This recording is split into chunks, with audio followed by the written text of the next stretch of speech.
back then, libraries were so important at the school that we would go there, and I learned I got education. I was educated in Carver's library, so I have connections to the school that I'm proud of. But I'm so very pleased to represent District D, which includes Carver High School. Very proud of you all. And as you head back to Carver Rams Way, just remember that we're behind you 100%. Thank you.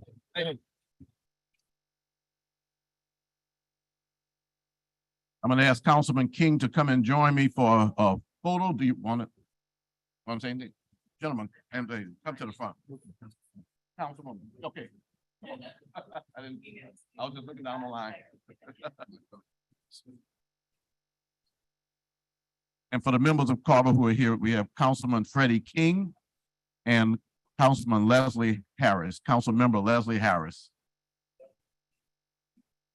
and Council Member J.P. Morrell.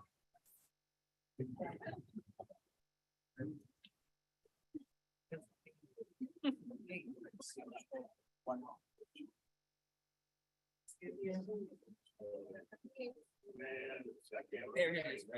Thank you. Thank you. I'm not crazy.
All right, 1, 2, 3, 5.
All right, ladies and gentlemen, we are now going to move on to our next group in the pregame. I understand I've got representatives from Crew de Vue, Chewbacca's, and Crew Delusion here. Can y'all come up, please, and sit at the table?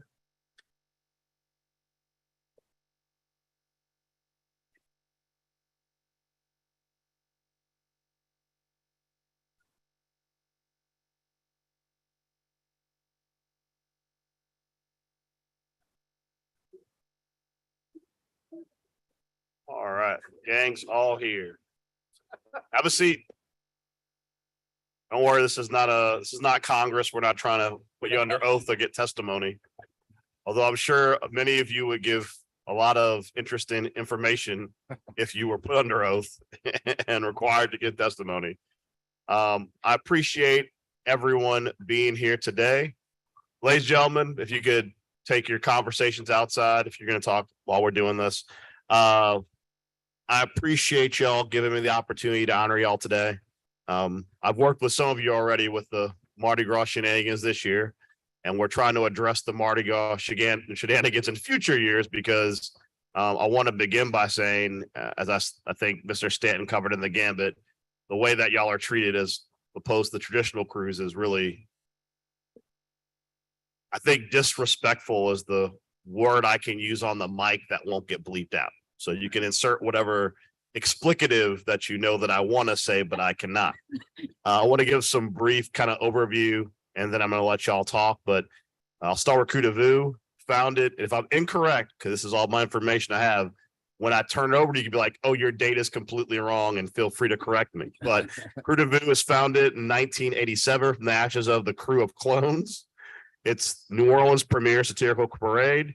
It was in honor of the reign of King August Lind, renowned scribe of the Times-Picayune. Krewes created its wildly popular newspaper scandal sheet, Le Monde de Merde.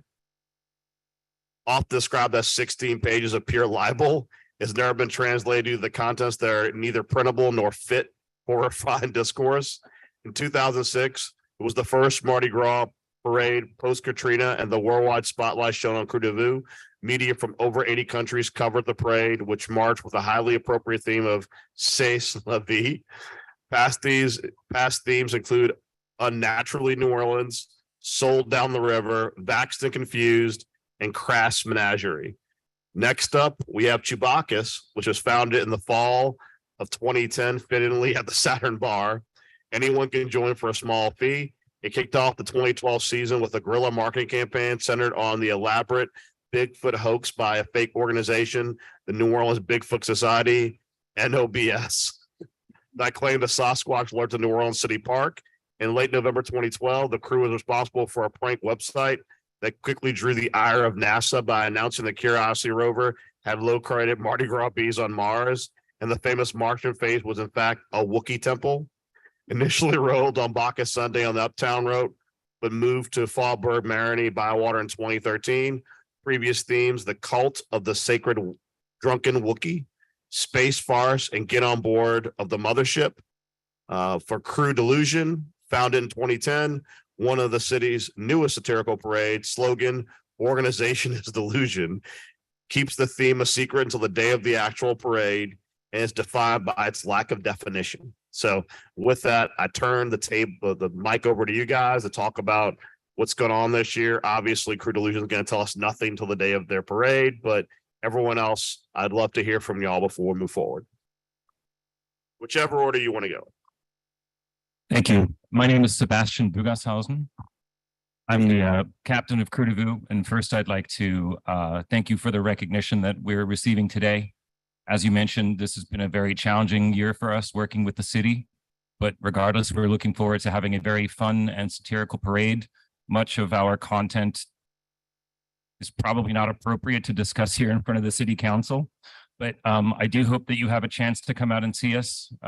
We've had a number of fantastic royalty over the years. We tend to honor local notoriety who we feel haven't received enough recognition for their support of our community.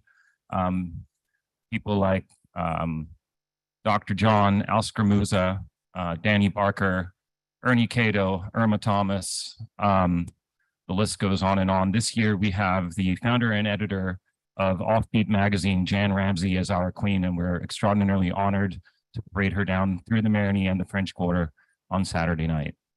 And we look forward to working with the city council in the future to get the downtown marching crews more solidified into the city's carnival season. Thank you. Who's next? Hi, my name is Simonette Berry. I'm one of the 3 overlords of the intergalactic crew of Chewbacca. Sitting next to me is Richard Riggs and Ariana Gamble, the other 2 overlords. We are honored to be here today. Our parade last Saturday night had a theme of Let the Wookiee Win. It was a very lucky theme for us. given that last year our parade route was cut in half 2 days before our event, we really wanted some good luck going into this year. And that happened in spades, largely in part with the help of Councilman Freddie King's office. We really appreciate all of the work that you all have helped us with, and Sergeant Fiore's excellent advice throughout the year. We believe in sustainability and accessibility. We want everyone to be able to be a part of Mardi Gras, everybody from the artists, the sci-fi nerds, everybody who wants to be weird and wild and wonderful. And our membership has grown quite a bit over the past few years. This year, it's somewhere between 2,500 and 3,000. So we're very proud to be part of Carnival history. Hi, I'm LJ. I'm one of the 3 special assistants to our captain, Oscar Diggs. Our crew is a little different than most other crews in that when we appoint a ruler, they become in charge of not only our Mardi Gras crew, but with all due respect, the city of New Orleans and the entire universe. Our problems this year have been very well articulated to Councilman King and to the mayor's office. And so rather than digress into that, I've been asked by Oscar to please read our founding document, because really we're a carnival organization that is wrapped around what the Times-Picayune called a heady self-made philosophy. So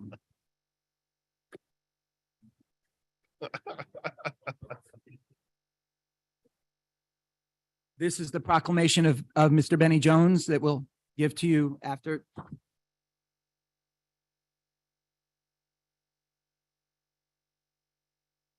And this is our foundational document called the Declaration of Depends. Declaration of Depends, okay.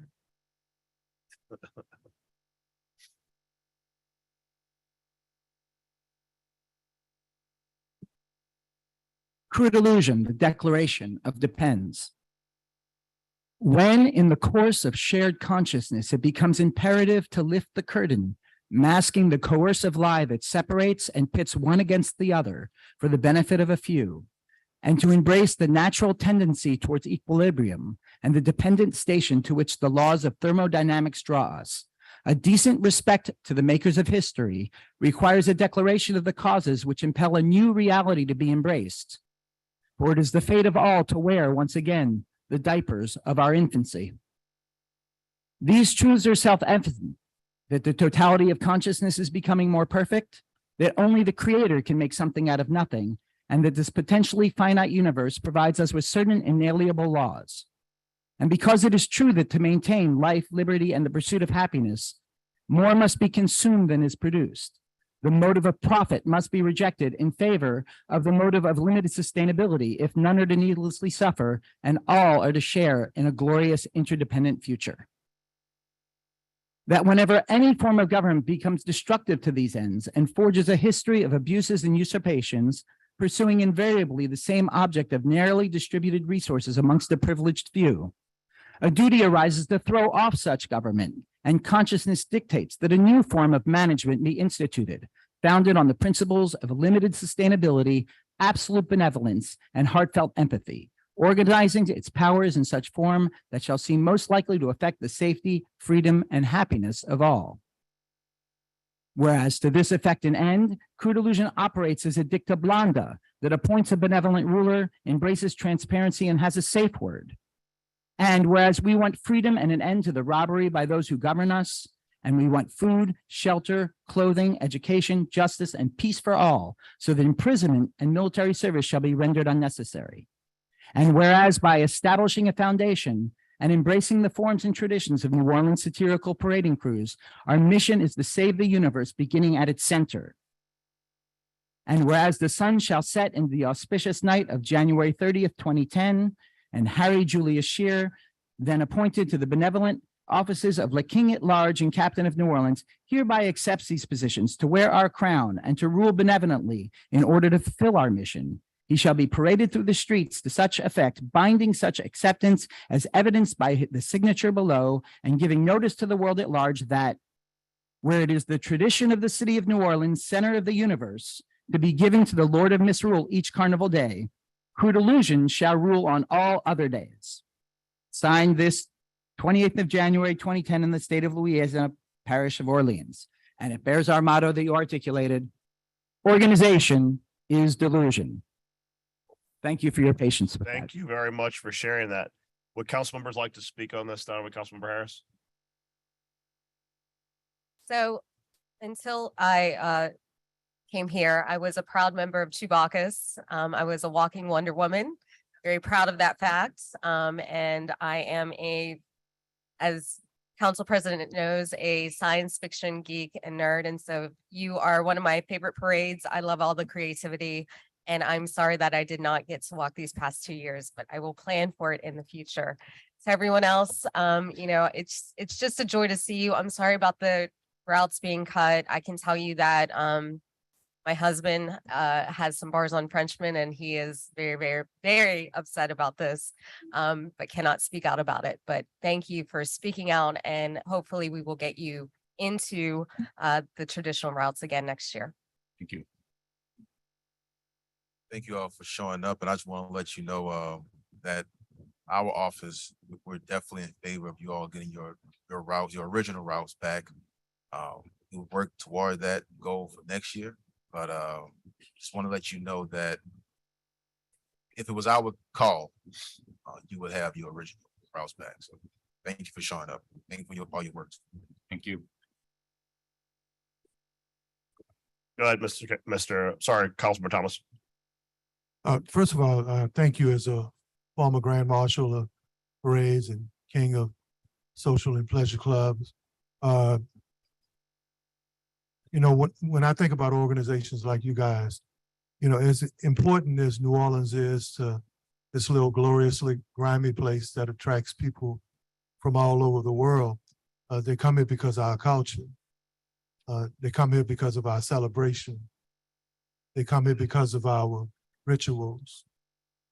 So when we band together, whether it's in small groups, whether it's in clubs, whether it's in crews, when we band together collectively, whether it's political bodies or the community, the only thing that holds us together is like my auntie used to say, who we is.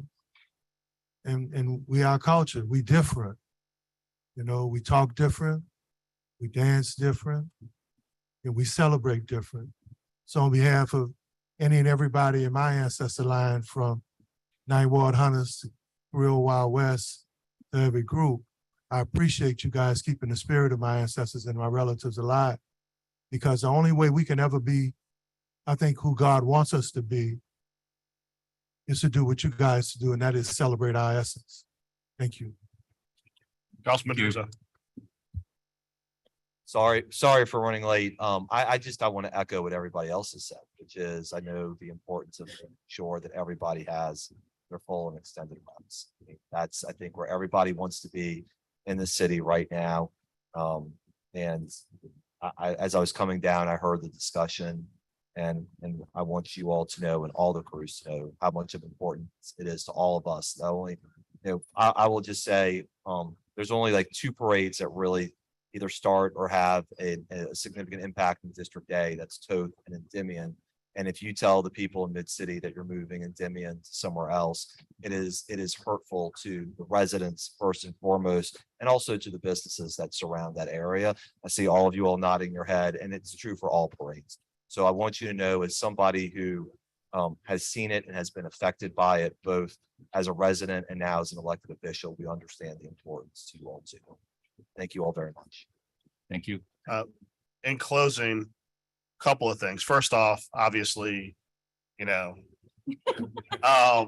have not had the fortune, due to a tremendous amount of life interfering, of seeing Chewbacca's in a couple of years, but it's very close to my heart. As many of you know who've seen my office, there is quite a bit of Star Wars stuff in there, and it's been very formative in my life. But I want to speak not just to Chewbacca, because obviously I'm somewhat biased, but to Delusion, to View.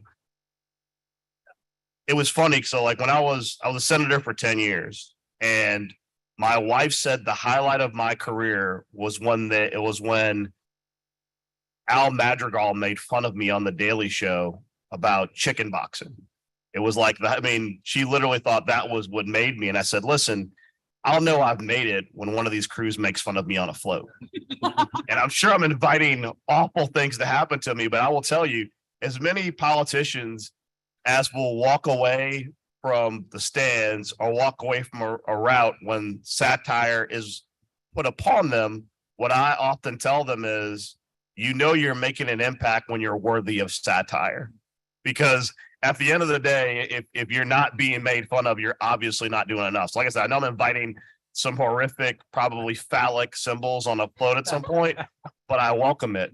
That all being said, I will say I look forward to working with all three of you in resolving the issue that there are inclusive annual parades that are in this city that are not, for people who live in the city, you are part of the Mardi Gras experience. You know, you're part of the experience when you're in the Arthur Hardy Mardi Gras guide. But I think for a lot of people, they don't realize you are not treated like traditional Mardi Gras crews. You're basically treated like special events that happen during Mardi Gras. And I will tell you, a lot of my education on that came from Arthur Hardy, who was like, let me tell you about something we need to resolve, because it's not fair that these parades that are part of the Mardi Gras season, they're marketed. I mean, Chewbacca's Delusion, you're marketed by the city in all of its guides as being part of Mardi Gras, but you are treated distinctly differently than the rest of parades. I know Joan of Arc isn't here, but they also fall in that same boat.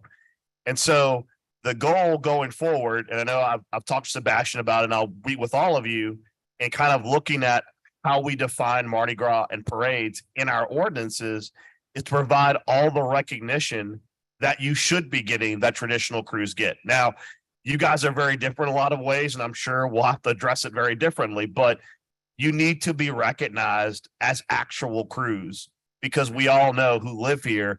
I mean, if you want to talk about local parades, your membership is some of the most local you'll possibly find.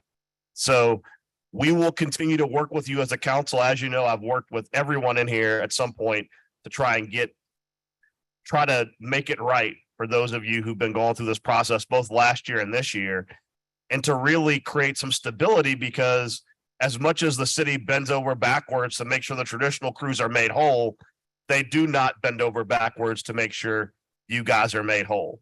And we can't talk about Mardi Gras without talking about your three esteemed organizations. So we're going to resolve that going forward. We're going to figure out this year after Mardi Gras, and you guys will be part of that process with all the rest of the crews to figure out how we're going to address it going forward, because it is unconscionable to me when I was on the Who Dat Jedi podcast that you would be told 2 days before you roll, oh, by the way, we're cutting your route in half. I mean, that is absolutely insane to me, not just for your membership, but to your point, every business along the route, which has built itself up, has bought the extra beer, bought the extra food, to be told, oh, by the way, Chewbacca won't make it there. It's just something we have to resolve going forward. So I have these proclamations for you when to come down there. Thank you so much for being here today. You guys are amazing. Thank you. Thank you. Thank you. Thank you.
Ladies and gentlemen, please take your seats.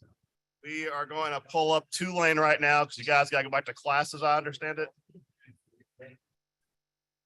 First order. Okay, well then we have to get clerk here then. Gentlemen, why don't you move down here? We're going to wait for the clerk to get the meeting started, but you guys can start coming down to the table.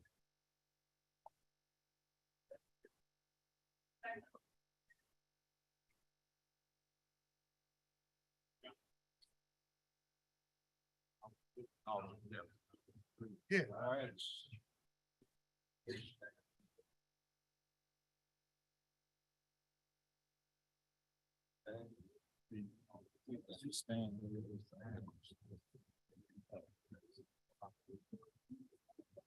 Council member. Are we ready to start the meeting? Yes, ma'am. Okay.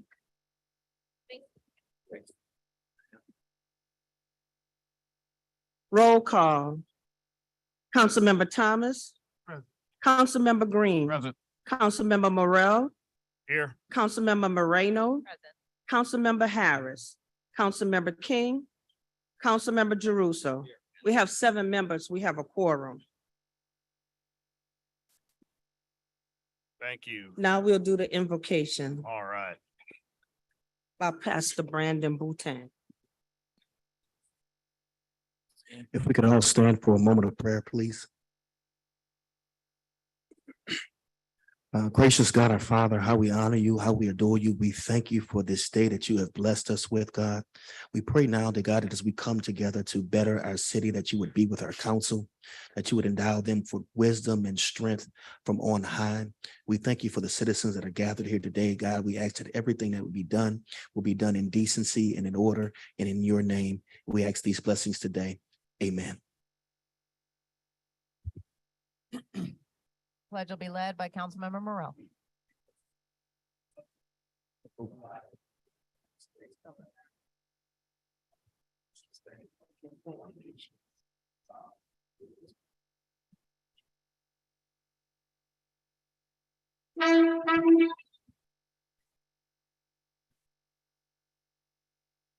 Oh, say, can he see?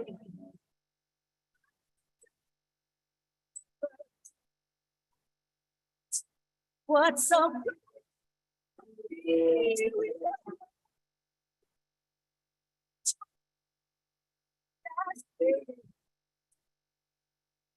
What's right?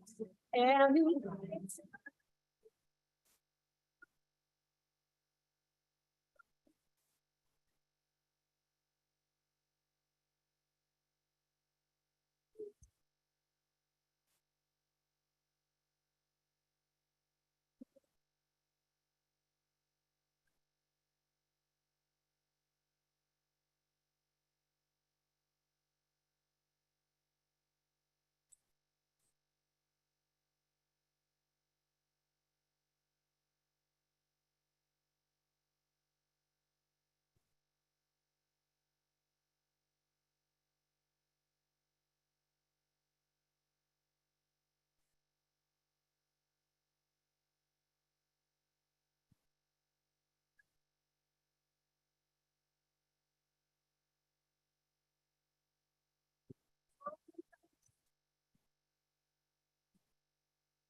We have the approval of the minutes, January 5th, 2023, January 18th, 2023, special meeting, and January 19th, 2023.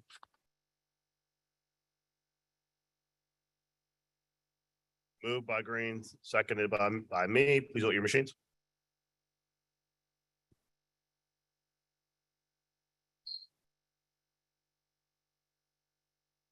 Seven yeas, no nay.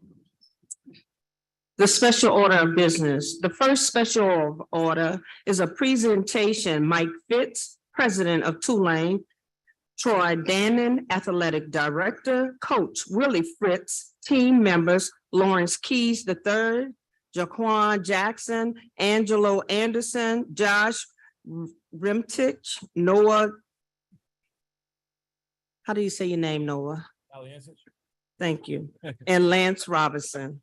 Honoring the Tulane University football team, winners of the 2023 Cotton Bowl Classic.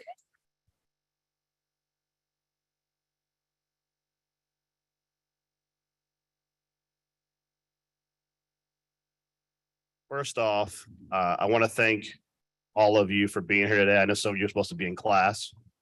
And so we're going to try and get you out here as quickly as possible, but I can't guarantee that it will go as quickly as you would like, because I'm sure members have a lot to say. Thank you, President Fitz, for being here. I thank you, sorry, Coach Fritz, President Fitz. That's a little, and Athletic Director Troy Dannon. Appreciate you being here.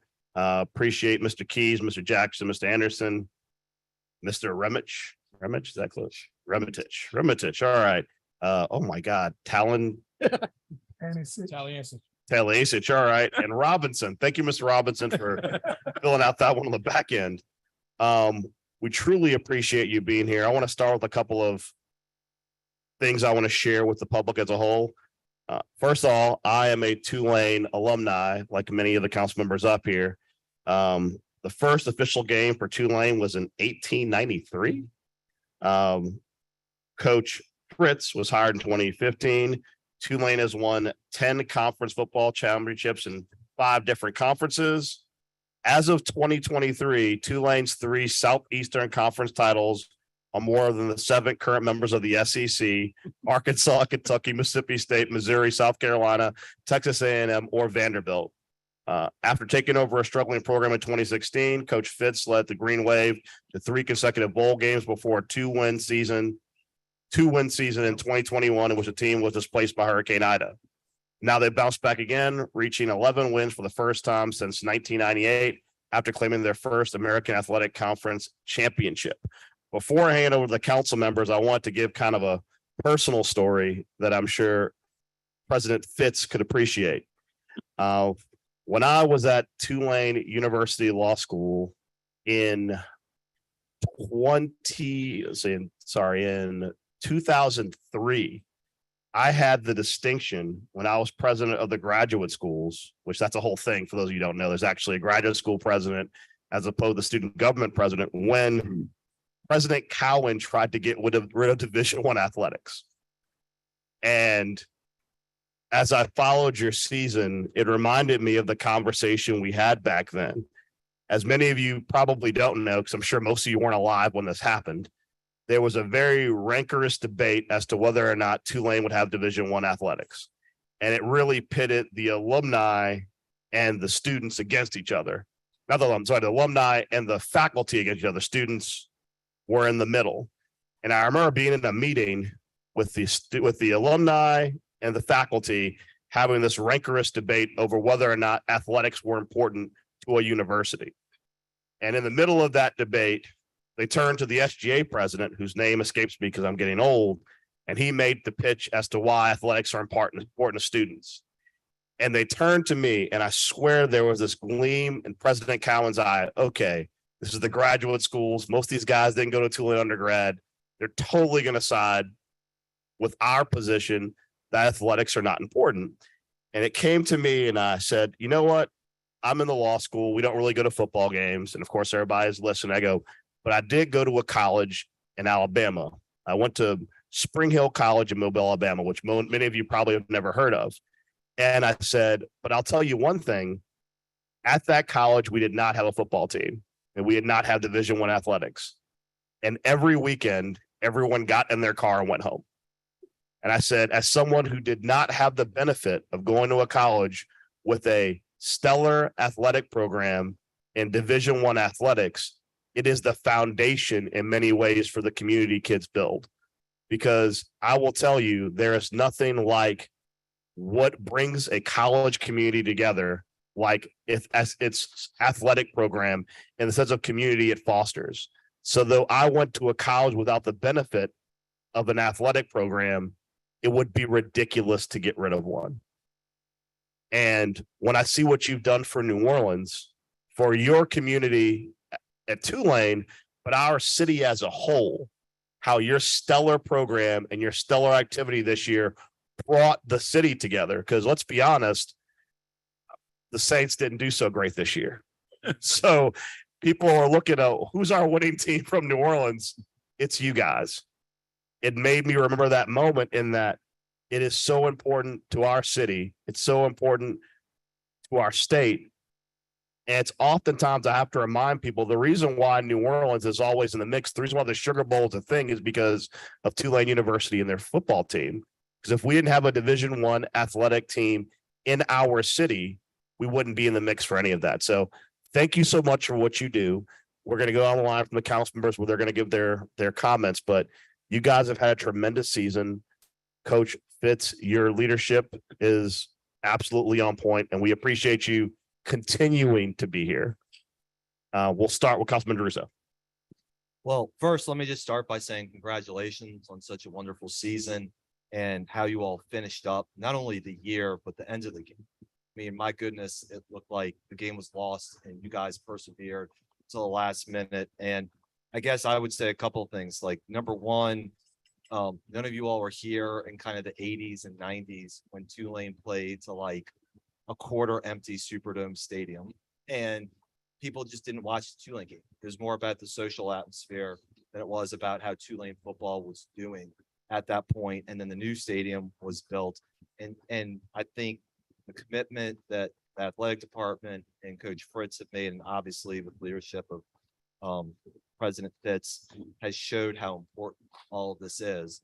And I went to Texas undergrad, LSU for law school, but spent a year in utero at Tulane. And so I have to listen to all of my mom's comments all the time now about how much better Tulane did than the big state schools that I went to. And so hats off to you, to really what you all are building to. I think that's what's so important, is that I know last year, JP didn't talk about this, but last year was a tough year for the program. And the kind of the leaps and bounds you all made this year against stiff competition, the way that you represented our city in the Cotton Bowl and yourselves is so important. And I think we're all just so excited about Tulane not just being thought of as a fine academic school, but now being a football school. Thank you all so much.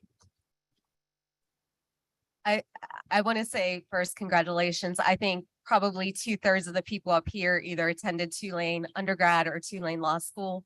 I attended Tulane Law School. It's what brought me to New Orleans, and I had a fantastic time during my time there and teaching as an adjunct at the law school. So I still have my connections there.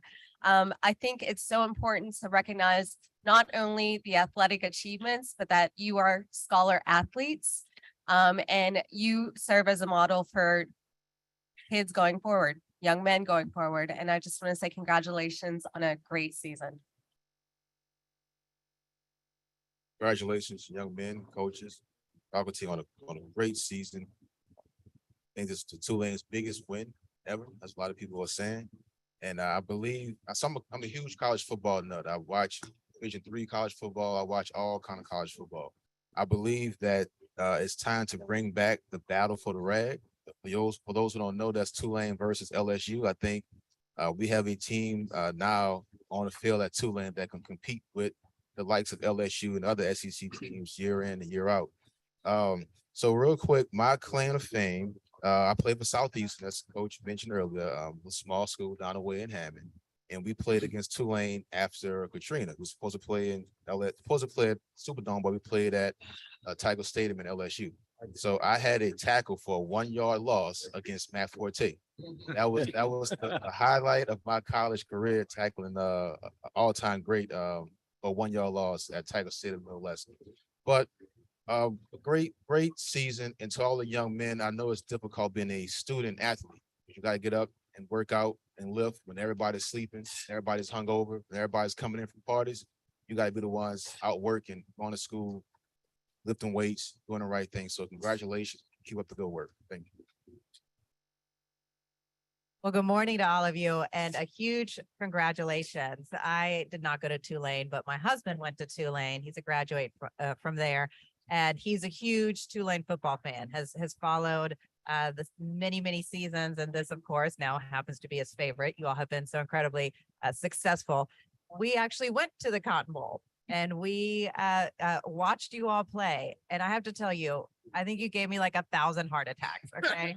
I mean, it's like, I didn't even know what to do with myself those last 2 minutes. I mean, just like spinning around, pacing. I mean, everybody who I was with, like, no, as you probably saw, no one was in their seats. We were all on our feet, just waiting to see what would happen. And I mean, I think I was praying to every saint I know, making sure that y'all would win the game. I think it was probably, you know, I don't know, maybe St. Jude pulled through for y'all. I don't know who it was, but at the end of the day, you all pulled it off and it was unbelievable. And I think what you all showed is that, you know, there were moments in the game, okay, when I have to tell you that we were like, how in the world are they going to come back? How are they going to do it? And even though some people may have like said, I don't know if they can do it, you all never lost belief in yourselves. You all never thought that you couldn't do it. You just kept fighting every step of the way. And my goodness, your coach, the coaching for that game was unbelievable. I'm not going to say anything about the Saints coaching because that's not probably the right conversation to have right now. But you were unbelievable, Coach Fritz, through the entire season. And I just can't wait to see how this program continues to develop and grow. And everyone kept saying, you know, right after the game, oh my goodness, Tulane is now a football school as well. So congratulations to you all. You are just an unbelievable team, great players, great students, great coaching. Congratulations. Mr. President, coach, staff, and players, again, I say congratulations to you. I am a proud graduate of the Tulane School of Business, earned my MBA there, and my son also earned his undergraduate degree in business administration from Tulane, so I certainly have connections there. If it were not for the Sisters of Femme Fatale here today, I would have had on that green tie. One of my sisters out there. But I'm just so pleased to wear the green proudly. My son and I, we certainly attend games and, you know, we certainly contribute to the school too. It's a great institution. I want to congratulate you all on a season, but Mr. President, on a great institution, an institution that contributes so much to our enhancement of the quality of life here. My son hadn't thought about, I have another son who hadn't thought about Tulane as the graduate school because he lives in New York City. So he's thinking about applying to Tulane's graduate school, the A.B. Freeman School. And maybe some of that is because of all of the national and international attention following the Cotton Bowl. So I'm pleased, at least you all got him in the mix with New Orleans because I want them all here right in the city. So thank you all very much for what you do. Congratulations on a tremendously successful season. What a turnaround. And as I think about it and I think about the thought of bringing back the reg, I'm going to say this, bring it on LSU, because y'all are going to lose this time if you play Tulane again. So congratulations though to Tulane University, and let's bring back that reg, but continue to do the things that you do to make our city a better city. And I appreciate it. Go Green Wave. Everybody love a winner. Mm-hmm. Everybody loves a winner. But as a former college athlete, they don't know where it starts. And once you start it, it doesn't end. As the uncle of former safety at Tulane and as the friend of T. Jones and Sean King, the most amazing thing I think that people don't realize is that this season started with 2-10. You don't know that when you're grinding, right? because you hate to lose. But you ain't figured out what your coach told you, and that is that he told you you better than you think you are. And coach, they don't understand that. But this year, folk know, especially you playing D1, man, you competing against somebody that got the same star you got, you have, talking to Tulane, that when your coach tells you you're just as good and better, starts in the weight room.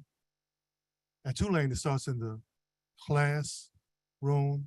And for the president of the university, what we saw this year was an example of where the academic administration, the athletics administration,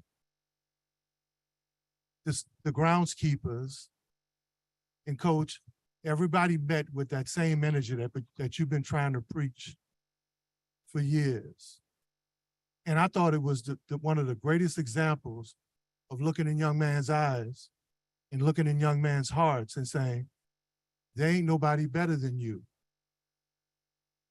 But you just got to know your place and your rightful place. And what I saw President Fitz was a university that was 100% in, with kids that were 1,000% in, representing that university. See, when you're playing sports, especially when you're playing ball, coach, they don't understand that the water boy got to be on the same page. The kid who's not going to play this year have to be on the same page. And the president's secretary got to be on the same page. And then everybody loves a winner.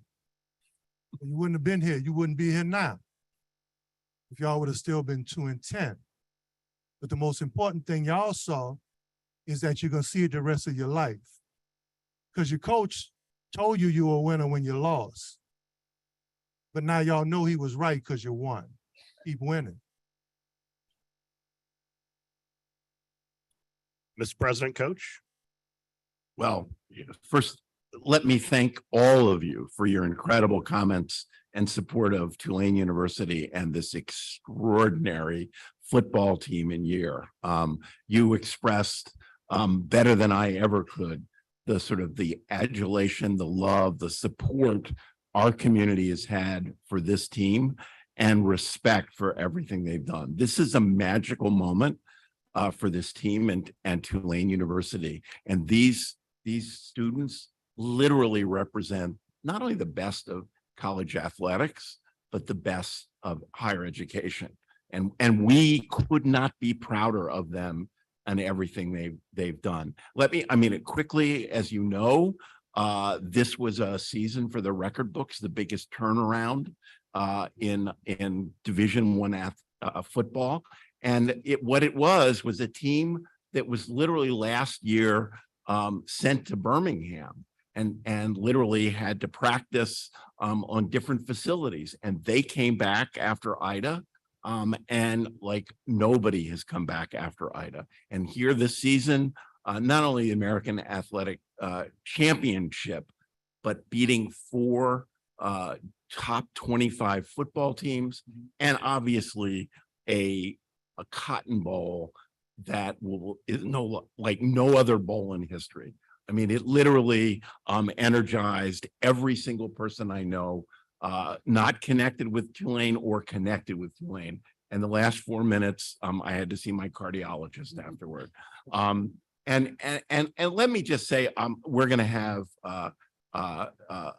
others speak. Jaquan Jackson, Troy Dannon, Director of Athletics, and then Willie Fritz, Coach of the Year nationally. And somebody, as you've said, is not just an incredible football coach. I've said many times, there are calls he made I never would have made, and he was right and I was wrong. But really a leader of young people. I can't imagine. Everyone's told me if they had a son, they'd want him to play for Willie Fritz. He's an educator. He's a leader. But I do want to just have a sort of one shout out to these scholar athletes. And I think as was pointed out, it's not just their physical ability, it's their dedication, It's, it's coming back with 5 minutes to go. It's coming back in a season. It's the collaboration, working together. It epitomizes what's great about athletics and what's great about higher education. But let me note, in addition to being absolute stars on the field, off the field, our athletic program literally has one of the highest graduation rates of any school in the United States, 93%. These students, our athletic program, perform 4,700 hours of public service. They're committed to their community in ways, and they're going to be leaders, absolute leaders, whether they're in the pros or they're in doctors, lawyers, teachers, and so on. They're the best of the best, and we're so proud of them and everything they've done. So before I turn it over, I wonder if we could just give them a round of applause.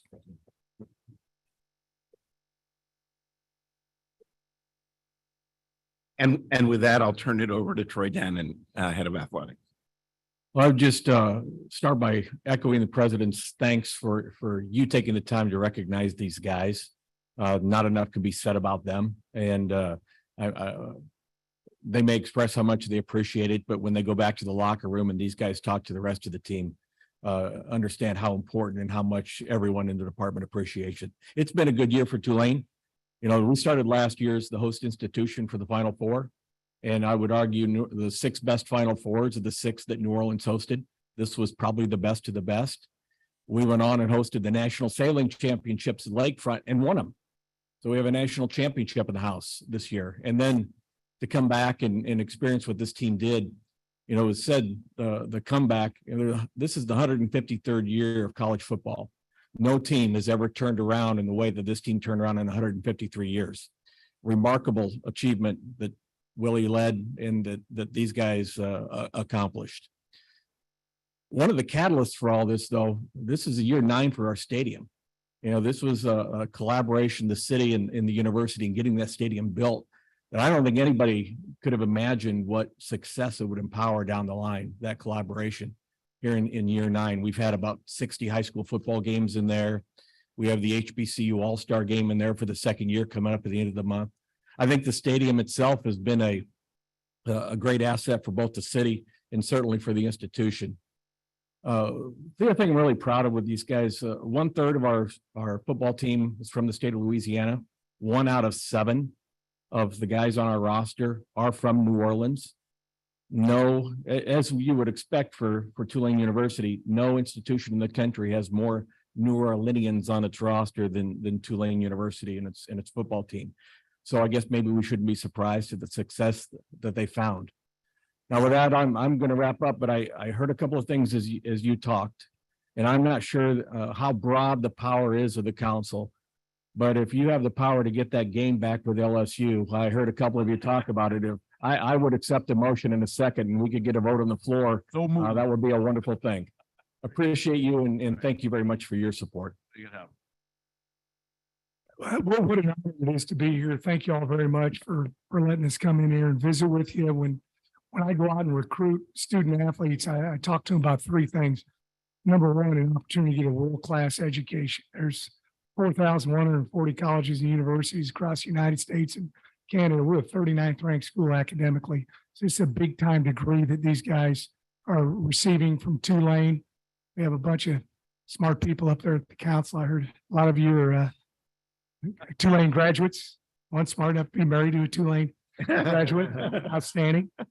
But I also like the dress back there in the back, the fashion statement with the Tulane t-shirt back there. I enjoyed that, seeing that as well. But that's the number 1 thing that we talk to our guys about, getting this degree that's going to help them the rest of their life. We talk about a 4-year degree for the next 40 years of your life. The second thing is to play big time Division I football.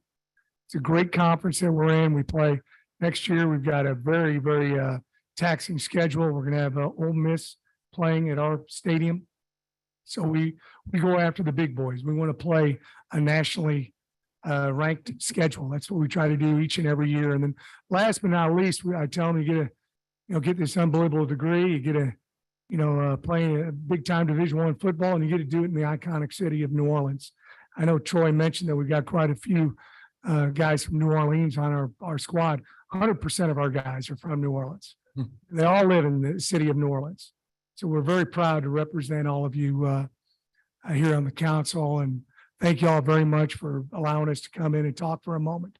I'm going to go ahead and turn it over to Jaquan Jackson. He's a New Orleans native, and Jaquan, you go ahead and take it over, buddy. Good morning. First I want to say I want to give thank God for giving me the opportunity to play with these great group of guys, and want to thank y'all, the city council member, and I just want to say, man, it's just a blessing from being in New Orleans and putting on for your city and just winning the Cotton Bowl champion and being a conference championship and everything. But just want to thank Troy Dannon and President Fitz, and really want to thank Coach Fitz. Everything that he just said, just when I first got recruited and everything, he talked, it's the same thing. Like the culture that he built at Tulane is just amazing. First thing he showed you, like 4-year decision with a 40-year degree, you know what I'm saying? Just with the coaches, he talked about when you do recruit a player, make sure he a D1 bona fide athlete and an athlete with character, and he really mean that. And just going back to what Mr. Oliver said, just 365 days that we blood, sweat, and tears from on the field, off the field, working in the weight room. It's just a lot of things behind the scenes that we do that a lot of people don't know. But just going from 2-10 last year, I think it really made the team that we had this year, just being with the brothers every day in Birmingham, just being in a hotel and just living out of your comfort zone, and a lot of adversity from the hurricane and everything. Just going into January might sound a little bit cocky, but we knew that we was gonna win the conference championship. We had a players-led meeting in a team room and everything, and the captains Michael Pratt, Sincere Hainsworth, and Nick Anderson and Dorian had made sure that everybody was there, and we just knew the main thing was on the board that we had a conference championship up there, and just seeing all the guys really buy into it and just believing that we were going to win the conference championship, and just saying the conference championship was all the way in December, and we talking about this in January, just seeing us work each and every day and just going through it and just bringing the brotherhood and everything, just a blessing. And just want to thank y'all again and appreciate y'all.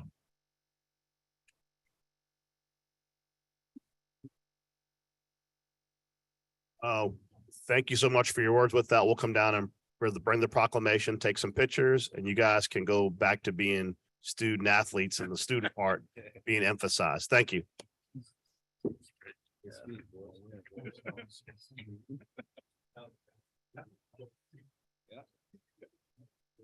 Thank you.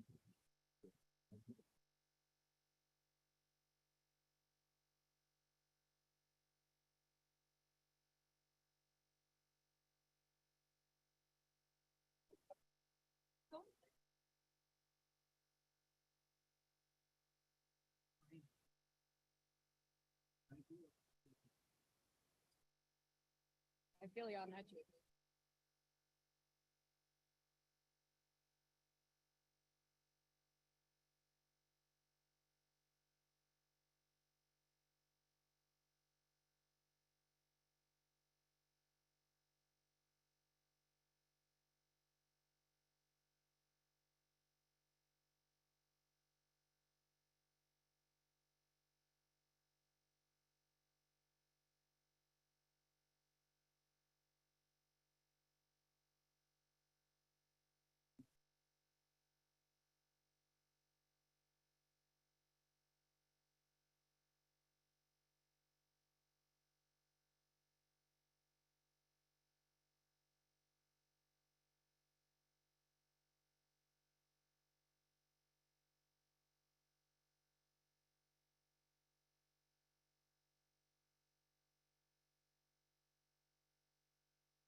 Next up, Councilman Thomas has a special order. Next order of business, the great ladies of the crew of Femme Fatale. Madam Clerk, if you would read the second order of business, please. The second order of business is a presentation, the Mystic Crew of Femme Fatale Crown Jewels Recognition, honoring all Mardi Gras queens, Mystic Crew of Femme Fatale, the President, the Honorable Lisa Ray Diggs, Mystic Crew of Femme Fatale Parade Captain, Dr. Takesha Davis, Mystic Crew of Femme Fatale Queen Select 2023, Kimberly R. Jones, Mystic Crew of Femme Fatale Honorary Grand Marshal Justice Burnett Johnson, retired. Excuse me. The Mystic Crew of Femme Fatale founder Gwendolyn Rainey and Queen Zulu 2023. The Mystic Crew of Femme Fatale is officially proclaiming all 2023 Mardi Gras queens. The Mystic Crew of Femme Fatale Queen Monique R. Jones, Queen Pontchartrain number 48, Celeste Patricia Scandalito, Queen Excalibur 21, Hasheen Jackson, Queen Ocean 24, Dr. Ruby Ann McLaren Johnson, Queen Nefertiti number 3, Summer Amber Turner, Princess Choctaw Jacqueline McCowan de Castro, Queen Ferret 11, Jessica Amber Lanzo, Sparta Queen 70, Sophia Rose Zollinger, and Phoenix 3, Shelby Elizabeth Sock. Queen Cleopatra 50, Victoria J. Bagot, Queen Pygmalion 23, Catherine Coppins, Queen Allah 91, Dr. Sherry Dres Bragg, Queen Carrollton 99, Kristen Blair Jackson, Queen Guinevere 46, Jennifer Robinson, King Arthur, Queen TCQNO 2, Cheryl Banks, Goddess Nix 11, Debbie Prejean, and Demi Goddess Nix 2023, Shannon McDaniel, Queen Tux 54, Sherry Bueller, Queen Iris Holly Carol Black, Queen Namtok 52, Vinya Jackson, Queen Endymion 57, Caitlin Marie Russell, Queen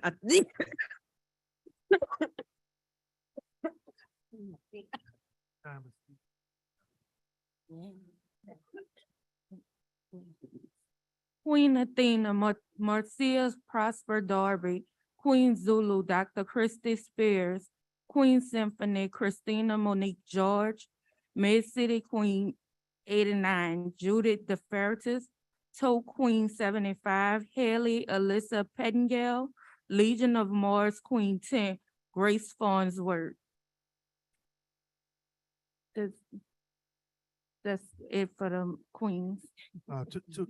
First of all, to Femme Fatale, thank you for your leadership. I always tell people that the best people God puts on this earth are the ones who put themselves second. And as fabulous and wonderful as you guys are, and as much pride that you have in your own parade, you guys know that it's even more special when you honor other queens and the other ladies who parade. And that's important because, you know, I like to tell real life stories, right, about real life.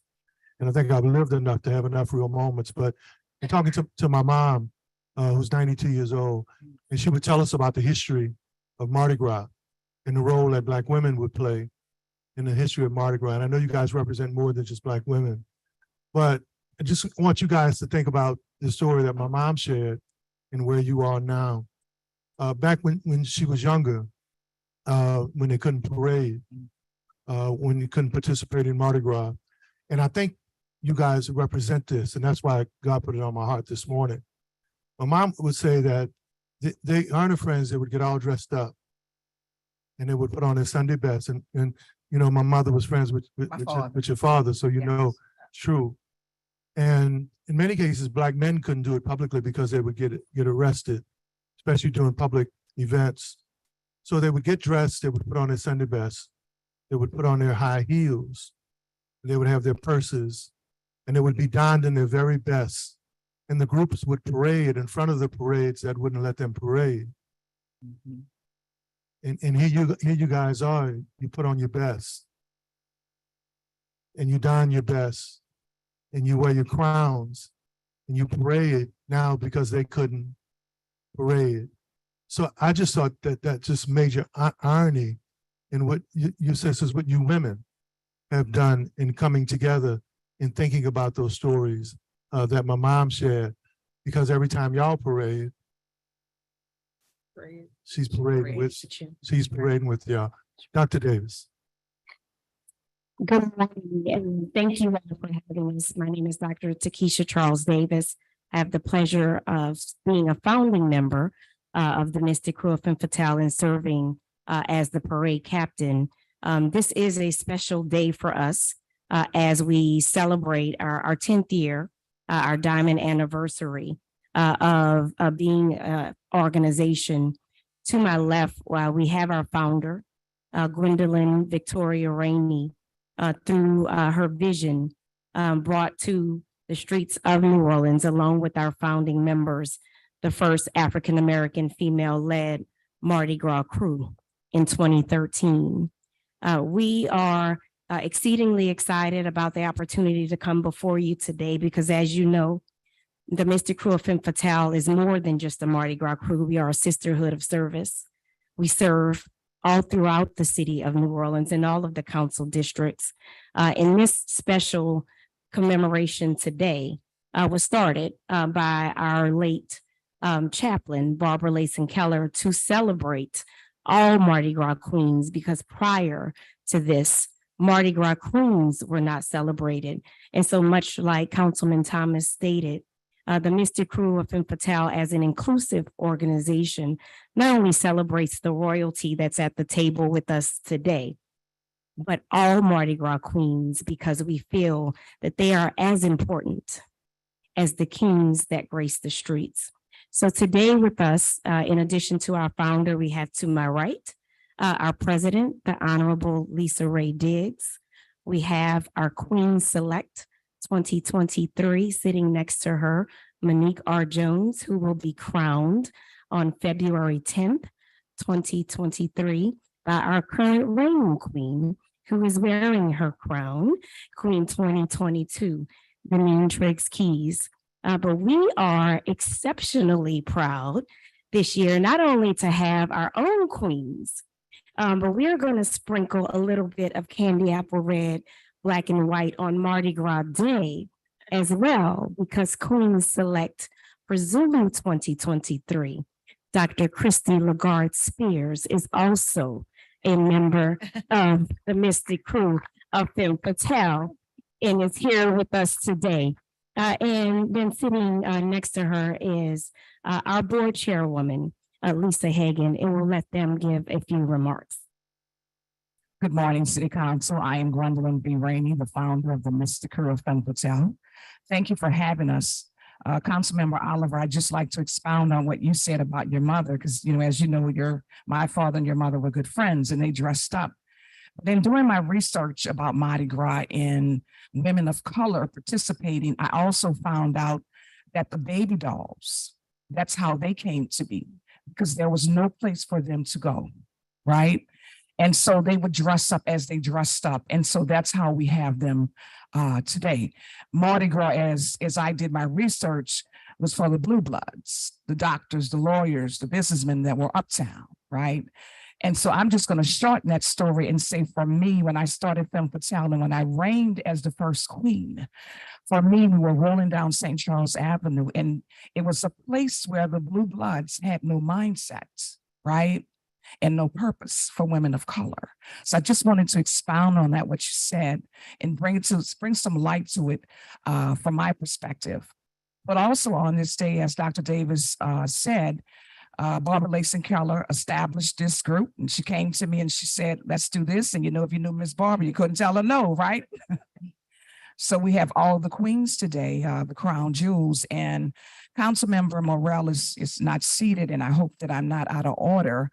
But we have had conversations about naming this day the Barbara Layson Keller Crown Jewel Day. I don't know how that fits in with the city council. Like I said, if I'm out of order, please forgive me. But he's not sitting here now. I'd like to see that happen, and I'm sure. That's right. It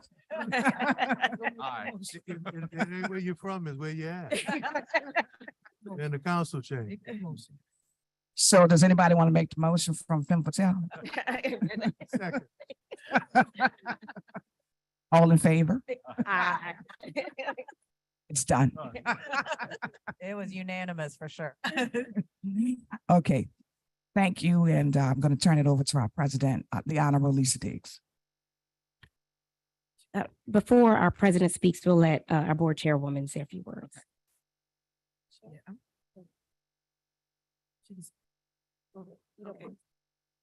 Dr.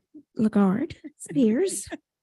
A little switch up. Yeah. Well, first, let me just thank you all so much for having us here this morning and for the special honor that is happening today. I want to especially thank in public the Mystic Crew of Femme Fatale for including me in this honor. This is so awesome. The sisterhood that is here, that you all just honor all of the queens in the city of New Orleans during this Mardi Gras season is simply amazing to me. And it speaks to the sisterhood that is here, the friendship that I have found in this particular crew. And I am almost in tears to be sitting here with you guys being included. So first, I wanted to thank you all. Of course, I have to thank and acknowledge the Zulu Associated and Pleasure Club for selecting me as their beautiful queen this year. So I'm excited to be selected in that role. And I'm just really, really happy to be here and pleased and so happy that I have joined the Mystic Crew of Femme Fatale as a member of this sisterhood. And I look forward to Mardi Gras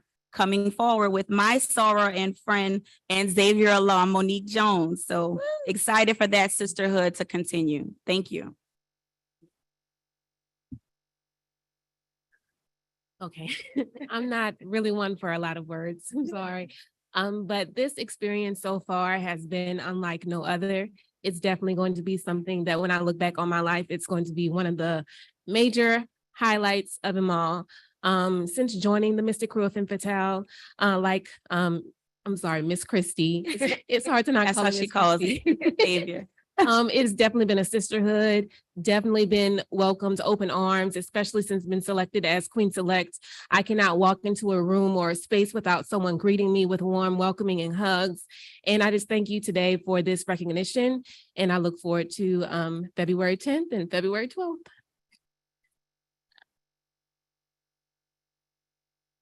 And I can't not let this moment go without saying thank you to the council and the Mystic Crew of Femme Fatale, because it has been an amazing year. And thank you to Oliver's mom to having that just desire for Black women to be queens and to just reign down St. Charles. It is amazing. And I'm glad to have had the opportunity to reign with and for her. Thank you. Good morning, and I would like to say thank you for allowing us to come every year. As Oliver spoke, I am a native of New Orleans, and it's nice. It's really nice to see an organization that represents us. And we would like to thank you for inviting us today.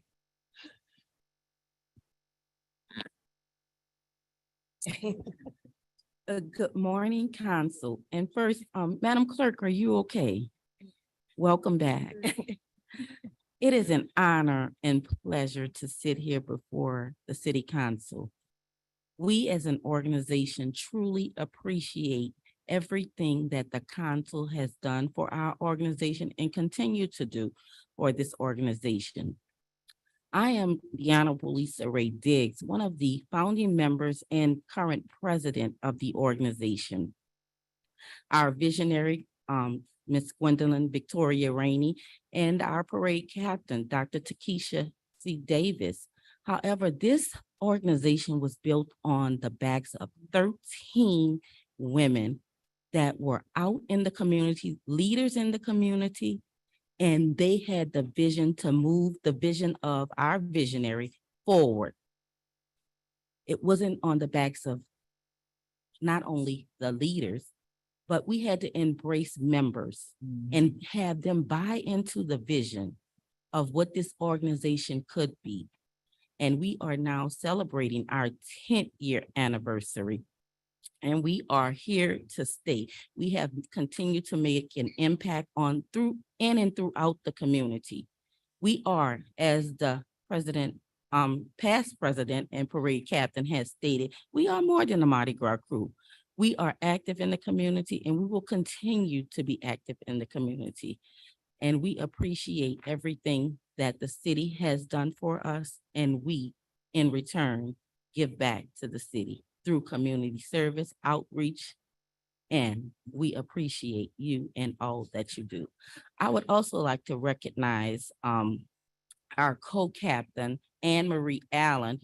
She is also a founding member of the organization and was very integral in helping us establish a relationship with the banking, which is Liberty Bank, which allowed us to move even further in the community and have more access to do the things that we do. So we have a valuable relationship with Liberty Bank and Mr. Alden McDonald. And as well, I would like to also recognize Ms. Denise Washington, who was a founder with this day's celebration, along with our late and great Miss Barbara Layson Keller. So thank you all, and I appreciate you, and I'm looking forward. I'm looking forward to continuing to work with each and every one of you. We do have a token of our appreciation. I'm going to show you what we have one for each one of the council members. It is our 10th year anniversary poster, and we will reveal. All right. It says, the Mystic Crew of Femme Patel 10th year diamond anniversary, Mardi Gras 2023, New Orleans, Louisiana. And it states, the Mystic Crew of Femme Patel presents the gems of Femme Nation, and we are gems of New Orleans and the city. Thank you. And we'll have comments by council members before we have the proclamations presented for the Queens. Councilmember Jeruso. Well, I guess I'm just tickled, not only that you are here, but that we're honoring Barbara again. Yeah. And I'm That'll be for years. sorry she's not here to see it. Yeah. Because it means so much to her in particular. Right. And I heard your opening comments say this, but I think we should really give him 10 years is a long time. And a lot has changed in that period of time. And the fact that you are celebrating your anniversary today and this year as you roll, I think is so incredibly important. And I think I heard the word sisterhood in every single person's comments. And I think that says a lot because people talk a lot about culture and what matters internally, but obviously the fact that you are each saying it out loud matters so much. Important it is to you. And so hail to all of the queens and not the kings. And thank you all so much for being here today. Really appreciate it. Thank you. Thank you. Councilmember Harris. Thank you. Thank you. It's good to see all of your beautiful faces. But I don't know if you remember this, but 10 years ago, you and I met and talked. And I remember when you were getting the crew up and going, and it was just so exciting. I remember how excited you were. And so your leadership continues. And sisterhood of service, I mean, that is the phrase that sticks with me, sisterhood of service. And again, to Councilmember Jeruso's point, Miss Barbara would be so happy to be here. Yet again, she is here in spirit, and she's going to be parading with you for years to come. So thank you so much for being here. Thank you. Councilmember King. Thank you. Good morning, ladies of Femme Patel, Madam President. I got the memo. But thank you for all that you do, not just on Mardi Gras Day, but year round. I know you do stuff on the East Bank, the West Bank, the East, Intra-City, all over the city. And for 10 years, I think about the crews that have come and gone, and you all are steady growing and expanding and inspiring other Black female crews to get organized. So just thank you for all you're doing, all your leadership throughout the city. Thank you. Thank you. Councilmember Marino. Thank you. Good morning to you all.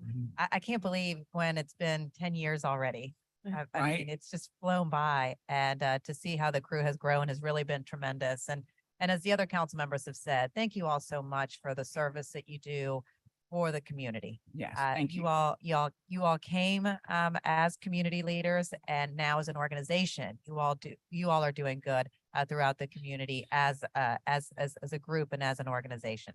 So I look forward to seeing y'all on that Sunday, and look for me on the stands, and I'm excited for you all, and keep it going. And I look forward to celebrating another 10 years and beyond that. And I'll say this, I definitely, can feel Barbara's spirit in here today. Last year as council president, I handled the Queen's Day, and I'll never forget her. I mean, she was making sure I had all my proclamations. and look, I was looking over at Oliver's stack going, I hope he's got all the props. Barbara wants to make sure that all the props are right for all the queens who are here, so I definitely feel her spirit. And Gwen, you're absolutely right. This should be a day for her. And as Oliver mentioned, it only takes 4 votes. And as you saw, it was unanimous. So what we'll do is we'll go ahead and draft the official proclamation, and we'll all sign it, and we'll present it to the crew so that you all have it for safekeeping. Yes. And we'll have a record of it too. And it'll thank you for the day, everything. Thank you. Councilmember Green. This is an honorable day. I'm so pleased to be here. I'm so pleased to have watched over the last 10 years your continued growth. But I do also want to add to the sisters of the Mystic Crew of Femme Fatale our thanks as citizens. Your members do so much for our community. Kind of incredible sometimes some of the combinations of the work that you do leading large organizations, hospitals, and leading other organizations. I don't know how Lisa Diggs does everything she does. She leads the Democratic Party. She's a clerk of court. She's a president. She's a leader, but so many leaders in the organization that have made a very positive difference in our city. I'm very bullish on the city of New Orleans. I always like to give an example. I've raised my 3 children here. They all went to college, they graduated, but part of the reason was on their way to graduate school or working, gainfully employed. Part of the reason is because we had so much support in our community. Yes. And when I see you all, the sisters of Femme Fatale, I'm reminded about how our community is supported in so many ways by so many people. So I want to thank you all. This is an honorable day, the 10th anniversary. Yes. The first Barbara Layson Keller Day. Yes. Yes. And also just the fact that you all are celebrating and taking time out to recognize the other queens of Mardi Gras. Thank you for that. As Councilman Thomas said, thank you for that unselfish gesture that is so important to a lot of people. So yes, I look forward to celebrating with you for this season. Obviously, it's going to be a great season with your input. Look forward to celebrating. It's a special day also that Zulu is represented within Femme Fatale. So Dr. Lenore Spears, I'm looking forward to, of course, presentation of proclamations to you and to the members of Zulu. And thank you, Zulu, for all that you do. But what a great day. So let us all celebrate today by saying, in behalf of the City Council, we appreciate all that you do, and happy Mardi Gras to all. Thank you. Thank you. If Travis and the other bodyguard, if you guys could stand up, Queen's bodyguards, and give them a hand, man, absolutely. Thank y'all for being on post. And Travis, this Mardi Gras gonna be Nick's Mardi Gras. We're gonna parade and we're gonna celebrate with him forever. So thank you guys for escorting the Queen. To the past Queen, when you touched me, when you said my mother, who could never reign, but reign through you guys, I thought about it because, I come from a Mardi Gras family. Yes. We got an Indian gang in my family. We have social and pleasure clubs in our family. And it was always her dream to see Black women be queen. And when you said, y'all were queens so that she could be queen, man, I wish she was here, and I'll share that message with her because I know she would feel it. But for the great women who are here, Queen Zulu, Chairwoman, President, Queen Jones, y'all have some wonderful women here who, like Lisa said, are involved in more than just Mardi Gras. Miss Franks makes sure I pay attention in church when I'm there. Ann Allen used to make sure when me and T-Rock would go to the pool hall at lunchtime, she'd come make sure we came back to school. I don't know of any CEO in this community that juggles their profession their commitment to wellness, culture, and our community more than Dr. Davis. I don't know how you do it. Sometimes we think about you in the space and where is your space, but you do it, and we honor you for that. Lisa Diggs is one of the few people who that her humanity is bigger than her political title. And what she does for young girls and boys in the community and where you see her are places that folk would always think someone so accomplished would not be. Miss Rainey, you're doing what you're supposed to do, what you was bred to do. Yes, What you were raised to do. to do. Yes. And so for the women who are here, yeah, you guys are great women and great women of color, but y'all put the humanity into everything about Mardi Gras, everything about Carnival, and y'all are the essence of what this means. So for me, just know for me and my family, and I will get this replay to share with my mom. Real, please. Please do. Thank you. Thank you. If I may speak, we may have to move to make her honorary Yeah. queen of the Miss Yeah, Crook Crook and and Patel at 92 years old. So moved by Councilman. Second by her son. All in favor? All of the queens are not here, but the staff will hand them out as I read them. And I'll read the first official one. It says, whereas the city of New Orleans is renowned for its food and festivals and famous citizens and foreign visitors, and whereas the city council takes great pride to paying tribute and events and activities, now therefore be it proclaimed by the city council that we recognize Monique R. Jones, Queen 2023, the Mystic Crew of Femme Fatale, and that you may reign forever at this crown jewel day of honor. And congratulations, Queen, for everything that you mean to the crew as well as this city. Signed by all of our council members.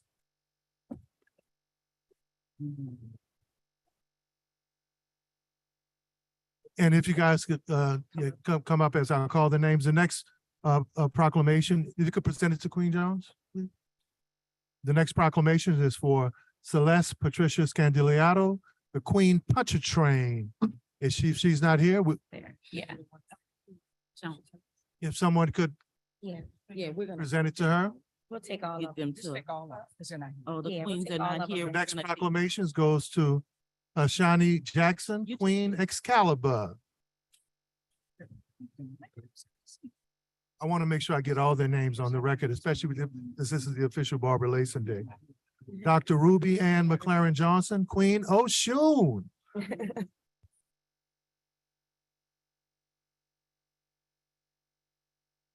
And someone I just rode with, Queen Summer Amber Turner, Queen Nefertiti.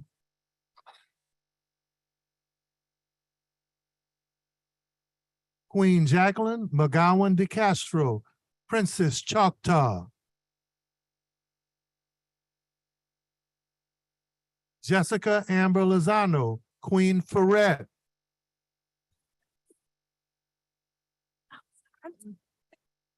Sophia Rose Zollinger, Queen Sparta.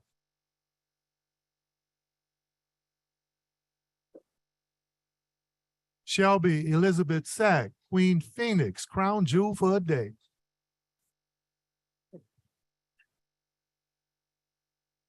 Victoria J. Baggett, Queen Cleopatra.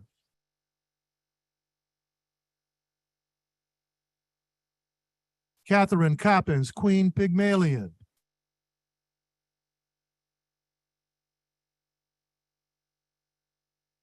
Dr. Cherie Dres Bragg, Queen Allah. Christian Blair Jackson, Queen Carrollton. Jennifer Robertson, King Arthur, Queen Guinevere. Cheryl Banks, Queen TCQNO.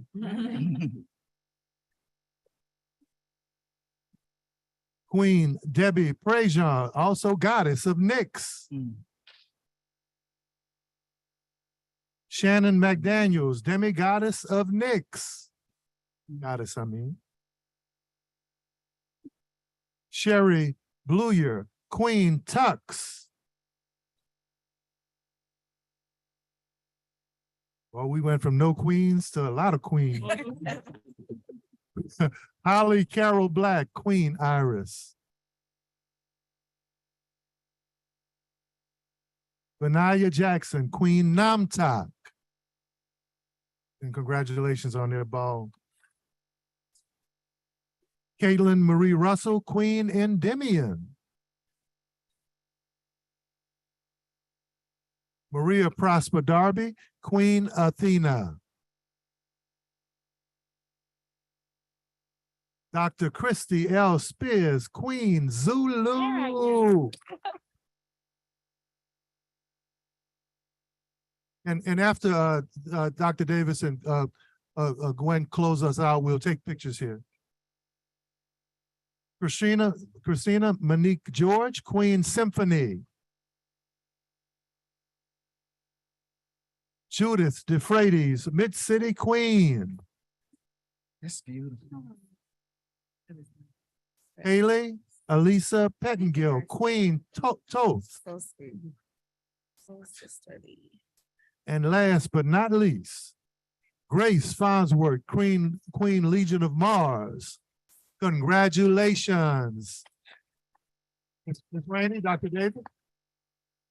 Again, thank you all for honoring all of the queens of Mardi Gras and helping us to continue this celebration in honor of the late Barbara Layson Keller. On behalf of the Mystic Crew of Femme Fatale, we hope that we will see you all on Sunday, February 12th, 2023, 11 a.m. sharp, to see the Gems of Femme Nation take over the streets of New Orleans.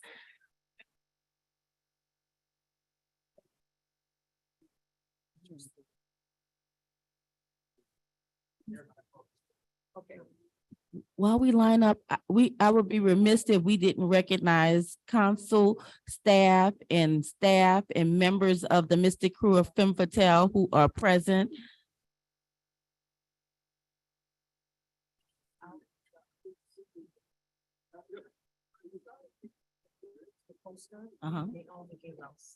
They had 7. They had the one they were rolling back up. They brought it up. Oh, thank you. Oh, yeah.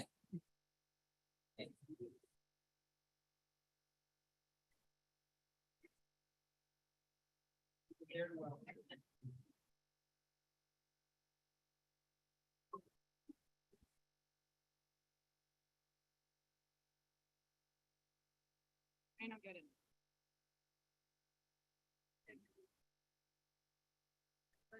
Take.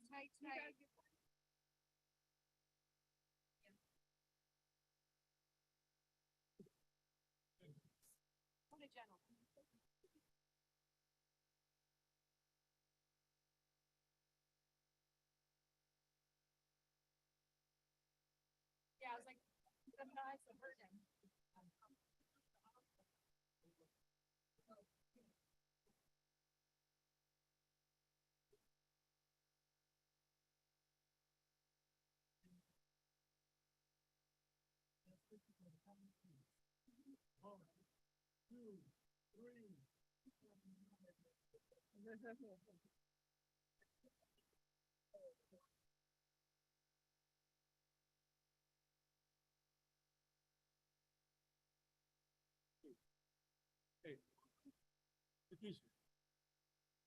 Great, don't go away.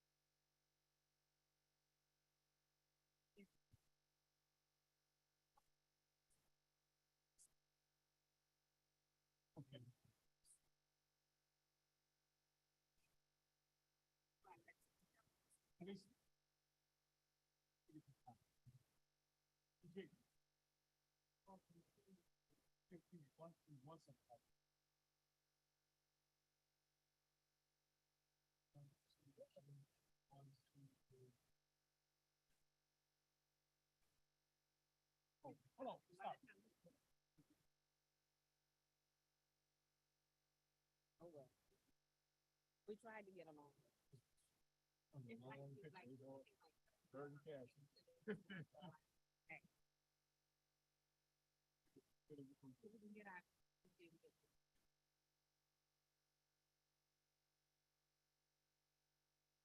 Perfect. Thank y'all.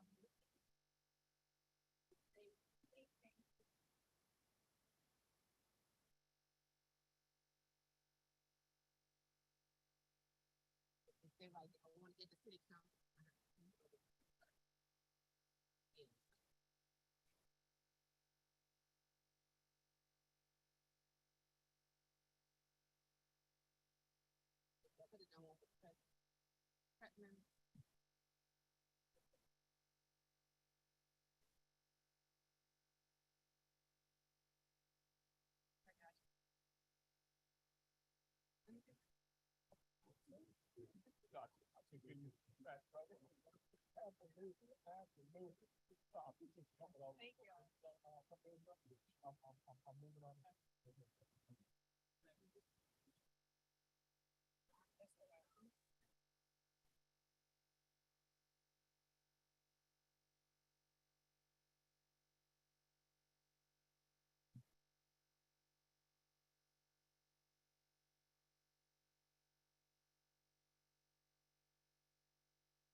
Anita, Pierce said he sent something to her.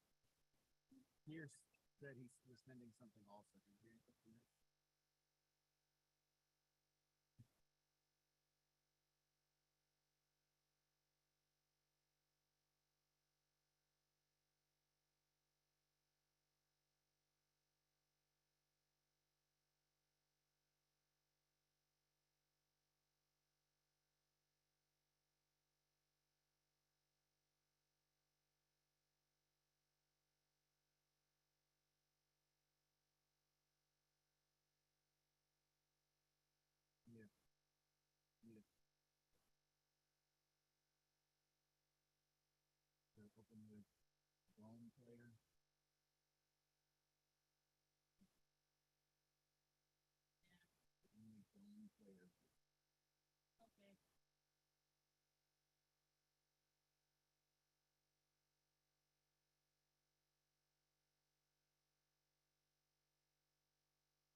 Councilmember, can I start with the consent agenda? Yes, ma'am, go ahead. Okay. On top of page 4, the third order of business has been withdrawn. The consent agenda. We have a communication from Aaron Spears, Chief of Staff and Council Utilities Regulatory Office. This should be marked received. We're on top of page 5. We have a communication from April Hung, Permit Intake Analyst, Department of Safety and Permits, City of New Orleans. 1923 St. Charles Avenue. This should be marked received. Suggested hearing date, February 16th. We have a communication from Amy B. Trepanier, Director of Personnel, City of New Orleans, Department of Civil Service, an amendment to the Civil Service Rules, parental leave. This should be marked received and referred to the Budget Committee. We have a communication from Amy B. Trepanier, Director of Personnel, City of New Orleans, Department of Civil Service, an amendment to the Civil Service Rules, Sewage and Water Board. This should be marked received and referred to the Budget Committee. We're on top of page 6. We have a communication from Amy B. Trepanier, Director of Personnel, City of New Orleans, Department of Civil Service, an amendment to the Civil Service Rules, Fire. This should be marked received. Suggested hearing date, referred to the Budget Committee. I'm sorry. We have a communication from Amy B. Trepanier, Director of Personnel, City of New Orleans, Department of Civil Service, an amendment to the Classified Pay Plan, HDLC VCC. This should be marked received and referred to the Budget Committee. On top of page 7, We have a communication from Amy B. Trepanier, Director of Personnel, City of New Orleans, Department of Civil Service, an amendment to the classified pay plan, EMS special rate of pay. This should be marked received and referred to the Budget Committee. We have a communication from Amy B. Trepanier, Director of Personnel, City of New Orleans, Department of Civil Service, amendment to the classified pay plan, safety and permits, title changes, hiring rates, and new job classification, building plan reviewer series. This should be marked received and referred to the Budget Committee. On page 8, we have a communication from Amy B. Trepanier, Director of Personnel, City of New Orleans, Department of Civil Service, the amendment to the classified pay plan, French Quarter Supplemental Police Patrol Program. This should be marked received and referred to the Budget Committee. We have a communication from Amy B. Trepanier, Director of Personnel, City of New Orleans, Department of Civil Service, amendment to the classified pay plan, Mardi Gras special rate of pay. This should be marked received and referred to the Budget Committee. On top of page 9, we have a communication from Amy B. Trepanier, Director of Personnel, City of New Orleans, Department of Civil Service, amendment to the classified pay plan, fire hiring rate increase. This should be marked received and referred to the Budget Committee. We have a communication from Tammy T. Jackson, Director, the Department of Safety and Permits, Office of Business and External Services, City of New Orleans, 1137 Baron Street. This matter has been withdrawn. On top of page 10, we have a communication from Cynthia Davis, Department of Safety and Permits, City of New Orleans, 2227 North Durbany Street. This should be marked received. Suggested hearing date is February 16th.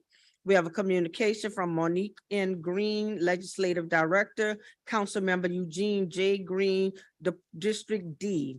We have an ITE application 3201 France Road, Terravia Industries LLC. This should be marked received. Suggested hearing date, February 16th. On top of page 11, we have a report of the Deputy Director of the New Orleans Historic District Landmarks Commission, Central Business District Historic District Landmarks Commission, 2220 Broadway Street. This should be marked received. We have a report of the Executive Director of the City Planning Commission. This should be marked received. Suggested hearing date, February 16th. On top of page 12, we have the report of the Executive Director of the City Planning Commission. This should be marked received. Suggested hearing date is February 16th. We have ordinance calendar number 33,995 by Councilmember Green, King, and Thomas by request. The Criminal Justice Committee recommended approval. On top of page 13, we have ordinance calendar number 34,006 by Councilmember Harris. Municipal addresses 933 through 939 Julia Street, zoning docket 8122. We have ordinance calendar number 34,007 by Councilmember King. Municipal address is 6035 Woodland Highway, zoning docket 8222. We're now on top of page 14. We have ordinance calendar number 34,008 by Councilmember Green and Thomas, 2200 through 2202 Franklin Avenue, zoning docket 8522. Ordinance calendar number 34,009 by Councilmember Harris. Municipal address is 3301 Chippewa Street and 700 through 712 Toledano Street, zoning docket 8822. On top of page 15, we have ordinance calendar number 34,010 by Councilmember Harris, 2809 through 2829 Martin Luther King Jr. Boulevard and 1412 through 1416 Willow Street, zoning docket 8922. We have ordinance calendar number 34,011 by Councilmember Jeruso, 4403 Canal Street, zoning docket 9222. We're on top of page 16. We have resolution line over R 2313 is being removed from the consent agenda and deferred to May 15th, May 11th, I'm sorry. We have resolution R 2314 by council members Morrell and Moreno. The Criminal Justice Committee recommended approval. On top of page 17, we have resolution line over R 2317 is being removed from the consent agenda and deferred to May 11th. Those are all the matters on the consent agenda. Thank you. Mr. Burnside. I have you with 7 cards. 2 of them deferred. Okay, so we're down to 12 cards. Can we make an agreement? Can you do it in 6 minutes? Absolutely. All right. Always make agreements, always smile, always say thank you. All right, so my name is Michael Eric Burnside. I live at 2215 and we got a lot of consent to do. So number 1, we got a consent involving, of course, our utilities. And of course, I don't consent. The Energy and AT&T situation in the city sucks. It needs to be dealt with. People need to be able to call 311 and able to contact their city and get their city to help. Obviously, their poles falling down. There's all kinds of crap that needs to be dealt with. Cura needs to get involved because, as I was informed by both the council president and the council vice president, neither one of them is here. That is the Cura's job. So then we move on and we talk about the historic preservation land reviewers. I don't know about HDLC, I don't know about VVC, but I do know about 2315 St. Andrew has been completely destroyed. So 2315 has been a historic building. It made the newspapers as one of the 10 most endangered historic buildings. And it was bought by somebody and then somebody else bought it and then somebody hired somebody and now it's completely gone. So historic things that have sat there for 7 years, had a person die in it and otherwise caused all kinds of problems for a neighborhood, was not able to deal with it because it was historic, vanished like magic. As far as the building plan examiner, when old buildings vanish, new buildings appear. So it turns out that we've got, let's see, what is it? 1500 Black and Magnolia has got 2 brand new buildings, beautiful buildings, 2-story, built where there used to be old buildings or vacant lots, as the case may be. And there's cars parked right in front of both buildings. It's hardly historic or relevant to a historic neighborhood. What else do we got here? We've got, the loss of parish property tax. So property tax is going away and sales tax is going up. So poor people can pay more and rich people can pay less. But the state's helping by buying things like, the grain elevator, the shipping yard, and taking them off various parishes' property taxes. I'm not in favor of ITE applications. I think businesses should go out on the economy and buy their own property and not have the state as a landlord. As far as number 16, the Executive Director of City Planning Commission reports to us that the city is going to acquire Gordon Plaza land, and there's no paper over there telling us how much or when or anything else. There's nothing on the table. As far as the domicile requirement over here in calendar number 33,995, either it's all or nothing. If it's good enough for some people to not live in the city but work here, then maybe it should be good enough for all people to work here who don't live in the city, or perhaps the reverse should be true. Perhaps everybody who works here should live in the city. But to have some who are and some who are not is just a matter of the animal farms. Pigs is more equal than other pigs. As far as calendar number 3410, I actually want to say thank you and take a moment of appreciation and look up instead of staring at my piece of paper and thank each one of you. Ms. Harris's staff allowed me to talk to these people, and that was very, very generous of her, and I'm very grateful for that. As far as the rest of it goes, it seems everything else was deferred. Thank you for your time. Thank you, Mr. Burnside. Councilman Green has moved to adopt the consent agenda, which Councilman Moreno has Councilmember, we seconded. have some online comments. Oh, sorry, online comments. First comment is from Amber Howell on behalf of AIA New Orleans and Board of Directors and Advocacy Chair Chris Johnson. This is regarding consent number 6, communication from Amy Trepanier. AIA New Orleans supports the creation and competitive funding of the new classifications of historic plans reviewers, the quintessential New Orleanian neighborhoods, vibrant and livable neighborhoods filled with historic buildings and streetscapes. Owe a debt of gratitude to the tireless efforts of the staff of the Vieux-Carré Commission and the Historic Districts Landmarks Commission. Our community of advocates applauds the Department of Civil Service Commission, the Office of Business and External Services, and the Department of Safety and Permits for this effort to support these departments. Amber Howe also comments on consent number 8. Also communication from Amy Trepanier. AIA New Orleans supports the creation of new positions and competitive salaries for the staff of the Department of Safety and Permits. Efforts such as this, which facilitate and expedite the permitting processes, help the city to protect our historic built environment, bring more blighted buildings back into commerce, and create more homes and businesses that are the foundation of our communities. AIA New Orleans recognizes that properly funding and staffing this department can yield compounded benefits to the city as a whole and supports the decision of the Department of Civil Service Commission in these efforts. Next comment is from Angeles Blaylock on consent number 17, report of the Executive Director of the CPC.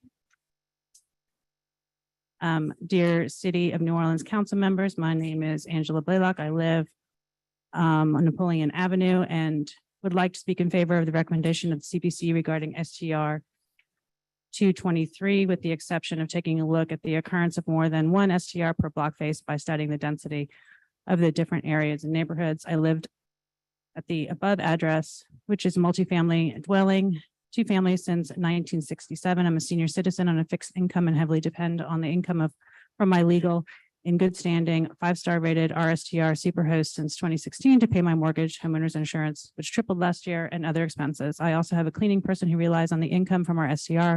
We've hosted people from around the world, people who have come to college graduations, weddings, and a few who have stayed for over a month to obtain medical treatment who could not afford hotel costs. All have been great guests, and hosting not only has provided financial income, but also rewarding experience being a host and ambassador of the city I love. Additionally, just from one of only STR, the city has collected over $8,500 in taxes in 2022, which is paid by the platform directly to the city. STRs have become a way of life around the world. We would seriously be doing major disservice by eradicating STRs in a city whose financial income is mainly based on tourism. Other byproducts are eliminating STRs, which could be foreclosures and people moving out of the city where it has become almost impossible to live in our own long-term homes since the culmination of Katrina, Ida, and the rise in homeowners insurance and flood insurance, et cetera. Then move on, Val Coopit. Comments on consent number 21, calendar number 34008 says pay all your past due real estate taxes before any consideration. That's the end online comments. Thank you. We had a motion by Councilmember Green, seconded by Vice President Moreno. Please vote your machines. We have 7 yeas, no nays. The consent agenda is adopted next to the regular agenda. Council members, we're now going to go to page 34.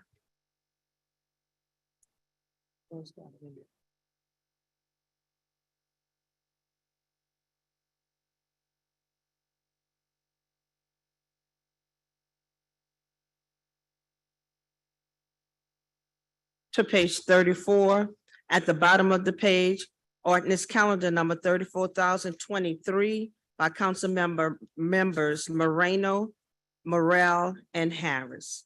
We have an ordinance to enact Article 4 of Chapter 102 of the Code of the City of New Orleans relative to chronic nuisance properties, to define chronic nuisance properties, to establish rules for the abatement of public nuisances, and otherwise to provide with respect thereto, and there is an amendment by Councilmember Moreno. On page 3, after line 52, insert the following: C. The provisions of this article and the prohibitions in this section shall not apply to residential properties, apartment complexes, or any other property used exclusively for residential purposes. Number 2, on page 4, on line 72, delete the words "a noise abatement plan." Number 3, on page 5, insert a subsection heading F before the paragraphs on lines 90 through 92 and re-letter the subsequent subsection headings accordingly. Number 4, On page 5, on line 103, replace the words "a court of competent jurisdiction" with "civil district court." Number 5, on page 8, after line 138, insert the following. Subsection 102-206, chronic nuisance property judgments to run with the land. A judgment declaring the existence of a chronic nuisance property, if recorded, shall constitute a charge on the immovable property that shall be effective against third parties who acquire an interest in any immovable so encumbered, subjecting them to the prohibitions contained in section 102-202, so long as they remain in effect. B, the city attorney shall take all appropriate steps to ensure that a judgment declaring the existence of a chronic nuisance property is effective against third parties, including through the filing of a notice of les pendens and by recordation of any judgment rendered in connection with this article.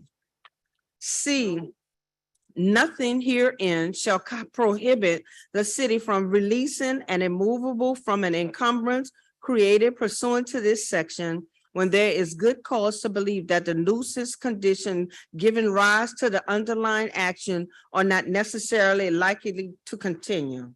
Number 6, after the language found in amendment number 5, insert the following. Section 102-207, reporting. A, the city attorney shall transmit reports to the council for the first meetings in February and August of each year, outlining properties referred by the superintendent to the city attorney that shall include a narrative from the superintendent as to why each property constitutes a chronic nuisance property as defined in section 102-201. 2, a copy of the original notice sent by the superintendent to the person in charge of a given property as required in section 102-203. 3, the dates, times, and New Orleans Police Department item numbers for each qualifying nuisance activity for a given property. 4, a copy of the agreed upon abatement plan between the person in charge of the property and the superintendent. 5, a status update for each property, including any abatement that has occurred as the site and the status of court proceedings. And 6, any penalties levied against a property by the city or civil district court if applicable. That is the amendment. All right, thank you, Madam Clerk. I'm going to talk about the legislation as a whole and then bring in the amendments and take the motion on the amendments then. Just so that everyone understands what this ordinance is about, the city council has very tenaciously been working on solutions to address the crime problem in our city. And this right here is another particular tool in our toolbox. Ordinance calendar number 34203, which was heard and received full support at Monday's Community Development Committee meeting, is a new proposed law that would give the city and police chief new authorities to address chronic nuisance businesses that harbor violent or serious crime. The proposal is patterned after a similar law that the city of Baltimore has, and it allows the city's legal department, in concert with the police superintendent, to suspend operational licenses of chronic nuisance businesses for up to 2 years. Now, I want to be very clear about this. We did craft this ordinance with protections in mind to ensure it is used objectively and contains clear notice and strong due process. Enforcement must come hand in hand with clear guardrails to maintain public integrity and secure the rights of all. Along those lines, we also have an amendment written alongside Councilmember Harris to require the city attorney to work collaboratively with the NOPD to provide reports on properties in violation that must be transmitted to the council as a public record every 6 months. It is imperative that the council provides the city every tool available to address safety in our neighborhoods and across New Orleans. People are tired of chronic and violent neighborhood public safety issues, and we need to be able to address these challenges head on. With the support of NOPD Interim Superintendent Michelle Woodfork, who came to the recent Community Development Committee meeting, the proposed law would allow the police superintendent to put commercial properties on notice and to work with them on tangible steps to address chronic issues. If the establishment fails to do so or refuses to do so, the city attorney can then begin a court process to suspend that establishment's license to do business for up to 2 years and or set civil penalties, but that will be up to a judge to make that final determination. A chronic nuisance would be defined as a business that fails to address 3 or more violent or serious crimes on the property within 1 year. Those crimes include, which are very clearly listed on the ordinance, distributing, storing, or manufacturing controlled substances, storage or possession of stolen property or unregistered firearms, or the furtherance of a crime of violence as defined in Louisiana Revised Statute 14.2.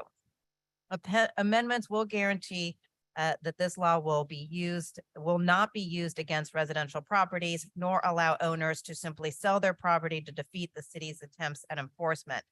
And as I mentioned earlier, we also had the amendment from Councilmember Harris on the requirement to send reports to the city council on when this particular ordinance has been utilized, and an additional amendment coming from Councilmember Geruso, making it very clear that the court of jurisdiction in this case will be civil district court.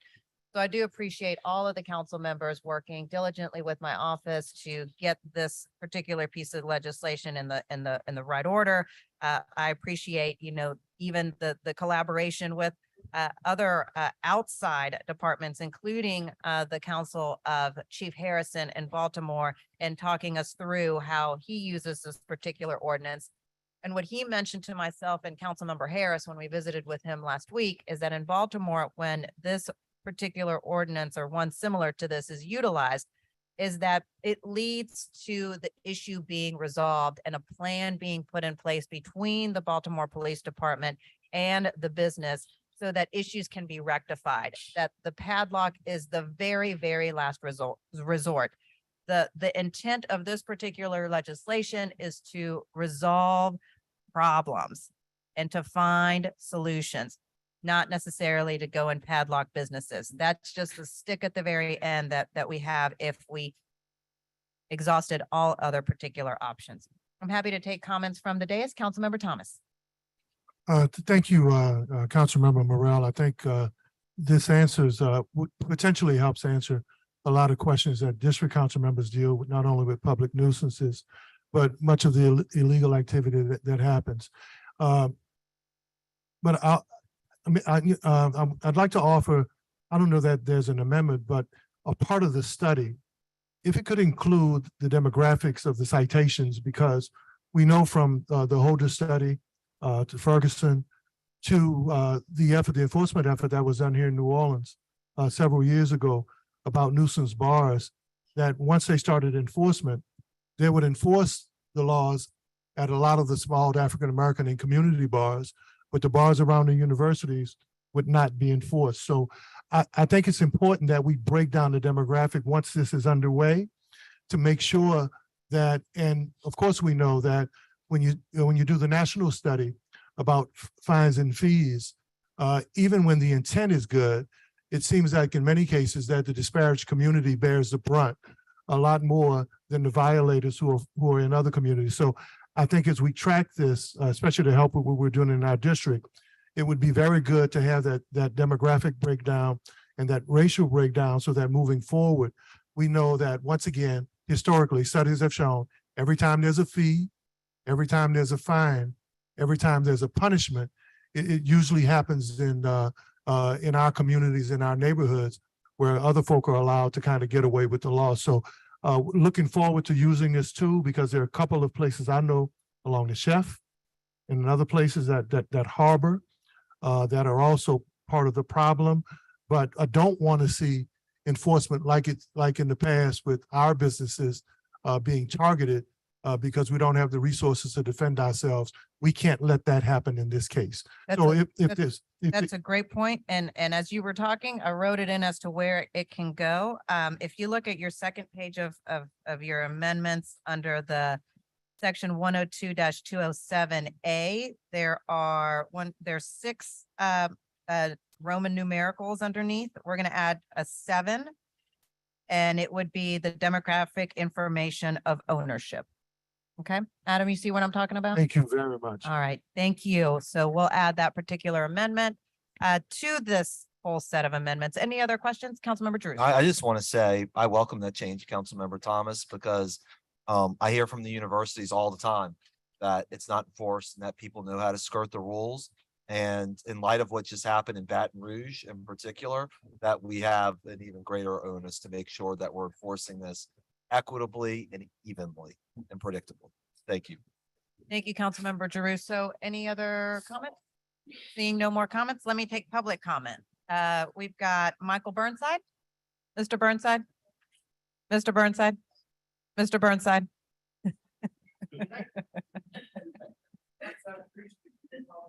I know you were catching up Burnside's with a butterfly and he has someone to socialize with finally. He's not an employee anymore, thank God. So Michael Eric Burnside, 2215 Felicity. And when I first read this, I got excited and then I read it some more and then I got unexcited and then I listened and I got a little bit excited again. So part of the problem, of course, is vacant lots, and vacant lots are not addressed here because a lot of the types of crimes that you're discussing do not actually occur in front of operating businesses. They occur nearby on a vacant lot. So the question becomes, what is the vacant lot owner going to be hit with fines and fees and punishments because he or she who owns the vacant lot is violating the community? So in my community, you can come down on the corner store if you want, or you can go across the street, down a couple blocks and hit the vacant lot that's got a tree in the back where we have a crack tree. And people do their crack and heroin underneath the tree because already the properties had the house that was historical demoed and it's gone because the roof collapsed because the guy who bought it, who lives in Metairie, doesn't give two shits about the community or anything else. He just wants his profit margin come high or low water.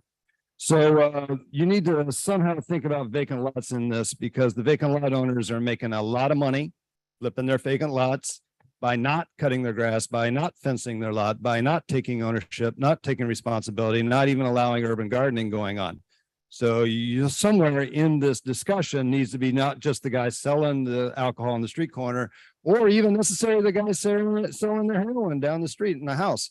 Where are they being used? And a lot of the ways they're being used are vacant properties owned by investors. Great point, Mr. Burnside. I'm going to have Andrew come down and talk to you a little bit about some things we're working on with criminal blight. Next up is Gregory Black. Mr. Black? Still here? All right, I don't, he's not coming up. So let's bring up Zach Smith.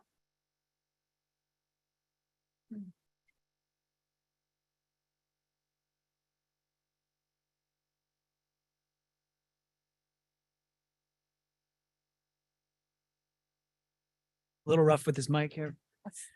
Sorry about that. It's okay. Good morning. Good morning. Zach Smith Consulting, 530 South Norman C. Francis. I want to say, I think this is a fantastic ordinance in its spirit, especially, working in this building for a while. These are the tools that folks really do want to use very sparingly, but there are properties all over the city that do need these sorts of tools for folks in permits and folks in the police, folks in code enforcement to use. One or two kind of questions from this is the differentiation potentially of intent between a nuisance landlord who's allowing a tenant who may not operate their own business, but is allowing a tenant to kind of run amok that could potentially be in conjunction with a bad business owner.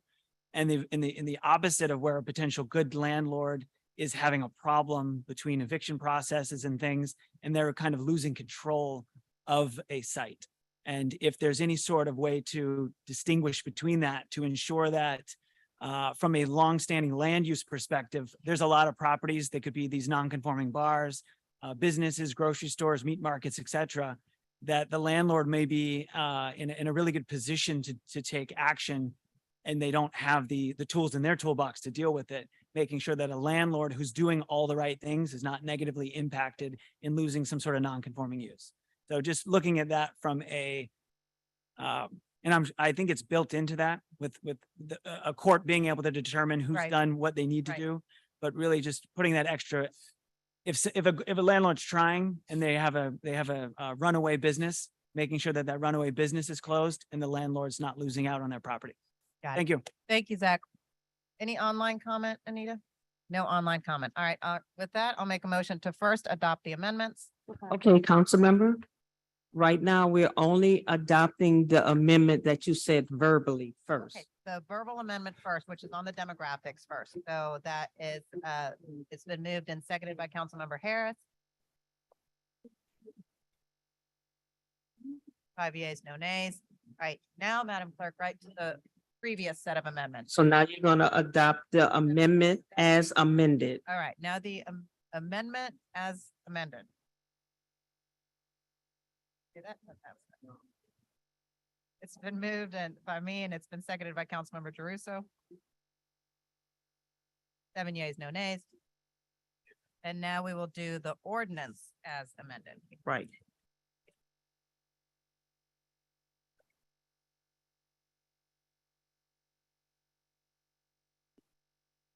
Just waiting on the machine. There we go. You should. I've moved. Some votes If I on can get that. a second, please.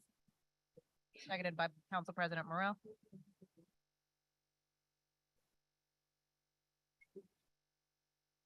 Let's see. 7 yeas, no nays.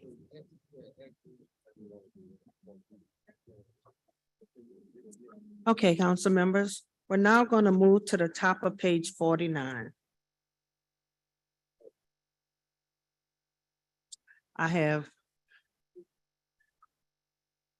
We're supposed to be going to number 53. Wait. Wait a minute.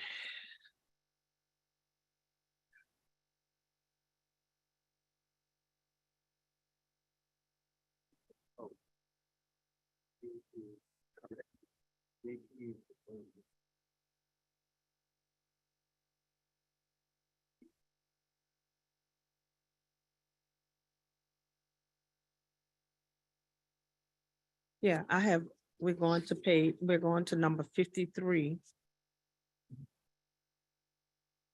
Which is on page 49. We're on the top of page 49. We have resolution R 2351 by council members Morrell and Moreno, supporting the creation of a formal policy between the Orleans Criminal Court Judicial Administrator Office and the Orleans Parish District Attorney's Office regarding the use of the South White Street entrance, and that the city council requests all parties report back to the council regarding the status of a formal agreement within 30 days of the passage of this resolution. Thank you, members. As many of you may recall from some of our previous meetings, there was a bit of a concern regarding the district attorney's use of the South White Street entrance.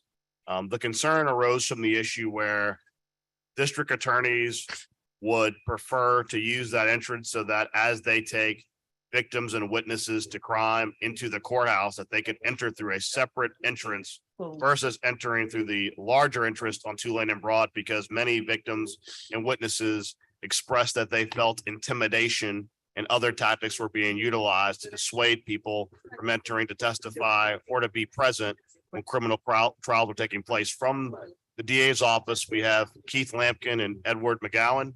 We're able to answer questions if the council has any, but simply this is our resolution in support of working with the DA's office and the criminal district court to establish a policy. The council has expressed previously a willingness to provide financial support if necessary to allow for the issues that were brought to our attention by criminal district court regarding who would use that entrance to enter and exit the building. And we believe that that is something that we're still willing to offer. So it's simply a resolution in support of creating that formal policy so that that entrance can be utilized by a district attorney's office to get witnesses and victims in and out of the court. Are there any questions or comments online? And we'll put it in there. I don't believe there are any. Are there any council members who'd like to speak on this measure? There are none. With that, then I will move adoption of the resolution. Seconded from Councilmember Green. Please vote your machines. 5 yeas, 6 yeas, no nays. The resolution is adopted. Thank you.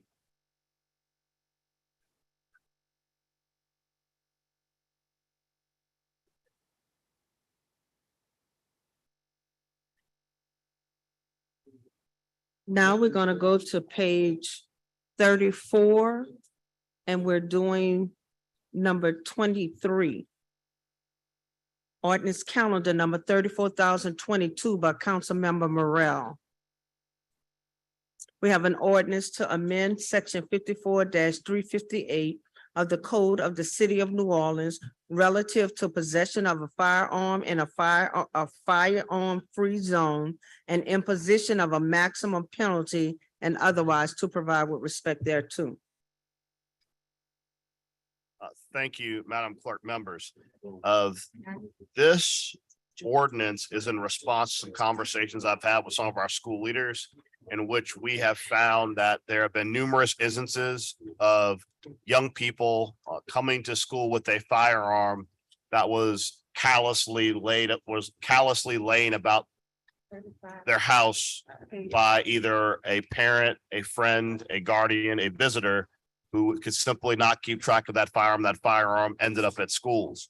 When administrations would then call to report to the police that a young person had obtained a firearm from a household and brought it to school, there was no ability for the NOPD or the school to have anyone held at fault for that easy access to a firearm that could have led to a tragedy at said schools. What this ordinance simply seeks to do is say, if a firearm is not secured in a household, if a child gets access to said firearm from that household and bring it to a school or an area that has a firearm-free zone, that there is someone who's legally culpable for it, and that is the owner of the firearm who failed to secure it. That's what the ordinance does. Mr. Thomas, sorry, Councilmember Thomas. Yeah, Mr. Council, as long as you call me, I'm all right, President. We just had this conversation on the Good Morning Show with the director of FINS, Families in Need of Services.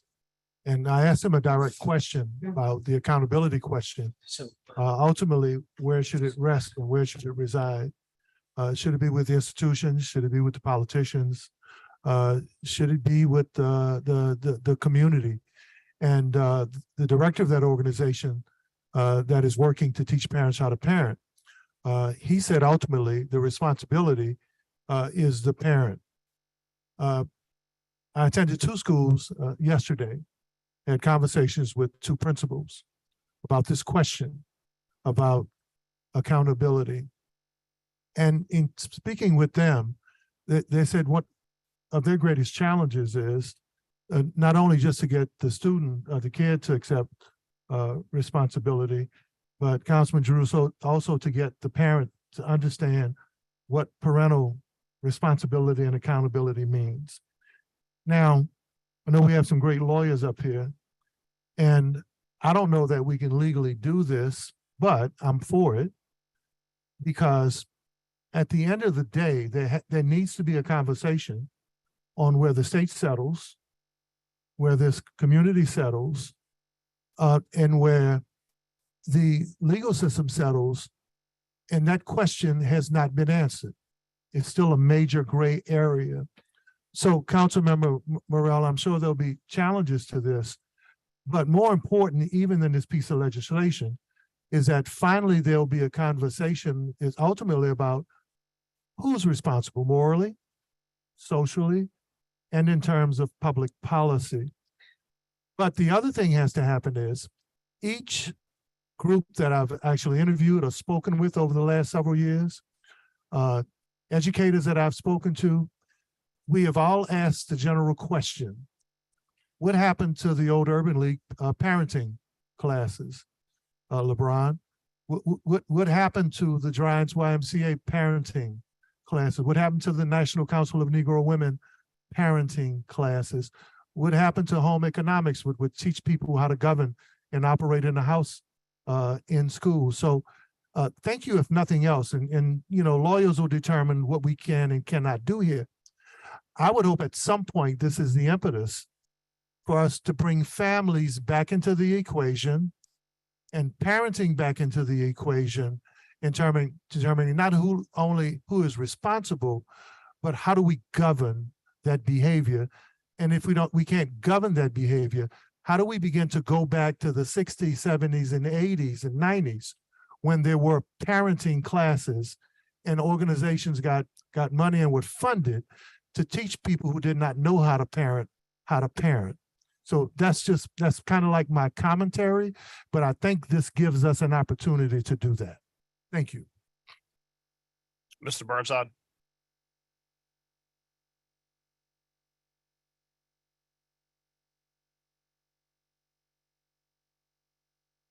Mike Art Burnside, 2215 Felicity. This is a little bit dangerous ground, but I like listening to Councilman Thomas because he makes me think of things I don't think of. I guess it's white privilege and having been growing up in West Virginia and Idaho. In my background, ownership comes with responsibilities and ownership comes with obligations. And I come here and I find ownership doesn't really carry either one, whether you own abandoned quote unquote vacant lot, you don't even cut your grass.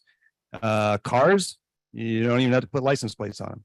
And apparently guns, you don't even have to put them in a gun safe. You don't have to lock them up. You don't have to go and get a gun safety class and teach yourself how to not have your kid kill himself in your house with your gun. And for me, that's ridiculous. You know, if you've got a vacant lot, you either cut the grass or you let the Urban Conservancy or somebody else plant an urban garden on it. If you've got a car, you get yourself a state license or get a diplomatic plate from Venezuela. If you own a gun, you act like it's a machine that can actually kill people and you treat it with respect and fear. It's not a toy for you to prove how butch you are. Thank you. Do we have any online comment? Okay, in closing, I'd like to address Councilmember Thomas's point on legality. Well, I'm a lawyer. And just like if an individual, let's say, for example, there were a child who was caught in possession of prescription medication that was owned by their parents, and that prescription medication was a controlled substance, the person that would be charged and that child having access would be the parent. And if a firearm has an owner and that owner does not take control of the firearm that is their possession, it ends up in the possession of a child, it is very similar. That is not to downplay the fact that we will be sued by the National Rifle Association over this, because that's what happens in the state of Louisiana. In the state of Louisiana, if you do any effort to control firearms in this state, the NRA can and will sue. Probably also the Louisiana Shooters Association. That, however, is not a reason not to do gun control.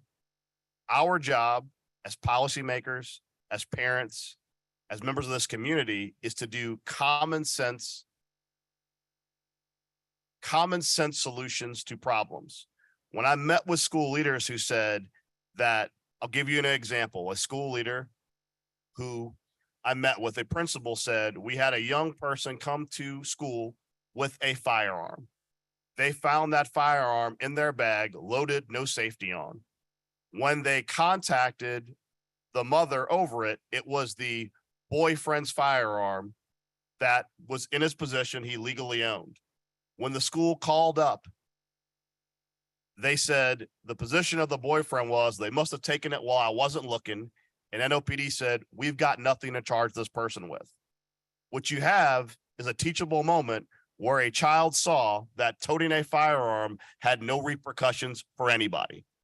So at the end of the day, that boyfriend who left that gun laying on a table for an elementary school kid to take to school, loaded, bullet in the chamber, no safety, he faced no repercussions. And even if he did, the adult that put him and every child in that school in harm's way faced zero repercussions for a firearm being readily available. So I think at the end of the day, it's important this council do what it can do. I'd much prefer this be a criminal statute with true teeth, but instead we're looking at a municipal ordinance because that is in the purview of the New Orleans City Council to establish through municipal rules and regulations what we can regulate and when we can regulate. So I think we're on sound legal footing. It doesn't mean that in this gun-friendly state with a gun-friendly NRA and a gun-friendly shooters association, it won't be an uphill battle. But to be frank, I wasn't here for the low-hanging fruit. I'm here for the fights. With that, I will move adoption. Can I get a second? Second by Councilmember Harris. Please vote your machines.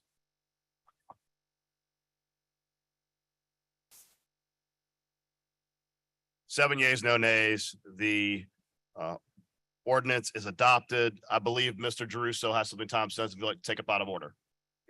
Yes, well, actually, we had a noon setting, so I just, yeah. And there's people in the audience. I don't care about me, but I care about asking people to be here. I just want to make sure that the people who come at that time, so I appreciate it. So you're going for the low hanging fruit. I'm trying to keep the people happy. That's all I'm trying to do. I think, Madam Clerk, we're on item number 35. We're on the top of page 40. We have ordinance calendar number 34,035 by Councilmember Jeruso. An ordinance to authorize the mayor of the city of New Orleans to enter into a cooperative endeavor agreement with New Schools for New Orleans for the valuable public purpose of developing a successful program across NOLA PS charter schools to assist, facilitate, and maximize the capacity among schools to take advantage of Louisiana's 2019 Medicaid expansion of allowable services to best serve the students and families of public school students in New Orleans, as more fully detailed in the CEA form attached hereto as Exhibit A, and otherwise to provide with respect thereto. Thank you, members. I think you all know how important this is to me as part of our mental health collaborative that we're working on. Most importantly, the city and the school board have ability to tap into Medicaid funding, and this will allow that to start happening for the public schools. So with that, I'll let the subject matter experts speak and explain what we're getting ready to do. So I have a card from Sarah Vandergriff Kelly, from Marissa Carollo, Dana Peterson, and School Board President Carver.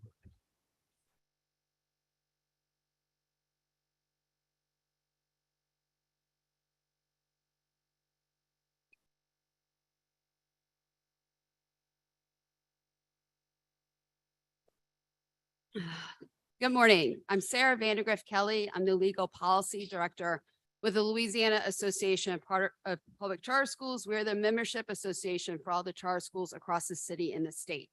We are very excited about this opportunity. We are grateful for Councilman Giarrusso to be leading this initiative. And I just wanted to take this moment to kind of help set the context of what this is and where we're going. And this is exciting for the city of New Orleans. And we actually are given this opportunity as one of the first cities in the country to lead into this opportunity. Courtesy of a former school leader from the Baton Rouge area, a woman named Sarah Broom, who created the Thrive School Academy, the sort of boarding school in Baton Rouge. She is now leading at a national level efforts because all school districts across the country are leaving upwards of 10 to 20 federal $1 million on the table because of Medicaid, because people don't fully understand how to get and recoup the most maximum amount of dollars.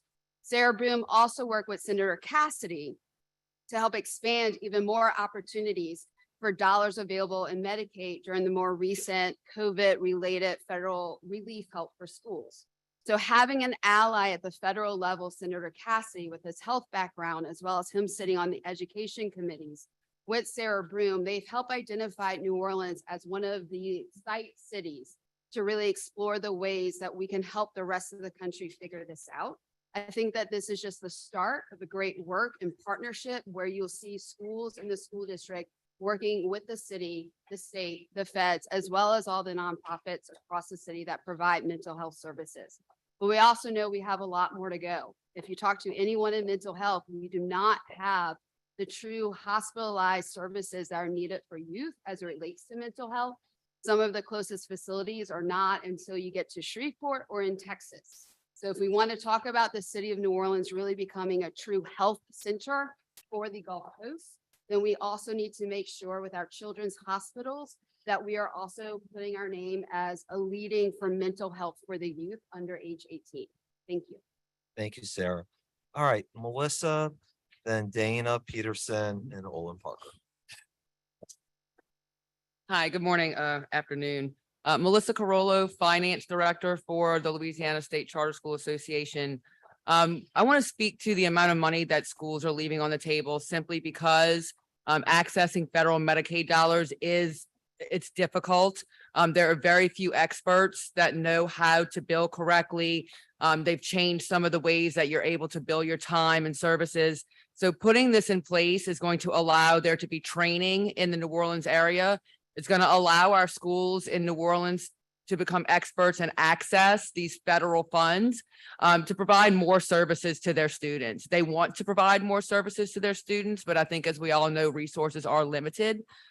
We know there's a mental health issue everywhere right now and in New Orleans. This will help these schools be able to address those mental health issues and also become a model for the state of Louisiana. By equipping the local people in New Orleans with this expertise, we're hoping that we can inform people statewide to continue to access resources that we know are very finite in our state and are very hard to access. So I really appreciate the work that New Schools for New Orleans and Councilman DeRusso have done to start this ball rolling on being able to bring these resources into our schools in New Orleans. Melissa, can I just Yes. ask you this? Can we give like an order of magnitude of money so people understand? I know we may not want to give like the most highest ceiling, but also. So we know that it's an M state. So it's Michigan or Minnesota. I cannot remember. What they ended up leaving on the table in the district that they worked with was almost $30 million in federal funds. Even if we can access 15, the amount of work that we can do with those resources for our students is significant. Thank you so much. And that's on an annual basis too. So that's a big deal. Thank you. All right, Mr. Peterson. Thank you, Councilman Giroux. I want to first just say thank you to you for leading on this discussion and how we can better support kids and kids and families, and also for pushing forward the CEA, which ultimately just helps us collect more data across all of our schools to figure out what challenges are schools facing in actually accessing Medicaid. I think also want to say thank you certainly to the entire city council, who always takes an opportunity to invest in young people, and certainly to the mayor and her team for always willing to lean in.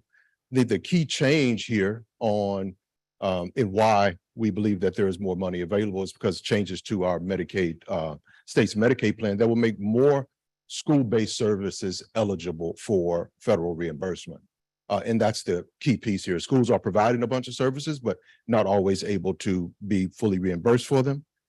And we know that on top of that, Medicaid can be difficult to navigate. So if you take a traditional school system like East Baton Rouge Parish, has been able to leverage significantly more dollars as a result of making some key changes that are allowed under this plan. So we're looking to accomplish much of that same effort. The CEO will allow us to go out, do a landscape analysis, determine how much money is actually being brought in by schools, what challenges are they facing, what services are more eligible for reimbursement, and then figure out what might be a technical solution for us to tap into it. Ultimately, we have to get to that. What is going to be the solution that's designed specifically for our schools in New Orleans? And this study, the CEA helps us be able to do that. So again, thank you for your support in this. Thank you, Mr. Peterson. All right, Mr. Parker and then Mr. Burnside. Thank you so much, Councilman. Thank you. I just wanted to come before you today, Council, just to express my gratitude and the gratitude of the entire Orleans Parish School Board, not only for your commitment to our students, but for the understanding and the recognition of the important role that mental health plays in our students' well-being. This action today is the start of an initiative that will allow our students to experience significantly more mental health services at their schools. So I would, again, on behalf of the Orleans Parish School Board, I would like to thank Councilman DeRusso, his entire staff, who have done a lot of work to make this happen. I would like to thank New Schools for New Orleans, LAPCS, the Louisiana Department of Education, and I also want to shout out Dr. Kelly Jordan from the NOLA Public School staff, who has been integral to this work as well. This action is related to a CEA about Medicaid billing, which I got to admit is not the most exciting thing that I have ever talked about. However, the impact of this will be tremendous. And I'm just filled with gratitude to work with a city council that values our schools, that values our students, and values the importance of mental health. So thank you. Thank you so much, Mr. President. All right, Mr. Burnside. I'm going to join the chorus and say thank you, specifically personally to Councilman Druso and collectively to the council at large. It's nice to see adults caring about pathways other than policing for our children. And as we explore pathways other than policing for our children, whether they're parental classes or whether they're mental health efforts, that adults will find that the system is not really set up to help children. That Medicaid is difficult to navigate means that for a functional adult, it's difficult to navigate, means for a child, it's a nightmare. So we can use all the help we get, whether it's from a sitting US senator or whatever. Our systems aren't really made to be kind to those who try to use them. And so sophistication tends to go to, say, defense companies who are very sophisticated at interacting with the Pentagon because they hire extremely sophisticated Harvard graduates to get paid really high salaries to complete contracts. And it's good to see a sophistication and a caring at this staff level to interact with something other than guns and other than body armor and other than crime cameras and maybe creating a world in which we want to live, or at least want our children to live. Thank you. Thank you. In closing, I know the council president likes to say it shouldn't be so hard to live here. I say a little bit differently. I think government should make things easier for people. And I think we heard a number of the speakers talk about just how difficult this is to navigate, and that what we're trying to do is pare that down. And I think nobody said this, but let me say this out loud. The only way this is being accomplished is through collaboration with NSNO. Mr. Peterson, thank you for being here. With the school board, President Parker, thank you. The mayor, Dr. Avegno, Sarah Kelly, Melissa Carollo, Dr. Jordan, and my staff, Amy and Amanda as well. It is going to take everybody as we're trying to deal with public safety, and we're looking at root causes to figure out how we're dealing with this, and making sure that we're investing in kids and tapping into available resources is, as was said earlier, the low hanging fruit. So with that, I've moved, seconded by Councilmember Green. Members, please vote your machines. 6 yeas, no nays, and the CA carries unanimously. Thank you all very much. Council members, we're now going to go to the top of page 46.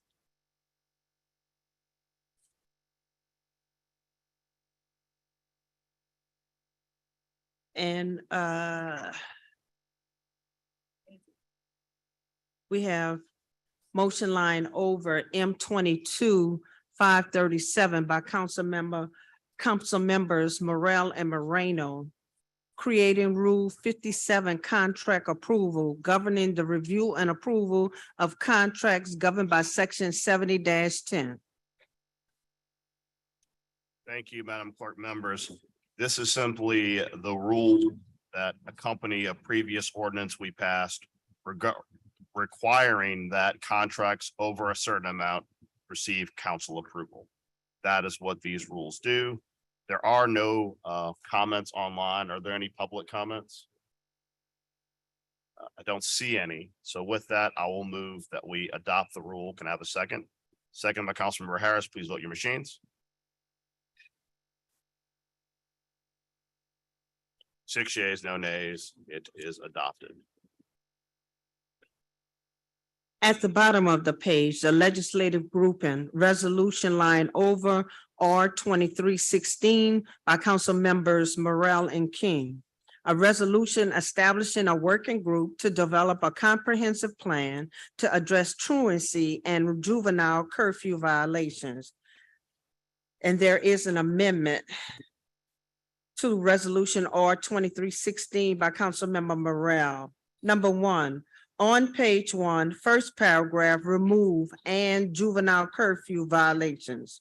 Number 2, on page 1, remove the second paragraph in its entirety and insert in lieu thereof, regular school attendance is essential for our children gaining the social and academic skills needed to succeed.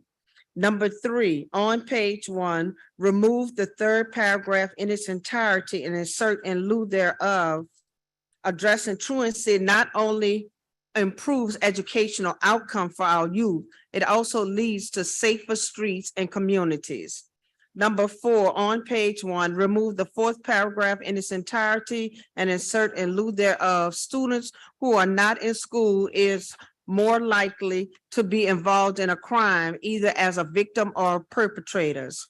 And number 5, on page 1, remove the 5th paragraph in its entirety and insert in lieu thereof, school attendance approves when we engage students and parents in a positive way and provide support to struggling youth and families. Number 6, on page 1, the 6th paragraph, remove the city's curfew center to hold curfew violators when until their guardian can be located.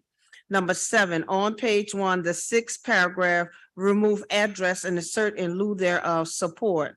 Number 8, on page 2, first paragraph, remove and curfew violations. And number 9, on page 2, second paragraph, remove a curfew center. And that is the amendment. Thank you, Madam Clerk. Members, simply put, what this amendment does is it removes all language regarding curfew from the resolution and simply creates a working group and comprehensive plan to address truancy. That is what the amendment does. Are there any comments on the amendment? The board is clear. There are no public comments. Mr. King moves to adopt the amendment. I second. Please vote your machines. 6 yeas, no nays. The amendment is adopted. On the bill, we have several groups, several individuals that are in support and can speak if they would like. We have Sarah Vandergriff Kelly with LAPCS. We have Melissa Carrillo with LAPCS, and we have Dana Peterson with New Schools for New Orleans.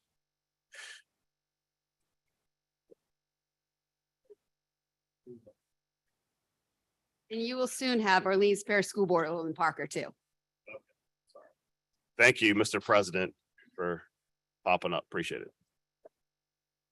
Good afternoon. Sarah Vandergriff Kelly, Legal Policy Director with the Charter School Association. We really are in support of this effort to lead by the city because this is truly a city problem. This is actually a state and national problem. This is a post-pandemic K-12 education problem. When you talk to many of the school leaders, they'll tell you before the pandemic, truancy was manageable. But something truly happened with the pandemic where truancy rates across the country have doubled overnight. In our state alone, we increased by 22%. One of our highest performing parishes in the state is at 39% rate. New Orleans hovers around the 40%, which is the state average. And you have a parish like St. Helena that is experiencing truancy and chronic absenteeism at a rate of 70%. So I tell you this because this is not just a New Orleans problem. It's not just a school problem. For all the things that we've just talked about, there's been so many breakdowns that an unprecedented pandemic has happened, and it's going to take all of us to come together. The state just finished their own state task force led by Superintendent Kate Brumley. You actually had a representative of LAPCS, but also the mayor's office here on that task force because the city of New Orleans is actually one of the first cities in the state to try to start answering these questions and bringing school leaders together to talk about it. There's lots of levels of problems, from not having the right definitions to not having the right tracking systems, but also the lack of clear communications, because truancy is where school issues actually do meet city issues and city services. And we know, unlike the rest of the country, New Orleans right now, we are really suffering at a level of not having the staffing that we need at all the other city levels. So when the schools and the school test system tell you, we need to pass the baton, but right now there's not a lot of services to pass that baton to so that we can complete the circle of support services for families 24/7, around the clock, 365 days a year. So we're excited because of any entity, it really should be a city-led entity. But we ask us to say, don't let this narrative become this is just a school or school system problem. Don't let the narrative become this is just a New Orleans problem. All educational experts are trying to grapple with how are we dealing with a double of truancy rates in just 2 years? How do we recruit when kids were used to not going to school for 2 years and get them back? How do we change that large culture? And it's going to take all parties. So we just ask, as you engage in this work, make sure all parties, because this is where the school, and I say city services, this is where we really come together. And like Medicaid, if we did do this and if we do this right, we can actually start accomplishing great things together. Thank you. Thank you. Also, we have, let's see, we have Mr. Mardi. And after Mr. Mardi, we have Mr. Let me see these timestamps. Well, Mr. Mardi's kept, I'll try and organize the rest of these timestamps. Oh, did you have your card in already, ma'am? I'm sorry. Oh, I'm sorry, Mr. Mardi, I called 3 people at once. I apologize. Come on up. That's okay. I'm going to be really quick. Melissa Carolla, Finance Director at the Louisiana State Charter School Association. I'm really just going to echo what Ms. Kelly had said. We do see this as another opportunity for collaboration within the city of New Orleans. The truancy rate not only affects all aspects of the city of New Orleans, but I think it brings into play some of the things that I heard the council talking about earlier, mental health, parenting classes. I think this is a wraparound service type of issue when we're talking about our kids and keeping our kids in school. So again, I'm really excited to see the city council leading on that. And given the collaboration that I've seen over the past few months and year between all of the bodies in the city, I think continuing that collaboration can have nothing but positive outcomes for the kids in New Orleans. So I just want to thank y'all again for leading on this and recognizing this is something that needs to be solved. Thank you. Mr. Mardi, before you go by, Mr. Peterson as well, and then you're next. I'll be quick. Thank you, Councilman King and Morel for leading on the issue. Just reiterating that I think this is obviously an issue that extends beyond schools, and I think the opportunity for schools and different portions of the city government to come and work together to figure out what the solution is that's specific to New Orleans is what we need. So thank you for your leadership. Thank you. Mr. Mardi. George Mardi, Neighborhood Unity and Merge. You know, we talked about this before. We brought this issue up before. And, this is a good way of doing stuff, but still we have to look at the roots of these problems, and we have to resolve it from the roots of these problems. This is the back end. This is the not from the cradle. This is from the grave. When you start talking about, truancy and juvenile delinquency and all of that. So, other programs are needed to get these people the opportunity to redeem themselves. Because actually, you need reading clinics. When people can't read, they're not going to be able to hold a job. The roots of that are racial and institutional, even political. But to change the course of development for these kids, you have to give them some positive things, which I don't think the system has been doing over the years. You haven't given them the right preparational facilities, such as reading clinics, to focus on the problems that they are having. Because when they get into these classrooms and you have these high stakes testing and all of this, they have a failure effect in their minds. They don't feel like they can be successful. They don't think that they can be contributing to the society.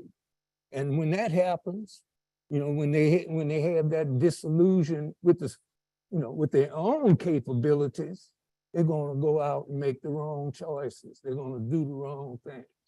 And that's where the truancy comes in at. That's where the delinquency comes in at. So, not only should we have reading clinics, we should have counseling to find out what's wrong with going on in the home with these kids. Why are they doing this? Because you got to start it young. Once they get teenagers, they'll be lost generation. So these are some of the things that we want people to think about. And in your case, leadership should look at in terms of putting these things in practice so that we can try to save these youth. Otherwise, the problem is going to continue. Thank you. Thank you. Ms. Carter.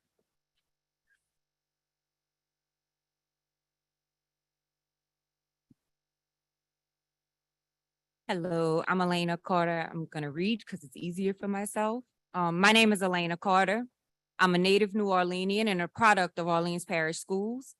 I'm the assistant school leader of New Harmony High School, and I'm currently gathering research on the impacts of scripted curriculum on the forms of capital in charter schools, particularly New Orleans, for my doctoral studies. You see, what kids learn, how they learn, why they learn it, and who they learn it from directly impacts the larger community, especially in New Orleans, because our social and cultural capital directly impacts the economic capital of our city.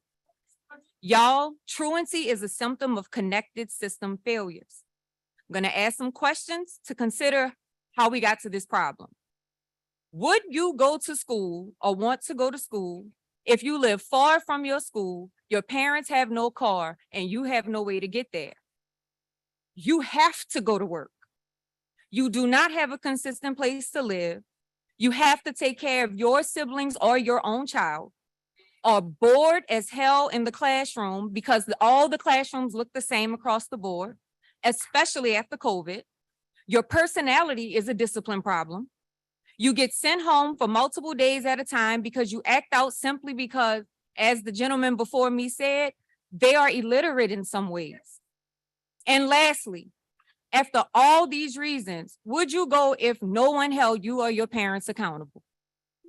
I just touched on the one app issues, school curriculum fails, poor discipline and engagement practices, lack of social, emotional, and culturally responsive learning, the housing crisis, the lack of citywide infrastructure and resources, disconnected recreational systems, the lack of mental health services, and a general lack of home training.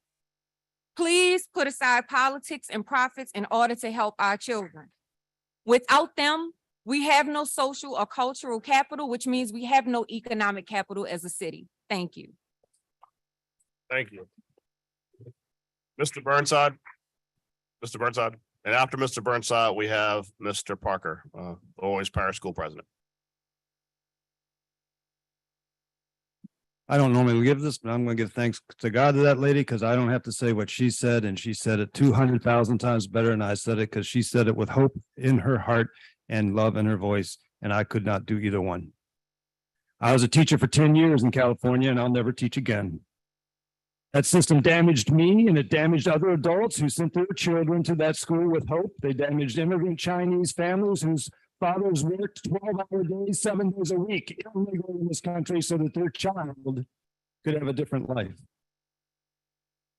The school system damages not only me and the people that I worked with as adults, and not only the adults who sent the children, but the children themselves. The school system damages human beings today, and it had the best, most highest dream of possibility, which is that you didn't have to be your father. I talked to a young man from Tulane who came to the University of Arizona to learn to be a goldsmith. And I said, "There's goldsmiths. Why in the world did you come halfway across the globe to learn to be a goldsmith?" He said nobody would teach him unless it was his father or maternal uncle. If your father or maternal uncle was not a goldsmith in Tulane, you could not learn to be a goldsmith. The society would not allow you. Public education lets you be anything you are, and you don't have to be your father. We have corrupted that dream and destroyed it. Sending children to school damages them. It is a wrong physical act where even adults work from home.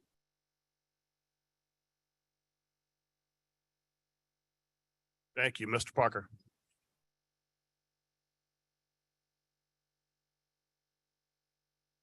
Thank you, Council President Morrell. My name is Olin Parker. Again, I'm the president of the Orleans Parish School Board.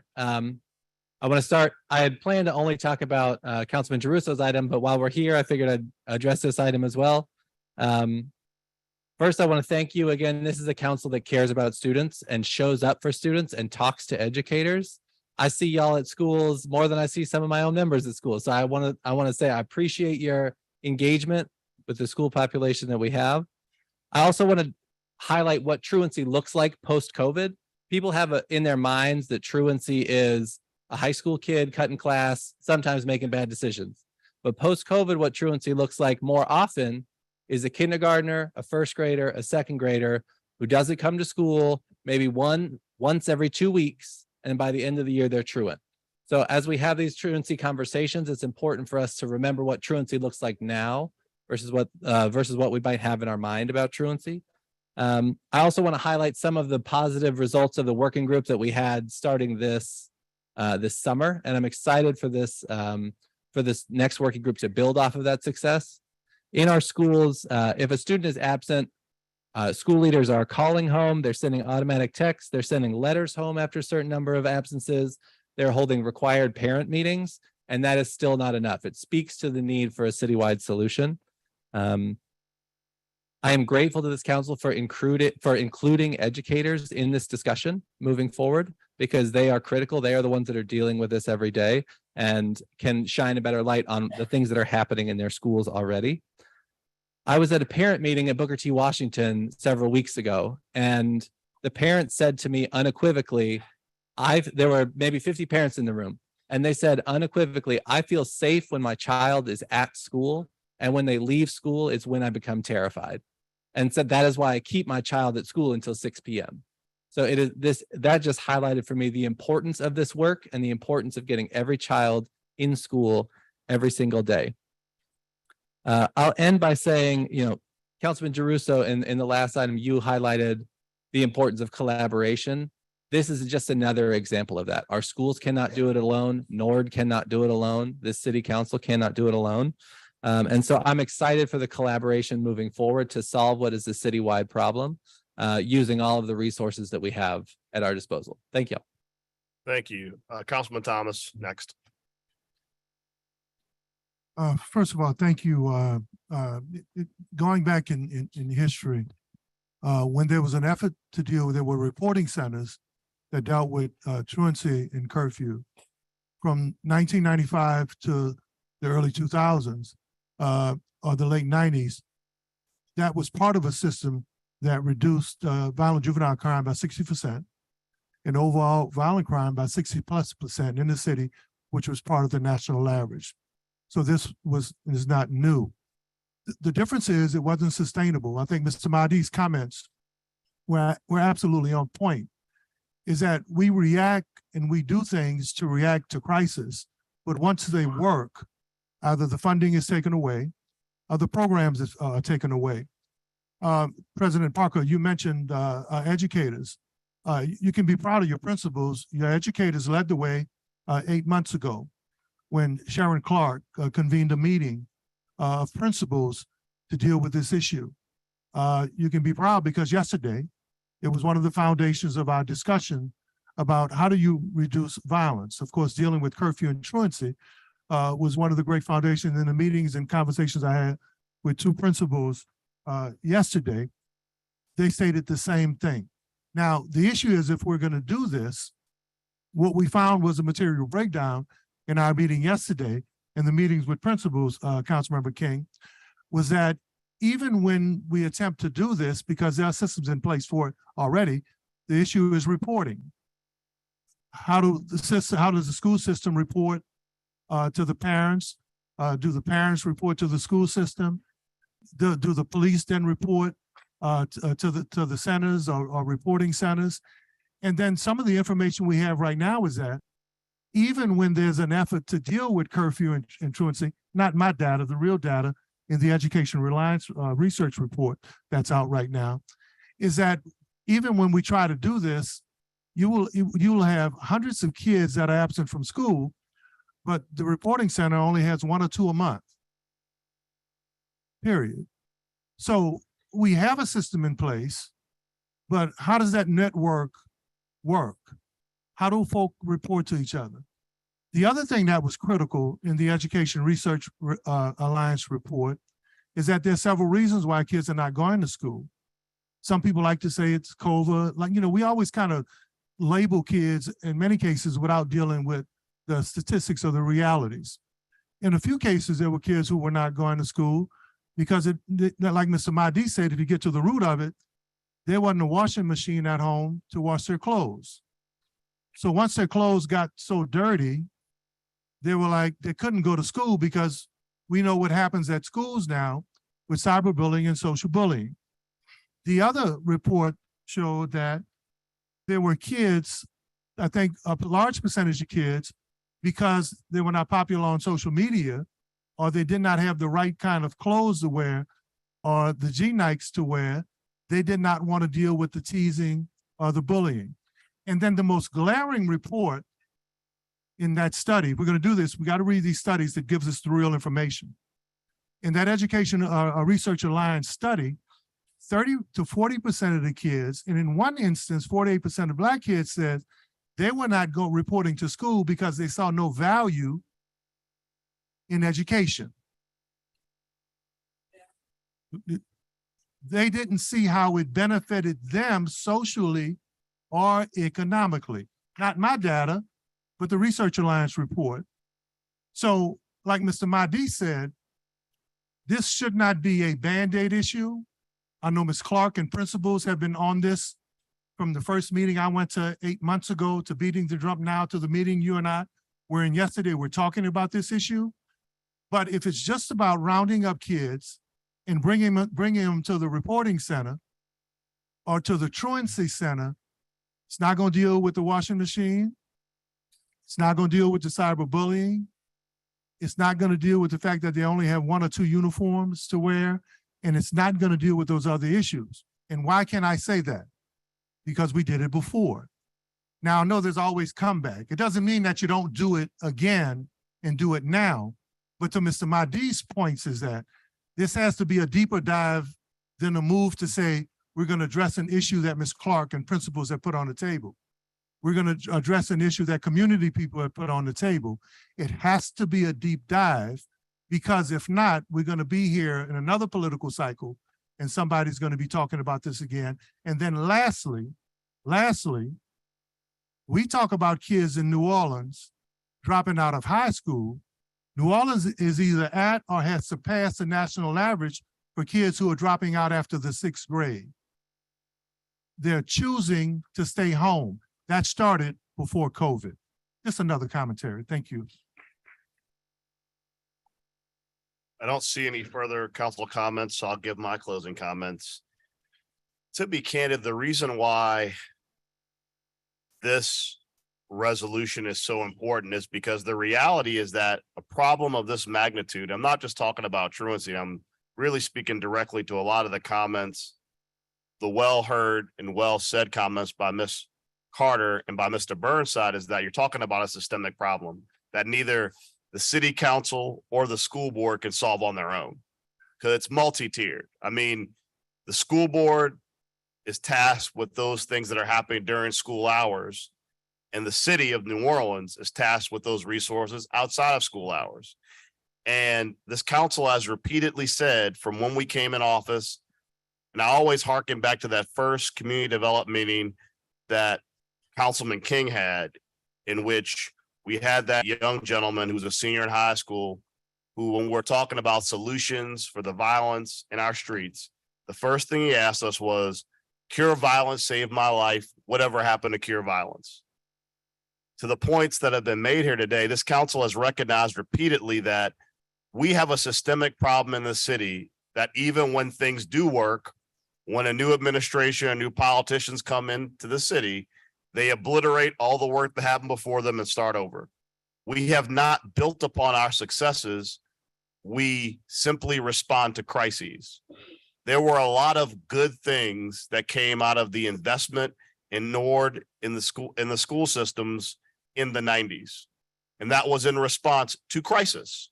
However, as a city, when we relied upon businesses and outside groups to provide those resources in crisis, when the crisis passed, they stopped the resources. The city as an entity never said, this is a systemic problem that we have to own. We have to own as a city and say how we're going to solve it. The goal of this working group is to say, let's identify all of the problems that exist that have led to this problem. Let's identify the problems in the schools, outside the schools, the resources that are lacking for parents and students, the travel time. To your point, Ms. Carter, you're 100% correct. If a kid has to catch the bus across the city to get to school, and that bus picks them up at 6:15 in the morning, and they can't get to that bus, and there's no other way to get to school, they're just not going to school. And that's not on them. That's on the system for not providing alternatives to how they can get to school. Because if their parents are working 2 jobs, there might be no other way to get there. Part of the goal of having this working group together with all the resources both entities bring to bear is to have a sustainable, forward-thinking solutions that will not exist in response to this crisis, that will address the underlying issues permanently. Because to Councilman Thomas's point, we had solutions to these problems and we stopped funding them when the crisis passed. And if we don't have sustainable solutions that are going to solve these underlying problems in a permanent way, we will be back here again after they've been solved for a brief period of time and after people have stopped funding them. So I appreciate all the comments today. This is the beginning of the conversation, not the end of the conversation. I appreciate our educators working independent of this conversation and hopefully working with this working group to solve the problem going forward. And with that, I will move that we push forward it as amended, seconded by Mr. Thomas. Please vote your machines. 7 yeas, no nays. The resolution is adopted as amended. Council members, we're now going to page 48. We have motion M 2347 by Councilmember Morrell, amending Council Rule 10.c to increase the number of permitted special orders of business per council member per quarter to a limit of 6. Okay, just for clarification, this is not to allow for 6 special orders per meeting. We're allotted a certain amount of special orders on the agenda per quarter. And as we've seen, great example today, we have certain orders of business that the public is extremely interested in. And it provides an opportunity for us when we can set special orders to set specific times for those instruments that the public can be aware that's the time to show up for it. So it simply expands the amount of times that we can do that per quarter so that we can schedule in a way that allows those people who wish to participate, that they'll know exactly what time to show up to participate. That's what the rule does. I don't see any public comment on the rule. I will move to adopt the rule. Councilman Thomas seconds. Please vote your machines. 7 yeas, no nays. The motion is adopted. Council members, we're now going to go to page 52.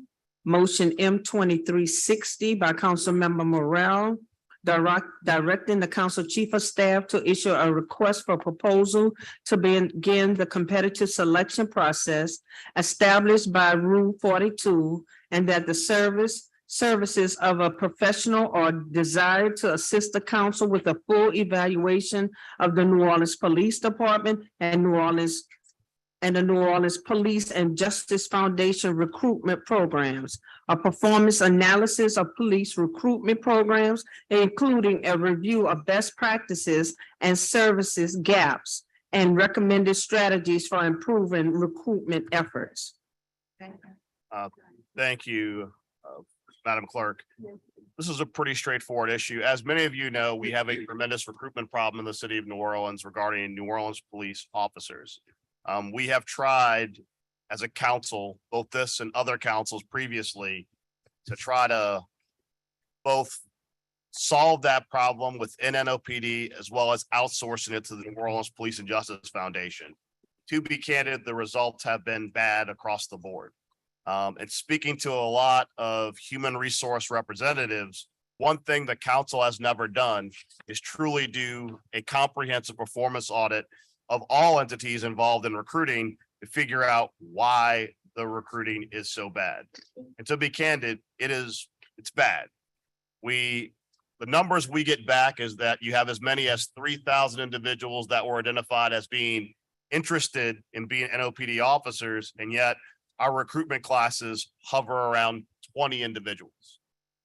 whatever is going wrong in this equation, we need to have a third party come in, audit our existing processes and figure out what is the best path forward. Whether that path forward is through NOPD, police and justice, or simply having, like many departments do across the country, professional service organizations that are simply tasked with recruiting efforts, we don't know yet. But until we have an audit to get an idea of what is working and not working, we can't take that step. So the resolution simply creates the RFP to have individuals respond to do an audit of our existing recruitment services. That's what it does. Mr. Druso. Thank you for bringing this, Councilmember Morrell. I just wanted to say two things. One is, I think it's part of a broader concern, not only with NOPD, she said recruiting and retention issues, but also other agencies as well. And that is going to be literally the first line of questions that I have during the budget quarterly meetings is where are you on FTEs? If we don't have enough people, we can't do the services of the people, no matter what department it is. And also just, I think we need to look hard at having a third party do this, that I appreciate the work that others have done on this, but that people who have professional outfits to do recruiting and retention, since we're competing nationally, is important. And last, I think one of the public facing things we need to think about too is something like a recruit stat, where there is both whoever is doing this plus the administration actively showing people in real time where we stand in the process. I think that's important too. So thank you for bringing this legislation. Thank you, Councilman Druso. Councilman Moreno. Sorry, Thomas. Then Miss Moreno. Apologize. I'll let Ms. Moreno go first. Thank you. Councilmember Druso, just kind of adding on to what you were just talking about, if you know, there's already kind of a move occurring potentially to go to a third party. I think it's really important then that we really start working on what does a transition plan look like? Because the last thing I want is to not have anything, you know. I don't want to end up, the CEA for NOPJF is going to be back up in July. So I don't want to end up in a situation where in July, we're trying to figure out how we're going to RFP something out and, you know, and whether we're going to keep, like, if it appears that we may be transitioning to another path, then we need to start working on that right now and get all of our ducks in a row and make sure that we bring in the right third party and figure that piece out. Because if we don't have everything together, we don't have our ducks in a row, we're going to end up in a worse position than we are now. So I just wanted to add that to it, that we start working now on what that transition looks like. Thank you, Mr. President. My turn now. I want to echo Councilmember Giarruso's comments. Since Councilmember Green started his one-man labor, human resources and city and government labor unit, many of us have been recommending people, sending resumes. People have been calling about positions. And, you know, nothing against, but publicly, especially with this effort, I think it has to be said. No one that I know that has turned in a resume or responded to an opening has gotten a job yet. Now, I don't know, and I think maybe Councilmember Morrell, the study could help find out why, right? If you've asked to be the chief tiddlywink officer, and your degree is in tiddlywinks, and you send your tiddlywink resume in and there's an opening there, why have you not been interviewed or hired yet? So there's something in the process there, to Councilmember Giarruso's comments, that are it would not surprise me that if we can't hire people in the tiddlywinks division quickly, even when their resume lines up, it's no wonder we can't put people in specialized divisions like law enforcement. So I think the most important thing about this is it will tell us where the material weaknesses are. It will tell us if there's a breakdown in the system, because since Councilmember Eugene started this one-man municipal hiring movement, several people have applied, several people have sent resumes, and I don't know of anyone that has been hired yet. So that, and I know there's good intention on both sides. So this is something that definitely needs to be improved and fixed because the jobs are there, the budget is there, the need is there, but the people aren't there yet. Councilman Green. Councilman Thomas and members of the council, of course, I do appreciate the fact that you all recognize my motivation and commitment to getting people to work for city government. Great jobs, great benefits and retirement and health and the like. But I do say this, and I look forward to this request for proposals, but sometimes it's just too hard. We make it too hard because of historic factors. We make it too hard to get jobs with the city because there was pressure put on in the past. And I hope that as part of this request for proposals process, we recognize that sometimes you can state that we're in a state of emergency and you need to make some sort of changes. We're in a state of emergency relative to hire. And in certain areas, we can't get street work done. We can't get the proper policing done. We're having a problem hiring civilians to join the NOPD. So I know that this council is concerned and wants to see more people take those jobs. As far as the police department is concerned, I will say this to the members of the public who are watching. The New Orleans Police Department has been called the gold standard of constitutional policing by our district attorney. I know the process may be hard, but you have 7 council members who are concerned that if you fill out an application and you don't feel that you've been treated fairly, that you call us and give us your name and we'll follow up on it. I want to encourage applications, but not just applying, making sure that you're given the opportunity to take the civil service exam, which needs to be offered more often, and that you are communicated with by the source that is responsible for communicating with you. But please recognize that service in the New Orleans Police Department is a great service for our citizens. We have a top level police department that has made thousands of arrests without serious public concerns in many instances, maybe 4,000 arrests last year, 2,000 for violent crimes, and very few accusations of abuse by the police. The police are doing an outstanding job. They respond in a proper manner, and we're appreciative for their work. So please apply. And if you're not treated fairly, contact one of our offices. We'll help you. Thank you. Do we have any public comment? Okay. Just in closing, a couple of points. One, at the Council Vice President Moreno's point, I do believe that it is especially essential to have a bill of health on the existing recruiting process before we begin the process of potentially seeking a third party to do it. Because if we don't know what's going wrong or what's necessary in the current recruiting process, it could possibly negatively impact our ability to get another group to come in because they won't know what they're getting into. Additionally, to Councilmember Green's point, and I want to be much more specific, it is especially frustrating when you have successful recruitment efforts. I know this council has repeatedly pressed upon the need for civilianization as a solution because it is easier to get a civilian hired than it is a normal police officer.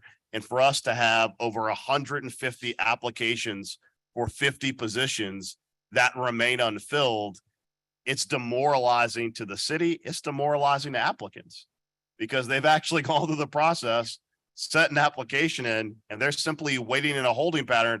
And while we're publicly complaining that we are in a crisis, when people respond to the call, they're being put on hold. And that is not appropriate. And certainly as those civilian positions are within the New Orleans Police Department, I will make sure that as we have those RFPs come in, it includes those people who are in the process but simply aren't being hired. Generally speaking, when you look at success in recruitment, when you talk to a third-party headhunter organization, they define success by a position is empty and it has been filled. And I think that when you look at our recruitment efforts, we give A+ on the attempt, not on the solution. And if we are going to have somebody come in here and say, I'm going to be the new headhunting agency, we should, in that process of hire them, say, we are going to incentivize you to put bodies in positions versus try real hard. So with that, I move that. I just want to respond to one of the things that you mentioned. So while I do think it's important that, we figure out what's gone wrong, the problem with an RFP is that by the time we finally get somebody in, it's 3 months from now. And then in July, we've got the new CEA. So I actually think we should be working kind of in parallel, that figuring out still a transition plan, getting with NOPJF and NOPD on whether or not they even want to continue doing a recruitment. And if for some reason they don't, start working on that transition plan. So at the same time, you know, we'll be just ready to go and also have the answers on the back end. So I would just say that. And I guess I would close by saying, until we know how bad a job they're doing, I don't know whether I want their input. I'll move to adopt the resolution. Can I get Maybe a they don't second? even want to do it anymore. Second by Mr. Green. Please vote your machines. Problem is your RFP back. 6 yeas, no nays.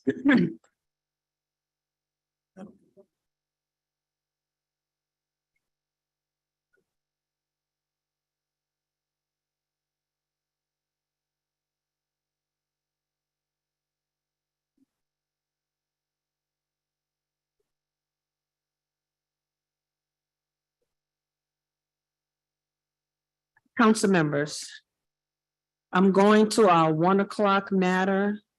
I'm going to read the legislative grouping on page 24 first, and then I will read into the record the legislative grouping on page 29.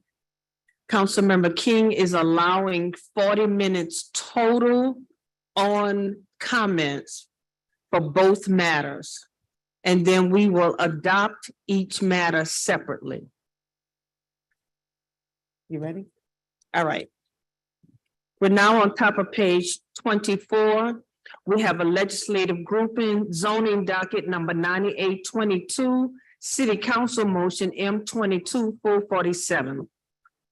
A request and amendment to the text of the comprehensive zoning ordinance to amend Article 19 to create a new interim zoning district called the Lower Algiers Rural Protection Interim Zoning District, which would prohibit the development of multifamily residence in SRM1 multiple family residential districts and commercial development in the SB2 pedestrian oriented corridor business districts in the area generally bounded by the intercoastal waterway, the Mississippi River, the Donner Canal, and Delacroix Road. The IZD applies to all properties currently zoned SRM1 multifamily residential districts and SB2 pedestrian oriented corridor business district. The recommendation of the City Planning Commission being for denial. We have motion M2357 by Councilmember King. This motion has been read, has appeared on the agenda, and the public has had time to look at it, so I will not read this motion into the record. We'll now go to page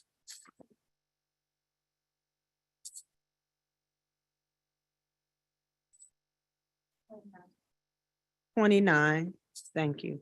The legislative grouping, design review 5422 Scott Steen. Request an appeal of the Lower Algiers Rural Protection Interim Zoning District to permit a multifamily residential development in an SRM1 multifamily residential district and SB2 suburban pedestrian oriented business district on Square One, Lot XB-1B in the 5th Municipal District, bounded by English Turn Parkway, Woodland Highway, River Road, and Staten Road. Municipal address 40 English Turn Parkway. The recommendation of the City Planning Commission being for approval. We have motion M2362 by Councilmember King denying the applicant's request on design review 5422 for property located at 40 English Turn Parkway. CPC. This application is an appeal of the Lower Algiers Interim Zoning District that will be discussed next. It is for a development proposal for new construction of a multifamily residential development called the Village at English Turn. The development is located at 40 English Turn Parkway. It's an approximately 16-acre site. The development is to contain a total of 278 residential units in 11 buildings arrayed around a central pond. 9 of the structures will be 3-story buildings. 2 of the structures are to be 4 stories buildings. Parking lots are generally positioned along the perimeter of the site. As an appeal of the interim zoning district, the process for this is that the appeal is filed with the planning commission. The planning commission staff issues a report, and that report comes directly to the council. There is no action by the planning commission itself. The planning commission staff recommends that the appeal be granted. The staff finds that the appeal meets the appeal standards contained in motion M22-447. Further, the staff finds the request to be consistent with the master plan and also consistent with the planning commission's action on the interim zoning district. The planning commission is not in favor of the interim zoning district. And so based off of that, the planning commission staff recommendation on the appeal is for approval. That's it, City Planning Commission. All right, thank you. Just before we get started, as mentioned by Madam Clerk, we're going to allow 40 minutes total public comment. We have a lot of public comments that's still coming in. I want to remind everybody, we're going to have the proper decorum while here. We're going to make sure we remain tactful, respect everyone's concerns, comments, and positions. When you come up to the mic, please give your address. And we also, please let us know if you are, who are you representing, and if you're paid to be here. So the first person I'm going to call up is Miss Nina Young. Nina Young.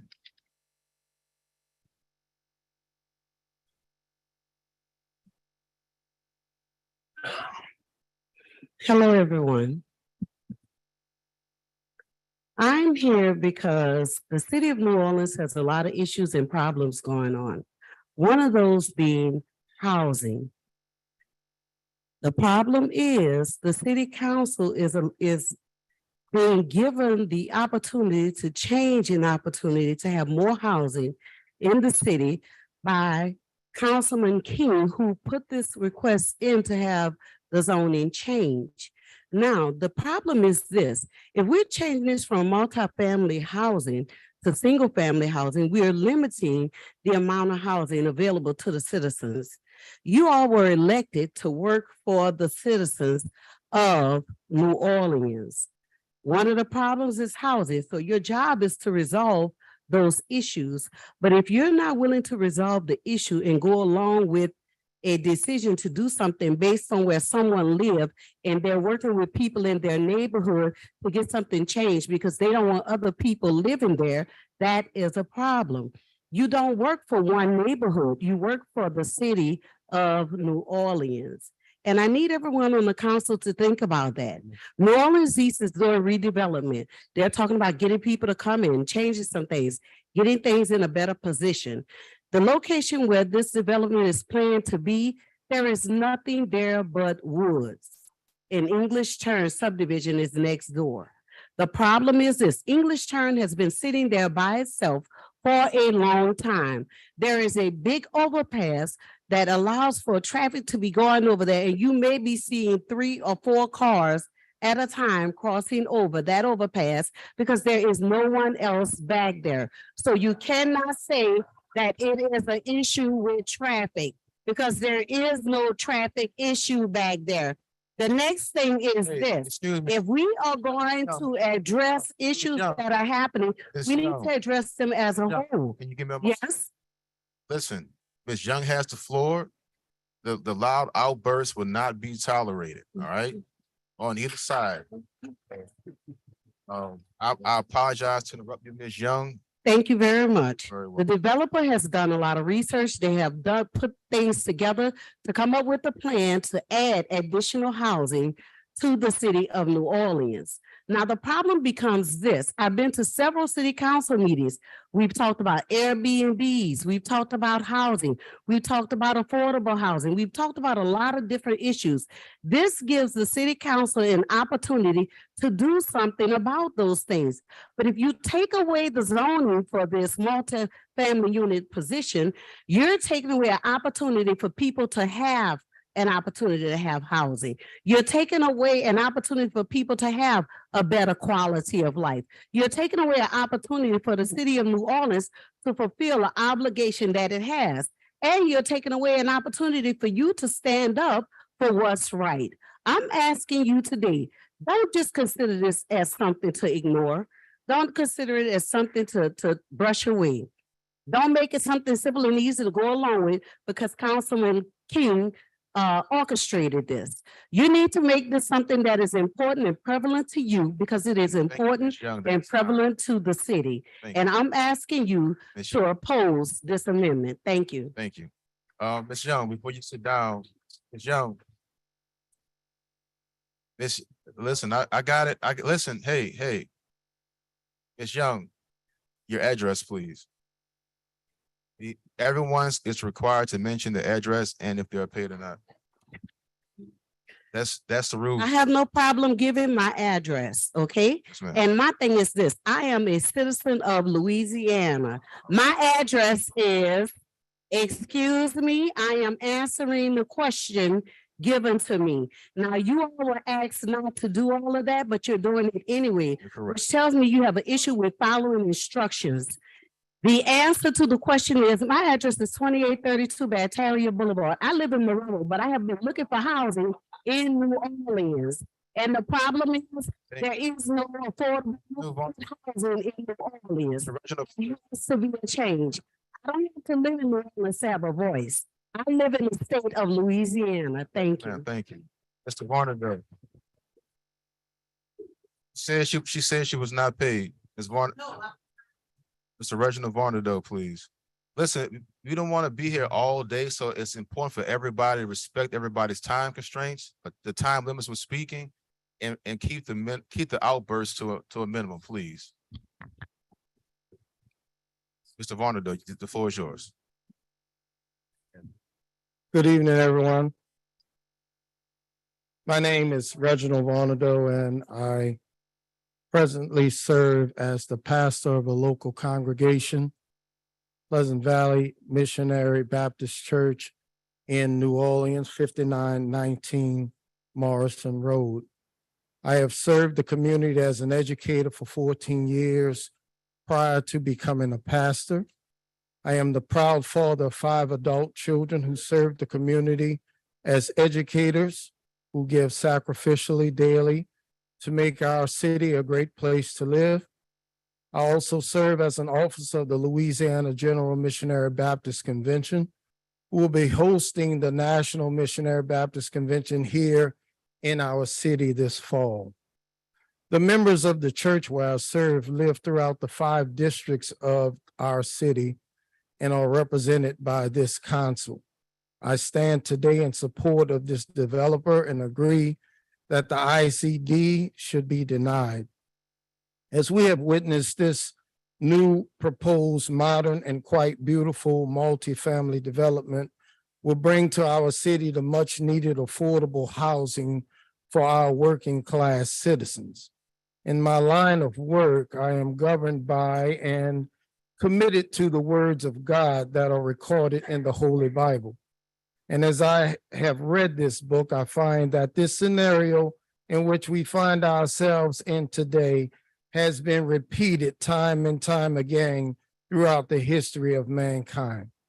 In the categorizing of the Bible, there are a group of books enclosed that scholars refer to as the literary or classical prophets.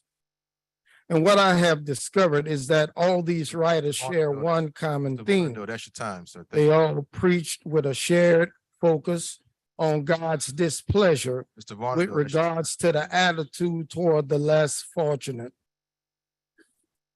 Mr. Varno, that's your time, please. Thank you. The systematic oppression divide.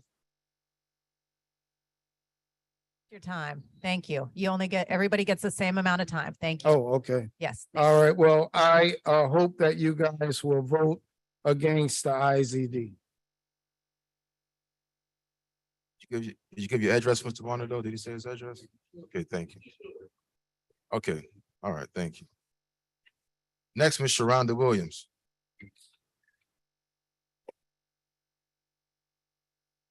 Good afternoon, council members. Sharonda Williams, 1615 Poydras Street, Suite 900. I am here. I am legal counsel to the developer Stanton Square LLC. I just wanted to raise a few legal points to the council. I submitted a letter to you all on January 18, 2023, setting forth some of the legal issues related to the vote that's before you today. One thing I want to note is the IZD says that you want to do impact studies on certain things like drainage, road utility, infrastructure, and municipal services. We've already submitted to the city through the City Planning Commission public documents that show that those issues have been studied and are not even to be considered or should be considered. There's an existing Corps of Engineer permit. We've given information from SLPFA related to the fact that there is no impact on our flood protection system. You'll hear from our engineer in a moment. We've also given you documents from the Department of Transportation showing that the surrounding highways are only used at 50% of their capacity. We've also cited to you case law that says that municipal services and concerns about that are not sufficient to avoid Fair Housing Act implications that are before you today. With that said, it's clear that this is just a veiled attempt to exclude certain residents. It's blatant NIMBYism, and that's evident from the public comments that have been received through the Design Advisory Committee process, and in the comments that have been online saying that these potential residents will be thugs, et cetera, which is blatant NIMBYism. We've also cited to you the longstanding case law that says any attempts at exclusionary land use policies at the behest of a largely white community is a violation of the Fair Housing Act. And it's particularly more of an issue when there is a legislator or a lawmaker that's a part of the community seeking to exclude those populations. And so for those reasons, we ask that you consider this aside from any political sway that might be at play here. Thank you. Thank you, Ms. Williams. Next, we have Mr. Brian Trasher. Is that correct? Brian? Okay, all right.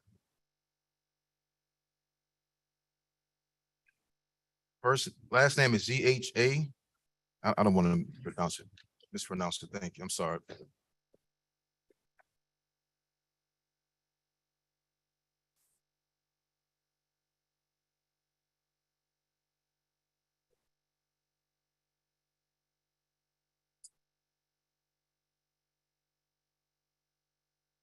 Ma'am, I'm going to be honest with you. I can't see they're too far away. Can you have someone pass them to us? Because I can't see any of that.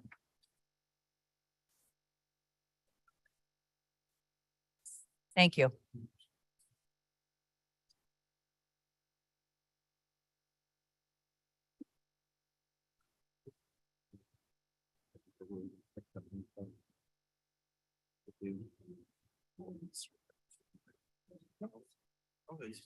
Now your time is starting. My name is Xin Hong Zhang. I'm the owner manager of Stanton Square LLC. I'm also a practicing neurologist in Jackson, Mississippi. People at work call me Dr. Z. New Orleans was my first stop in the United States 30 years ago. I got married at Algiers Point, and I had 2 of my children at Ashland. This place holds the sweetest memory of my American dream. I purchased this parcel not only as a real estate investment, but also as a home for myself and my husband when we retire in the future. I will proudly host my children, my grandchildren, and my friends here. When I purchased this property for Mardi family, I depended on the fact that it has been zoned for this exact purpose, suburban multifamily, since 1980s. The by right parcel has been approved by the Army Corps of Engineers. I plan to build beautiful low-density apartment homes surrounded by fresh air, green spaces, native trees, and fauna, featuring 1, 2, and 3-bedroom units for hardworking New Orleanians. Zoned for 35 units per acre, we voluntarily reduced to 16 per acre. There will be 28 large oak trees preserved. The largest one is 78 inch in diameter. The largest oak tree we researched in Audubon Park was 70 inch. A retention pond will generate less water discharge to the drainage system, a net negative effect. Our world-class architect designed most buildings look like a large individual house instead of typical apartments, featuring walking trails, dog park, dog spa, pool, exercise facility, pickleball course, etc. I love this country in part because, unlike China, That's time. Wait, ma'am. This country was founded on principles. Wait, everybody in the audience, This hang on, ICD hang will on, take away hang on, my hang on. constitutional Ma'am, right Ma'am, that's, and the fair housing rights of that's your future time. residents. Passing this ICD will gravely jeopardize this project because Guys. delay will make investors lose Ma'am, that's your confidence, time. contracts will expire, and the funding will disappear. Hang on. There's 7 commissioners Thank you, ma'am. voted unanimously. Ma'am, that's your time. Voted unanimously to deny this ICD. next speaker, You- next speaker is Mr. Romy LaCour. Romy LaCour. Yeah. That's your time. This is abuse. That's your time. Romy LaCour. Is Romy LaCour? Is Romy LaCour present? Romy LaCour, last call from Romy LaCour, who is in support. I have a stack of cards. But Ms. Collins, you, by all means, come up, please. You're Romy LaCour? Okay, so we're gonna do Romy LaCour first and then Ms. Collins. Hello, I'm Romy LaCour, on behalf of the Greater New Orleans Housing Alliance and Housing NOLA at 4640 South Carrollton Avenue. I would like to express my opposition to zoning docket 9822. We would believe it would be detrimental to deter any form of multifamily housing development in this area for an entire year, particularly small multifamily of affordable dwellings. Temporary IZDs have a trend of eventually turning permanent through the establishment of overlay districts, and we fear that this opportunity is being used as a strategy to ban all multifamily development in Algiers long-term, which would further promote segregation in our city, which desperately needs a diversity of housing stock across all districts. Thanks. Thank you. Next, we'll have Ms. Collins.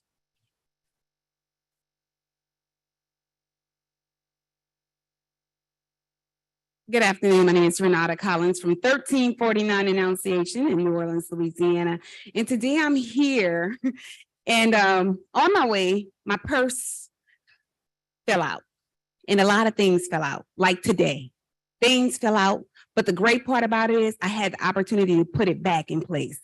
And that's what I'm here for.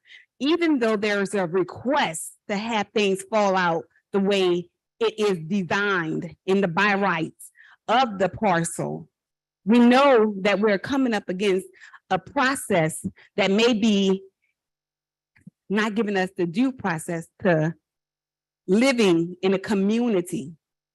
If you can see that today we have a lot of young people here, a lot of new voters, a lot of people that are young and vibrant that is saying, hey, I don't want to live in the hood. I am somebody. I am worth the same opportunities as any other voter, American resident, whether they're coming from near in Orleans Parish or our surrounding parishes. I'm not asking for any special treatments, and I hope that no one here is. Because the truth of the matter is, I love being a part of New Orleans. I love that we voted for you guys so that you can be the sounding voice as we live in this great city of New Orleans. Thank you guys for your time, and please consider fairly when you consider revoking the IZD motion today. Thank you. Thank you. Mr. Bob Mora. Floor is yours. Hello, my name is Bob Mora, 5110 Fred Street, New Orleans. I am paid by the owner of the property. I'm the engineer of record, land surveyor of record for the project, and really just here to address any technical issues that the council may have. A few things I would point out, reading through the interim zoning district, a lot of the concerns that are expressed, the environment, drainage, traffic. Just from an engineering perspective, none of those things really disappear with single family developments. So I just wanted to point that out. And I would say from a permitting standpoint, the city has more requirements for a multifamily development and more prerequisites and reviews to get it approved. Thank you. Thank you. Give me a minute. I'm trying to shuffle through all of these cars, make sure.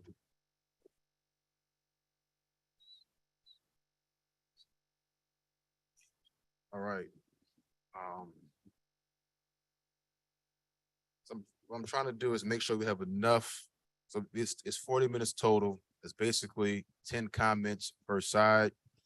We just went through 8, 1, 2, 3, 4, 5, 6, 7, 8 comments that are against the IZD. And so are there any other comments? We need 2 more people who like to speak that may be against the IZD. They have not spoken. I don't have any more cards. If I have, okay, Maxwell.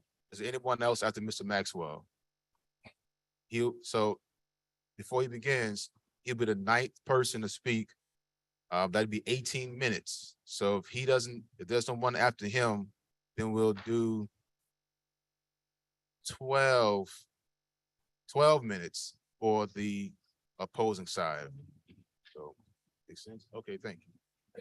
Thank you, council member. Maxwell Chardulo, Louisiana Fair Housing Action Center, 1340 Poydras. So when someone first sent this to me, I didn't understand why it was an issue or why council was involved at all, given that this kind of multifamily development was permitted by right here. And then they let me know that it was an IZD to stop an already proposed development. And that raises just about every fair housing red flag in the book for us.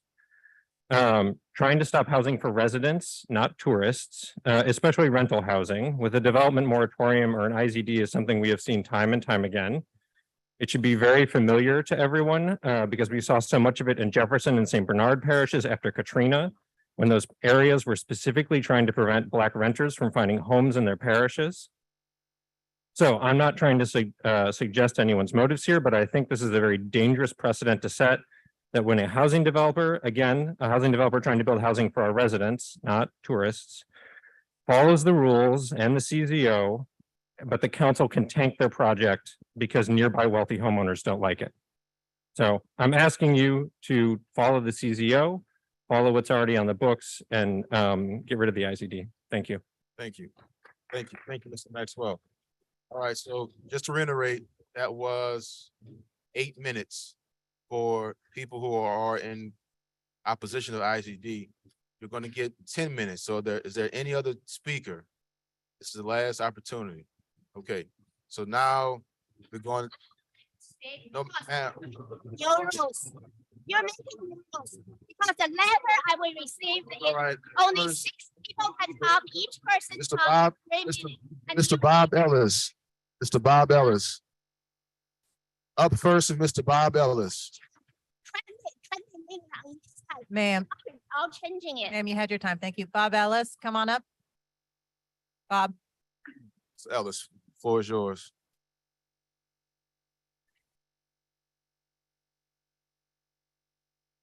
Thank you, council members. I'm Bob Ellis. I am at 650 Poydras Suite 2615. That's NOLA 70130. I'm the attorney and lobbyist for the Lower Coast Algiers Group community. And just by way of reference, we've submitted a petition in support of this IZD and against the appeal. There's about 977 people, residents, voters, taxpayers that are for this IZD, and they're for it for a reason. Now, they're going to tell you their personal experiences, but if I could just ask my people to stand up for a second.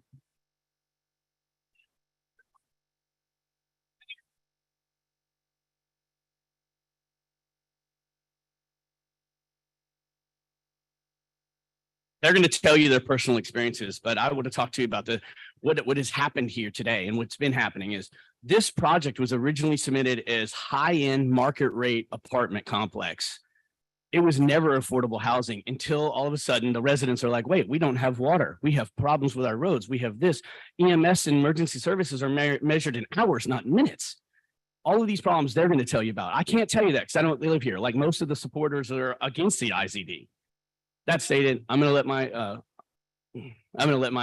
rest of my time to my clients. And thank you so much. And again, thank you for the IZD. Thank you for denying this appeal. Let's get the studies done and let's determine what Algiers needs to develop.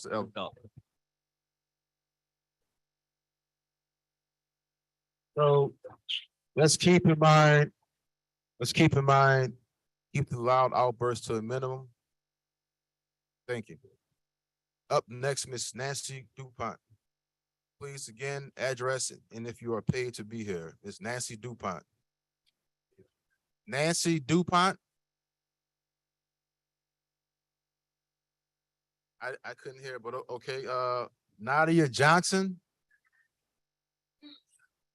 Okay. Darlene Thomas. Okay. Here we go.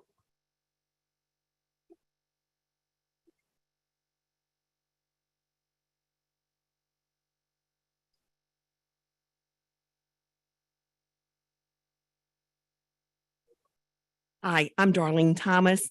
I live at 60 English Turn Drive in Lower Coast, Algiers, and I'm not paid. I'm not in favor of adding the multifamily project or any other multifamily project in Lower Coast, Algiers. 2 reasons. The water pressure in the area is very, very low. It's been so for years. When our faucets are opened, we experience slow streams of water coming from the tap. It takes minutes to even fill a pot. It's my understanding that at one point we had 2 pipes coming from across the river delivering water to the area. One pipe is non-functional and the other is struggling to get the water transported. We need to have that repaired before we consider even doing any growth. Having said that, in my opinion, the area does need to be developed. We can't stop progress. However, the entire lower coast of Algiers needs to be zoned for single family housing only. Let me describe our entry and exit from lower coast Algiers. We have one two-lane street, LA 406. In order to get out of the area, we need to cross a canal. That's the Donna Canal. That path is forever sinking. It's been repaired many, many times, and it sinks again. As of right now, it has sunk about 2 feet. When we cross that area, we have to do so carefully. If it will break, we are trapped. We have no way no way out of there. We can swim across the waterways, and most of us are too old to swim across the canal. If during a storm, a barge, heavens help us, should crash into the levee, we are going to be bombarded with water and we will be trapped. We will die. In my opinion, the proper approach would be to zone the lower coast Algiers. Ms. Thomas, that's your time. Next up, and Mr. begin city plans. Next up, Mr. Repair the water transportation and repair the Donna Canal crossing. Multifamily housing will only add to our already existing problems. Thank you. Thank you, Ms. Thomas. Hello.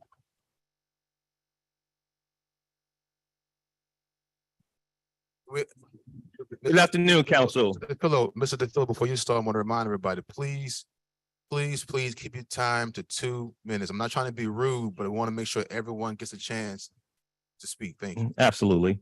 My name is Marlon DeFillo. I am a resident of Orleans Parish and not a resident of Jackson, Mississippi. I reside at 29 Kings Mill Lane, located in Lower Algiers. I spent 35 years as a member of the New Orleans Police Department, retiring as the assistant superintendent and served as interim superintendent under the Landry administration while Ronald Cerberus was being sought out. This afternoon, I respectfully ask you to approve the IZD infrastructure study for the low coast Algiers before any development takes place, particularly in public safety. As it stands now, there's not enough first responders in the city to adequately service the low coast Algiers, especially if there's an additional 30 to 35% increase in population. This is a recipe for disaster and life or death situations. There are no police, fire, EMS substations in Lower Algiers, and if the Bell Chase Bridge is up, the intercoastal bridge traffic is backed up, it further complicates someone needs to get to medical attention in a facility. Witnessing a 74-year-old female having a heart attack at 5:30 in the morning and EMS taking an hour to get there. Or a female in labor and EMS taking an hour to respond, only to find that the mother had already given birth inside the home. Or watching EMS travel from Carrollton and Tulane in 4 p.m. rush hour traffic with its lights and siren on, because I was behind it, and taking 45 minutes to get to English Turn, and not to mention the return travel time back to the nearest hospital. These are just a few of the examples, and there's dozens more that we can go into later. I believe all we want is the same thing, a strong infrastructure that can support a viable community. So when there is an emergency and citizens ask for EMS, police, or fire, our first responders will respond safely and quickly. Let us not rush into this development on a hope that it will be okay and take the word of some people who say what we want to hear. Thank you, and not what is factual that we need to know.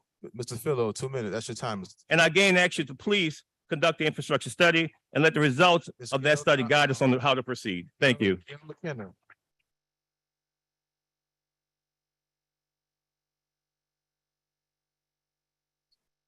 Oh, hold up. I didn't. We were told that if we had a card in, we had some speakers prepared that we might be able to go out of order. However you want to do it, sir. I'm not trying to be disrespectful. Appreciate it. Miss Gail McKenna. I'm sorry. Okay. So Miss Gail McKenna said you can have her 2 times. Please give your name and your address. Oh, I'm sorry. We can't do seat in the time. We can't do seat in the time. I apologize. No seating at time. Sorry. So Miss Gail McKenna, you gonna speak, Miss McKenna? You can't. Okay. Well, we're just gonna pass on. Mr. Mark Major.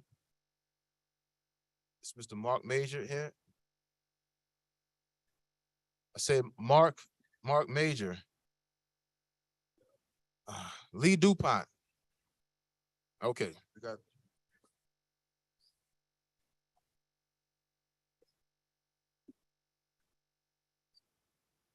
Good evening. My name is Lee DuPont. I'm a lifelong voting resident of New Orleans. I live at 12805 River Road, Lower Coast Algiers. I do not live in English Turn. I live in Lower Coast Algiers. Future large developments will have a greater impact on us outsiders than those living within the walls of English Turn. In your package, you'll find images of what I'm going to describe. Many properties along Delacroix Road, Willow Road, and English Turn Parkway currently flood regularly. Drainage in Lower Coast Algiers is provided by open ditches, many of which cross property lines likely to be developed. The IZD is needed to protect our citizens living outside of English Turn. It requires developers to prove that their for-profit developments will not flood out the residential neighbors. One area that currently floods lies between English Turn Parkway and River Road. Numerous residential properties are serviced by a single ditch that drains over 100 acres, including the Algiers Youth Athletic Field, commonly called PAC, all of the homes on Jack Wyman Road, 1/2 mile of River Road, multiple houses in the arbors, and several residential properties yet to be developed. This drainage ditch is in a 70-foot wide drainage servitude shown on a for-profit developer's plans. Those same plans call for filling the ditch and paving over it for a parking lot to make their development even more profitable. Damming off this historic drainage path would flood residential neighbors completely. The images provided show current flooding in the arbors on properties that drain directly into this drainage ditch. The developer knows the ditch exists. The plans to fill it in with no regard to the damages caused by the residential neighbors, all to increase the profit for their development. Thank you. Please protect us from increased flooding. Mr. Ernest Leger. Thank you, Mr. Dupont. All righty, thank you. Ernest Leger.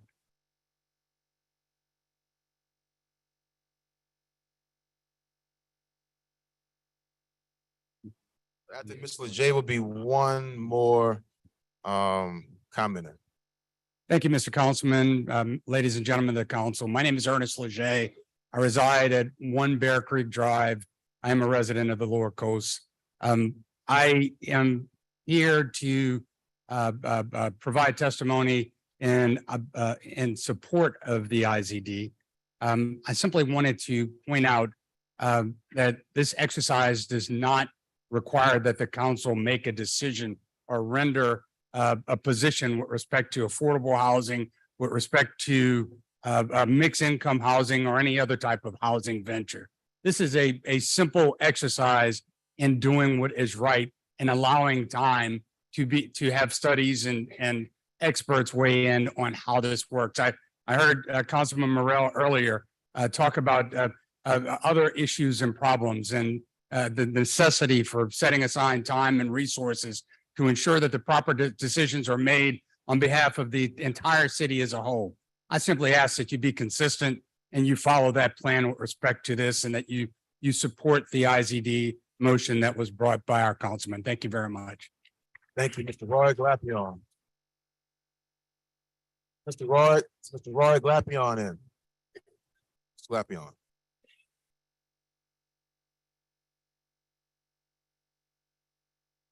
My name is Roy Glapion. I reside at 2 Annandale Court in the English Turn community. I didn't always live there. I actually spent most of my life at 1531 North Miro Street between Columbus and La Harpe in the 7th Ward. I worked hard and I found my way to the English Turn community. What I would like to say is that if you don't live there, you don't understand some of the issues that we have. And trust, I sympathize greatly with renters' concerns, family housing, no question about that. But we have some issues that some of the folks spoke about earlier, drainage in particular. When it rains in English Turn, the drain manholes actually pump water up back into the street. We can talk about water pressure. My wife and Inez and I recently encountered a fire hydrant that had been hit. No water pressure. I assumed it was in the English Turn community. Lo and behold, it was 7 miles away. A car hit a fire hydrant and we didn't have any water in Lower Coast. So think about that. If any of our homes, not only in the English Turn community, but in Lower Coast on fire, you will not have any water pressure. So I definitely sympathize with individuals as it relates to fair housing, rental communities. There's no question about that. But we need to look at the infrastructure that surrounds the English Turn community and the Lower Coast community before we add 400 additional homes, rental properties in our area. So I support the IZD. Thank you for your time. Thank you. So I just spoke to our legal team. They suggested that instead of doing online comments, which will be read into the record, we're going to allow for 10 minutes more of public comment to give those who came here to speak the opportunity to speak. A lot of people came from far and wide to speak, and we want to make sure you get a chance to speak. So I'm gonna do it like this. Is anybody in favor of the against the IZD? Anybody against the IZD? I want you to get a chance to speak first. Who hasn't spoken already? We got you already, Ms. Collins. Anybody else? We're gonna do 10 additional minutes. We'll do this, we'll do 12, 6, my math is all messed up. 6, we'll do 5 and 5, okay? We'll do 5 and 5. So right now we're gonna do 5 for who's opposed to the ICD. So sir, if you haven't made did the card yet, just submit a card once you're done. Okay. Name and address and are you paid to be here? All right. Hello, everybody, council members. My name is Jay-Sean Riggs, and I'm a member of Jefferson Parish, a citizen. I work for Federal Express, hard worker, everything, normal citizen. I'm against the IZD, and I stand with creating rental properties in this community. But from what we're hearing from the English term community is that they have a serious issue with their infrastructure. It's not the multifamily people. It seems as they need help with their infrastructure. The water pressure is bad. The streets are messed up. Things are sinking, as multiple people have said. So I believe that helping them with their infrastructure is really a key thing, and not denying more houses to be built, because you can put more houses there and you'll still have an infrastructure problem. You cannot put the multifamily people there and you'll still have an infrastructure problem. So you have to fix the infrastructure in order for the people that are already living there to have a comfortable life as well. So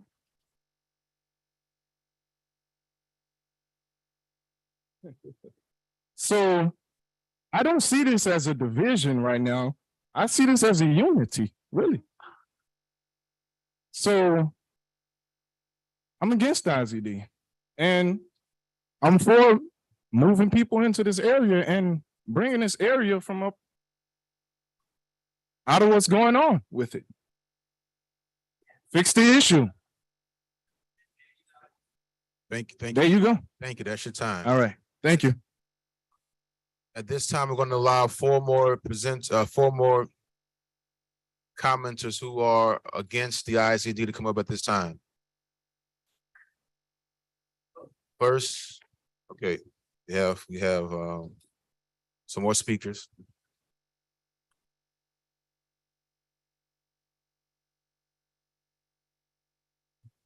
And again, if you haven't filled a card out, please do so once you finish. I haven't filled one out. Good afternoon, everyone. I wasn't initially intending on speaking because I don't have anything prepared. I actually have no skin in this fight at all. My name is Tyra Bunch. I'm a lifelong resident of New Orleans, I'm giving you my work address. 3138 Metropolitan Street, New Orleans, Louisiana. I work at 2619 North Broad Street, New Orleans, Louisiana. I'm a social services analyst for the state of Louisiana.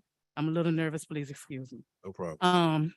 And on a daily basis, I speak with people who are homeless, they're not homeless because they're drug addicts.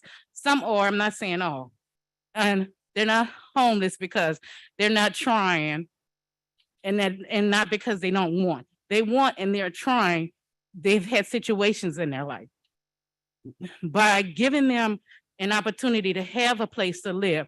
I agree with the young man that spoke prior to me. It's not a problem with adding more housing. Their problem is an existing problem.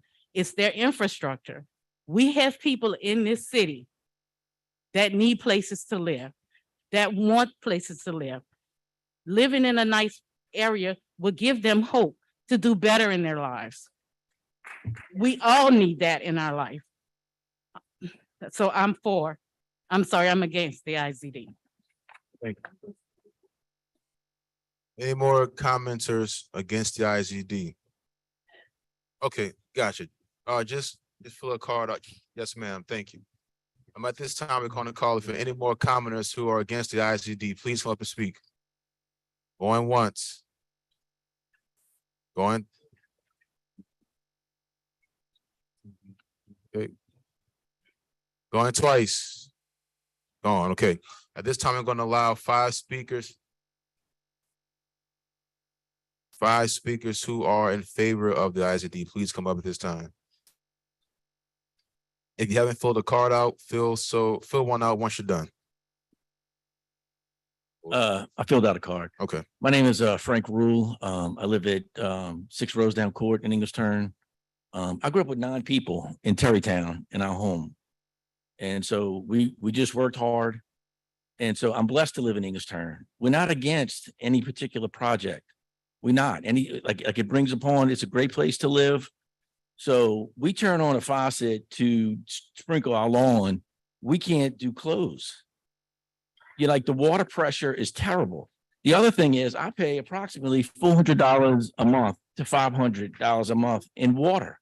It's crazy. We got 2 people living in a home. We don't use much water. That's another thing I want to point out. Something needs to happen. Why we pay so much for a water bill? Are y'all going to be paying the same that we do? So I'm coming home 2 years ago from a Christmas party at 11:30 at night, my wife and I and our 3 grandchildren. About 300 yards from the entrance to English Turn, a man had gotten hit. He passed away. We sat there from 11:30 to 4 o'clock in the morning because we had no other entrance. The policeman told us to go to River Road, which they have the Tulane, what is it? The research center. So it's blocked. I had no entrance. We had to sleep in the car from 11:30 to 4 o'clock with 3 little children.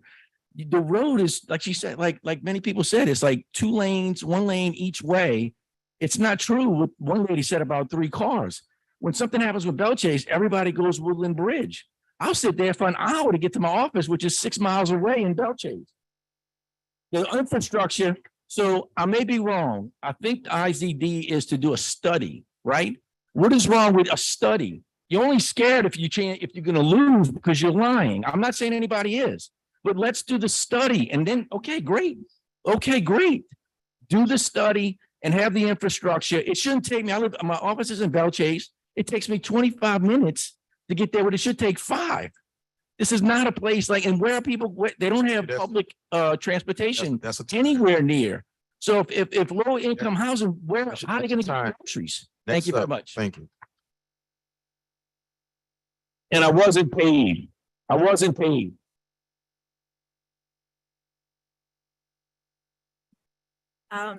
Good afternoon. I'm Janet Duran-Salette. I live at 5 Bear Creek Drive in New Orleans, 70131, and I'm an 18-year resident of the Lower Coast Algiers. As South Louisiana developers are well aware, aquatic environment. Please pull the mic down. So you thank you. Aquatic environment, such as exists in all of District 13, is regulated by both federal and state governments. Under the Federal Clean Water Act, a party must obtain a Section 404 permit from the Corps of Engineers before discharging any dredged or filled material into the waters of the United States, which includes any area prone to standing water, basically any area in the Algiers Lower Coast. In practice, after state permits are first obtained, the acquisition of a 404 permit routinely takes a year while studies are conducted and public hearings held. Should activity take place before the permit is obtained, fines of up to $62,000 a year can be levied. No doubt, the owner of a tract whose proposed development is presently halted by the interim zoning district is aware of the requirements. At a city planning commission hearing on December 13th, she waived a document identified as a 404 permit. Despite this representation, our investigation indicates that the Corps of Engineers has not issued the required permit for the property and that it has not even been applied for. Likewise, investigation into the records of the Louisiana Department of Natural Resources has revealed that no permits have been obtained from the state. It seems that this out-of-state developer's project will not be delayed by the IZD, but by her own lack of due diligence and understanding of environment for which she has shown little regard. Continued damage to her credibility and evidence of inexperience at best or blatant disregard at worst only increases the anxiety of Lower Coast residents about having this property owner's development in our community. Thank you.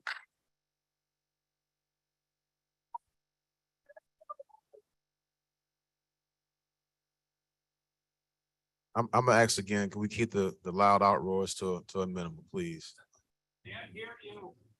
Well, I ask that you stop clapping and shouting after someone presents. Good afternoon, Council. My name is Kim G. Minor. I live at 41 Fairway Oaks Drive in English Turn. I'm here today to support the IZD. The development will have an adverse effect on my neighborhood because of increased traffic. There's only one way in and one way out of the subdivision. The road leading to English Turn will not be able to handle the massive increase in traffic. Having friends in Belle Chase, including the sheriff and the president, the people want to boycott the toll on the Belle Chase Bridge that is just being built. As a result, people are going to go around Highway 407, which will cause traffic to increase exponentially when we are trying to travel in and out of our own subdivision. And no matter what people tell you, English Turn is not filled with rich, privileged white people like some.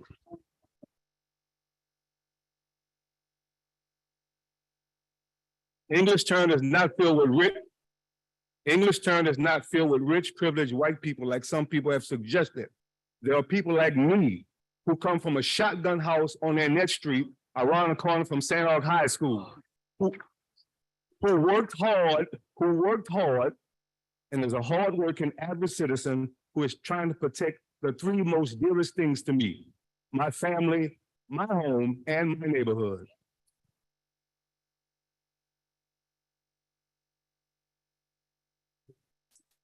One minute, ma'am. I see 1, 2, 3, 4 people. Honorable council members. Hold up, wait up, I'm sorry, one moment. We have 4 people behind you. Okay. And only space for 2 more speakers, so y'all might want to figure it out. If the 4, okay, go ahead. You got Okay. Honorable council members, my name is Vaishali Malik. I reside at 42 English Turn Drive, New Orleans.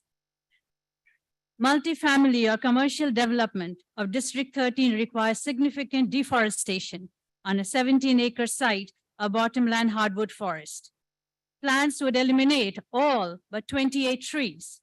It is anticipated that the grand old trees that may be preserved from the saw would likely be killed due to adjacent construction and landfill. In fact, 4 oaks on the property are registered with Live Oak Society, which indicates based on size that they are excess in 100 years old.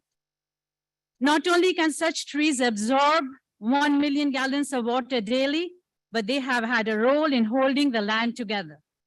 Our botanist, David Baker from Tulane, states that by preserving these trees, portions of the peninsula can begin to be restored with native seed stock, which gives the land a better chance of survival.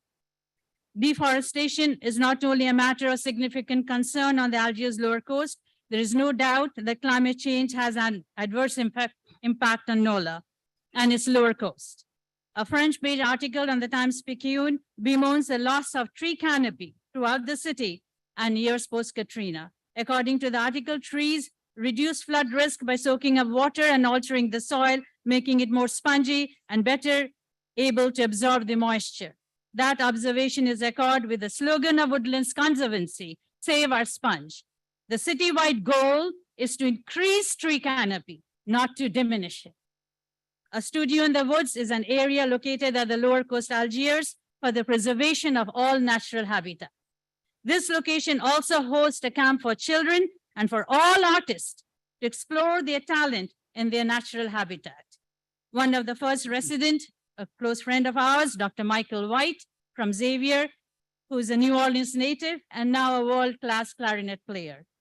My plea to you, our honorable council members, That's your time, to ma'am. save this natural habitat for the future of New Orleans and for generations to explore. Thank you, sir. The last commenter, either side, will be this gentleman right here. Good afternoon, council. My name is Stephen Lee. I live at 9 Glen Abbey Way in the lower coast of Algiers. What we, the residents of lower coast Algiers, have tried to show the council members today in a very short period of time is that we have some legitimate concerns as stated in the interim zoning district for all the lower coast of Algiers presented by Council Member King. It's not surprising that our concerns deal with construction plans that call for anything other than the low density development consistently recommended by the City Planning Commission. These concerns stated in the IZD consist of drainage at the site and the surrounding areas to include stormwater management, road usage, traffic study, utility infrastructure impact, available municipal services, including fire, police, and EMS, and environmental impact analysis of the resulting deforestation, including the destruction of wildlife habitats. We feel strongly that these studies are logical and in the best interest of all concerned, even if just one of our concerns is shown to have merit. It will keep from causing irreparable damage to the beautiful part of New Orleans and causing undue harm to approximately 2,150 residents that live there. At the December 13th meeting before the Board of Directors of the City Planning Commission, the property owner stated that several times that by right, she was able to build what she wants on her property. But according to Louisiana Civil Code 490, it limits the owner's use of its property that may cause damage to his neighbor. The vast majority of the citizens of the Lower Coast Algiers feel that the health, safety, and welfare of the residents are specifically endangered by the undue burden that this development will bring to the area's fragile infrastructure. By granting the IZD, we will ensure that the necessary studies are conducted, which will enable the city to make an informed decision that will best serve all the citizens of New Orleans. And since I have a couple seconds left, just trying to keep my house and home viable. I don't want it to flood. I have a small family and we plan to live in New Orleans forever. Thank you. That's sorry. I can't, we don't want to allow any more speakers. But at this time, I will make a motion to deny the applicant's request for the IZD. So basically, we will keep, I'm going to make a motion to keep the IZD in place. Thank you. Everyone. Double second. Second by Councilmember Moreno, please. Vote the machine. What amendment? 5 yeas and no nays. The IZD will remain in place.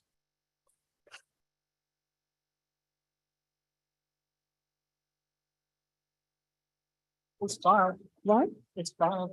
Wait. Councilmember, hold on. What?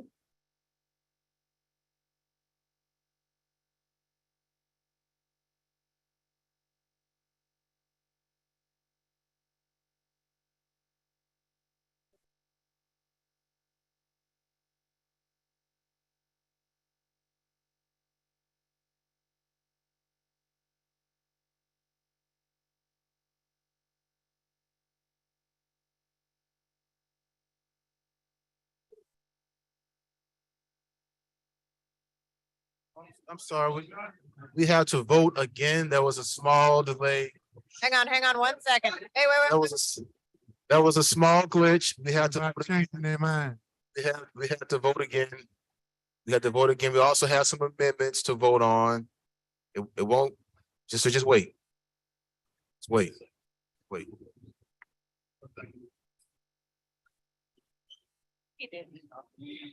Y'all don't trust us to leave?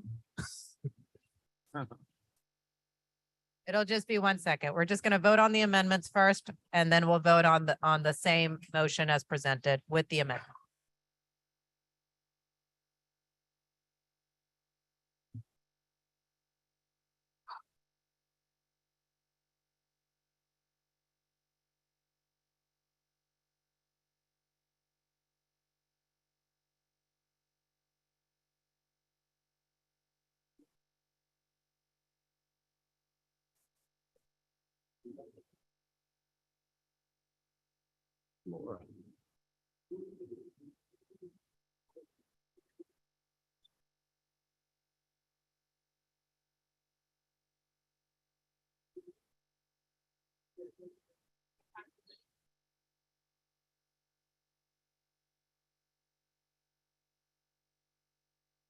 So there's an amendment that we need to vote on the IZD and then vote on the IZD as amendment. I'm sorry, I'm gonna speak a little louder. There's an amendment that needs to be voted on, and then the IZD as amended will be voted on again, okay? So we're just waiting to get that amendment printed out. Everyone can have a copy of it.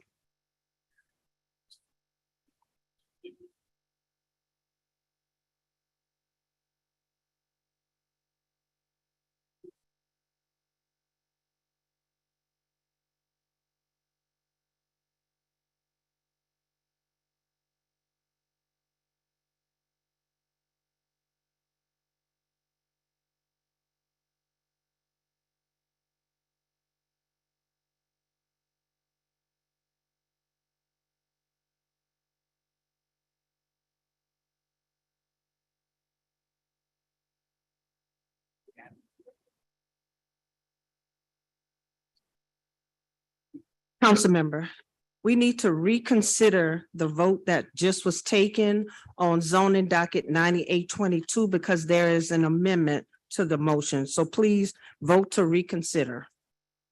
It's been motioned and second, motion by Councilmember Morel, second by Councilmember Green. 6 yeas. Can reconsider. Okay.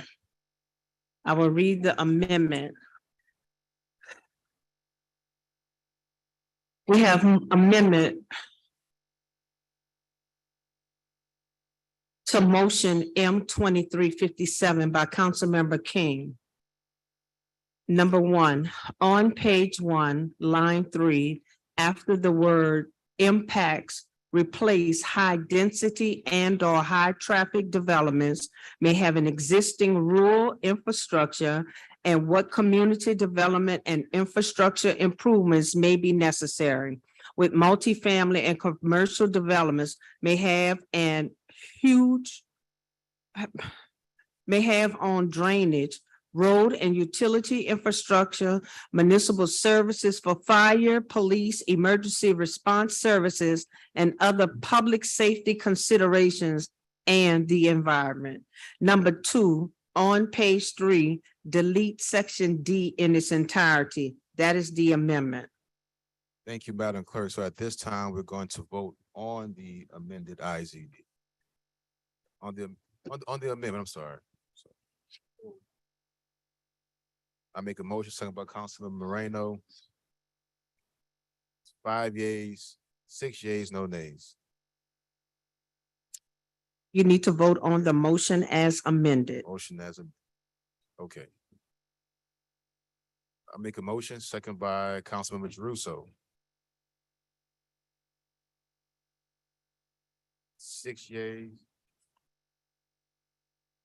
6 yeas, no nays. The ICD as amended is passed. That is it. Thank you. Now we have to do the ICD appeal. Let them go. Let 'em go.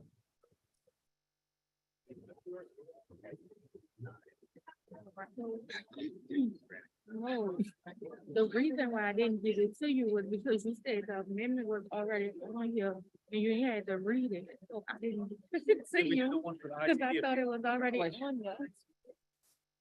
So that's why. All right. So after the noise, Say, let them go so they don't. all right.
Part of the regular meeting, was the pre-meeting.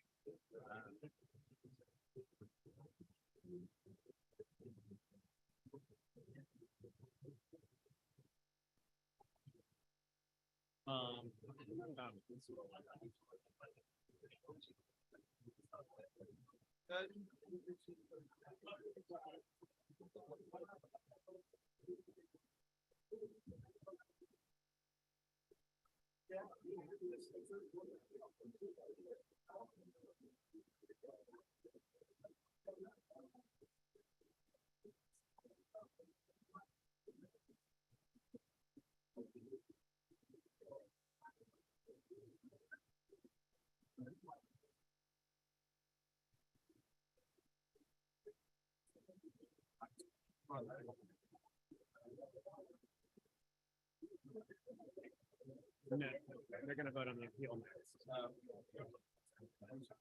Because it'll show.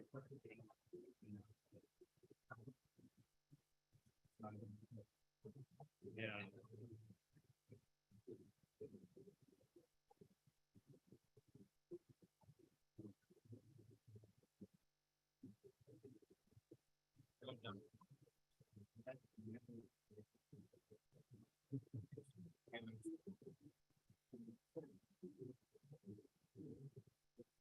Well, they consistently did mention.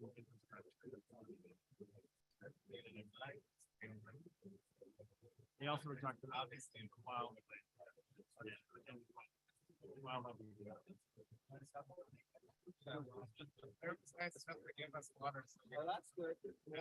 This was an unusual one. Yeah. I was saying there's probably no one left in English turn right now. Yeah.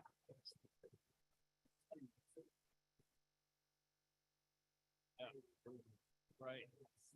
Yeah.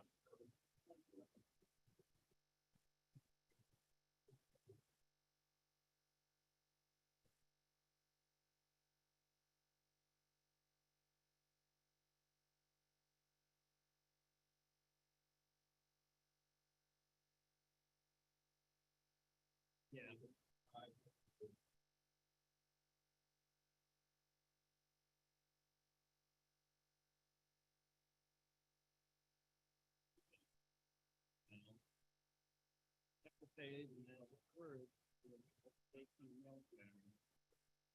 I think that makes you a mute. This guy got another. Yeah.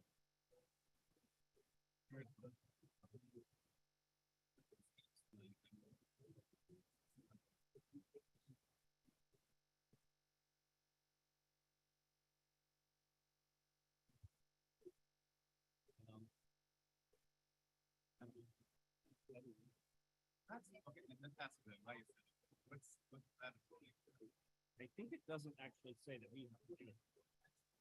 Yeah, but like, they need to hire a consultant.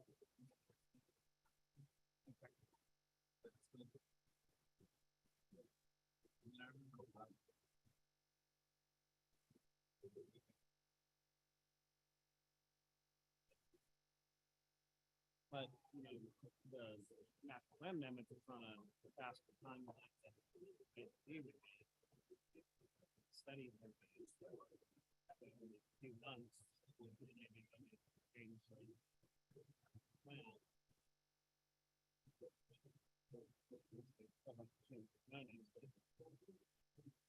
Initiated right then. You can't.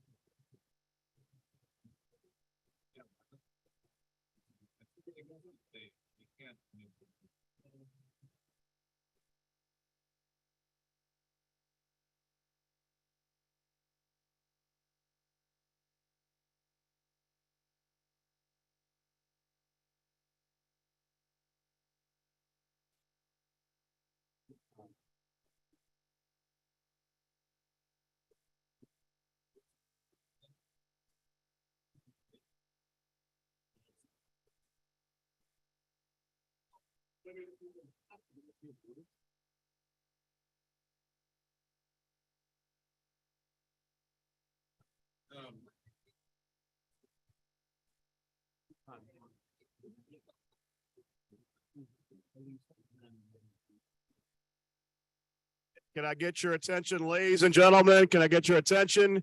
On the previous matter, if you could clear the chamber so we can proceed with the rest of the agenda. That was not the final item on the agenda. So if you're here on other items on the agenda, please feel free to stay, to comment, and to participate in the meeting. But if you are here on an item that is no longer on the agenda, we'd like to get back on track. So once again, if you're here on the previous matter that has been resolved, please exit the chamber or sit quietly. If you're here for future matters, please stay. Thank you.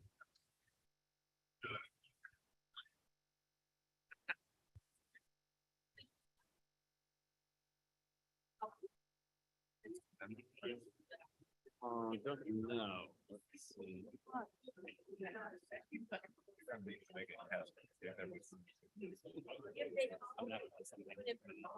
Okay, council member.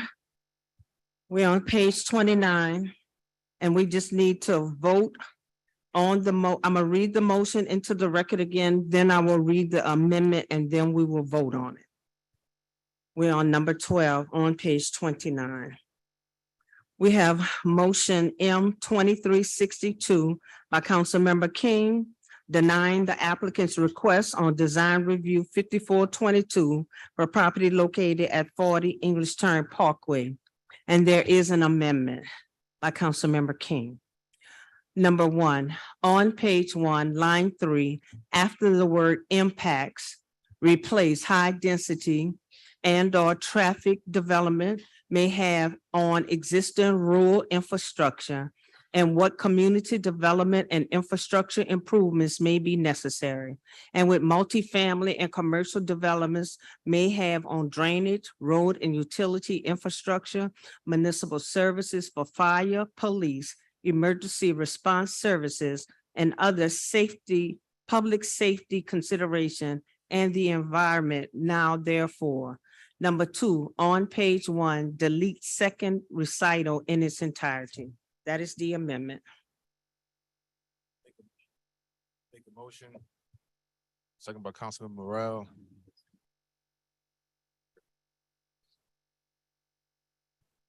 Five yeas, no nay. 6 yeas.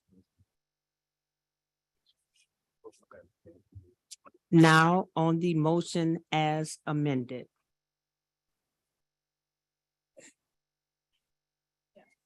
Motion second by Councilmember Green.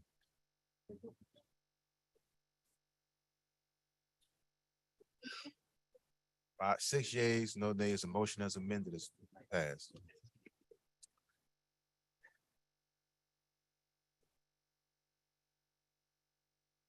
We're now going to go, at the bottom of the page, the street name change 522 has been withdrawn. We're now going to go back to the regular order. And we're going to page 18. Communication of Cynthia Davis has been withdrawn. On page 19, the legislative grouping. The HDLC appeal of Carl Hardy requesting to appeal the Historic District Landmarks Commission's decision of denial for a permit to install a metal roof for the property located at 2219 Dauphine Street. We have motion M 2361 by Councilmember King, granting the applicant's request for property located at 2219 Dauphine Street, subject to 2 provisos as follows. The metal roof colors shall be limited to a dark shade of gray, black, or bronze, and a less reflective finish. The details of the metal roof shall be approved by the HDLC.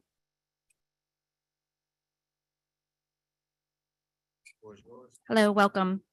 2219 Dauphine Street is a contributing rated structure located in the Faubourg-Marigny Full Control Local Historic District. The owner has applied to remove the existing asphalt fiberglass roof and to install a standing seam metal roof. At their March 9th, 2022 public hearings, the New Orleans and Central Business District HDLCs voted unanimously to adopt new guidelines related to the removal of ridge tiles and installation of metal roofs. Due to Hurricane Ida, the HDLC began receiving an increased number of applications to remove asphalt fiberglass, asbestos, and slate roofs and removal of ridge tiles in order to install standing seam metal roofing.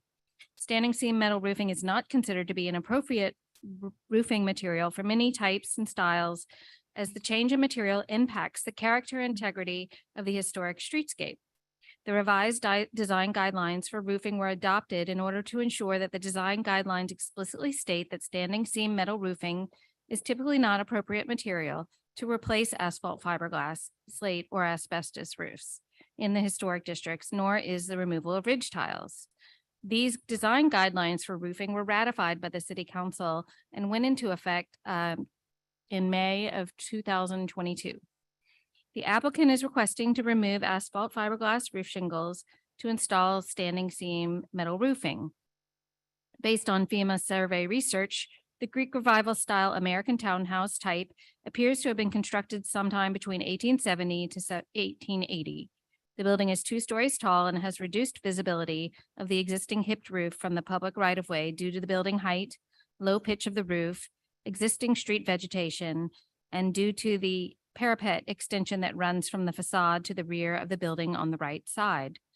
The building originally likely had a slate roof based on its age and a previous certificate of appropriateness, which indicated roof ridge tiles were existing around 1980. These ridge tiles have since been removed and are now considered a permitted nonconformity.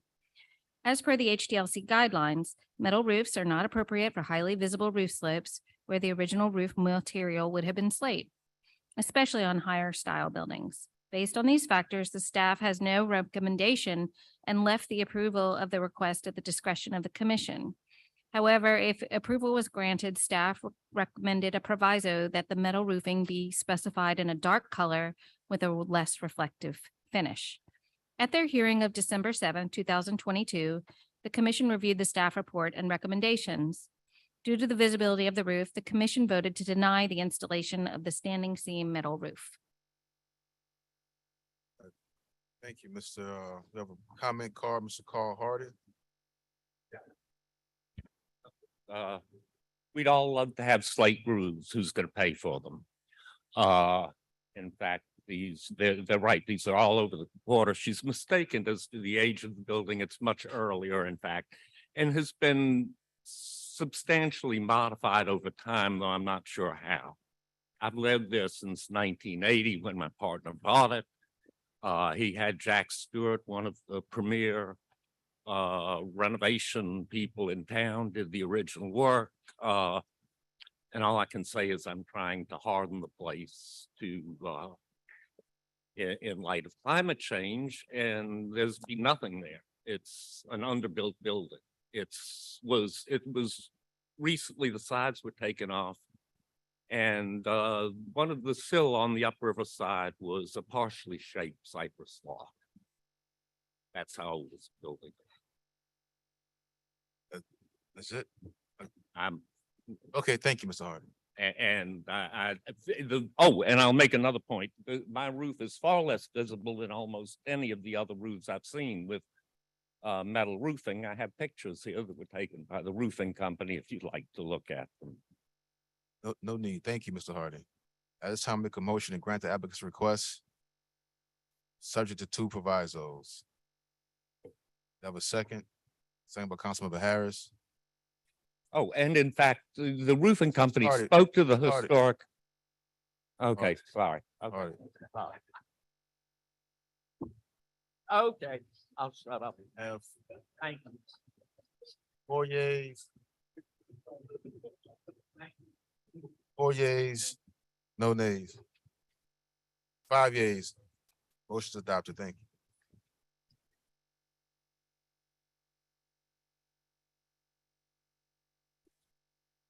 We're now on top of page 20. We have a legislative grouping.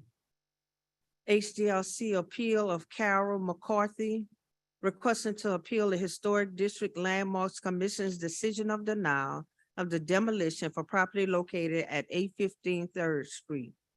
We have, okay, also we have the HDLC appeal of Rachel Flack requesting to appeal the Historic District Landmarks Commission's decision of denial of the demolition for property located at 815 3rd Street. We have motion M 2356 by Councilmember Harris, approving and granting the applicant's request for demolition for property located at 815 3rd Street, provided that the following original character defining architectural features be salvaged: 6 and 4 wood windows, decorative brackets, wood window and door casings on the front facade, exterior doors and trim, and wood transom. Thank you, Madam Clerk. Eleanor, will you brief us on the HGLC report? Yes. This one-story Italianate shotgun appears to have retained its scale, massing, siding, roof form, and footprint to this day. From the 1887 Sanborn map, it first appears on the 1875 Robinson Atlas. The building has maintained several of its original character-defining details, including wood windows and decorative brackets. However, the building has been encapsulated with vinyl siding. Pulling back of the vinyl siding revealed that the building has been constructed of barge board. The HDLC inspector found the building to be in poor condition from a visual exterior inspection, citing some noticeable deterioration with bulges in the vinyl siding and some sagging in the roof. A second exterior visual inspection revealed joists, sills, and piers in sound condition. What was visible of the interior through the windows showed no signs of cracked plaster or any evidence of walls separating. A full interior inspection was not able to be conducted. With the information provided from both the exterior inspections, staff recommended denial of the demolition. It came before the commission at their meeting of December 7th, 2022. At that time, the commission reviewed the photos of the structure, the inspection report, and the testimony of Code Enforcement Representative Latifah Harris, as well as public comment. The commission deferred action on the application for 1 month to allow time for the HDLC building inspector to attempt to perform an interior assessment of the structural integrity of the building in concert with the Department of Code Enforcement. The matter came before the commission again at their meeting of January 24th, 2023.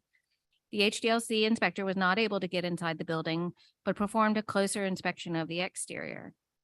At their hearing of January 4th, the commission reviewed the inspection report, staff recommendation, and testimony of Ms. Harris. After much discussion, Commissioner Hackenberg, the representative of the Irish Channel Historic District, made a motion to deny the application for demolition. The motion, seconded by I.O. Love, passed unanimously.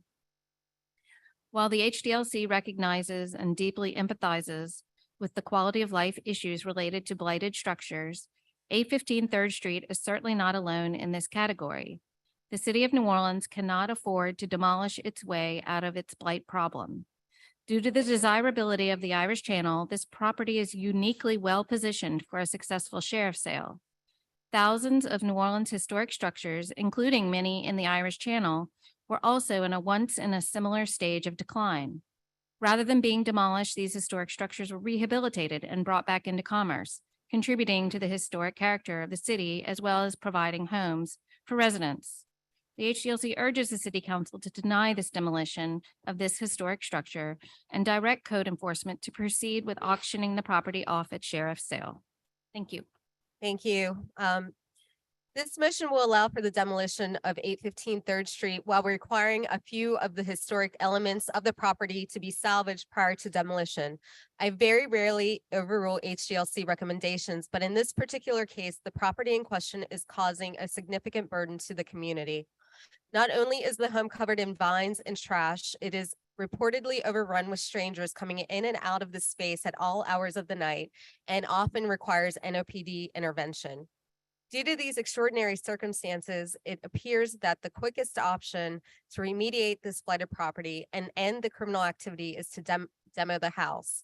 I do want to point out that the PRC is salvaging the materials from the house, and I hope that we can get these back onto new construction to retain the historic character of the Irish Channel. There are several comments. Are there any comments from the dais? Okay. Michael Fields or Michelle Fields.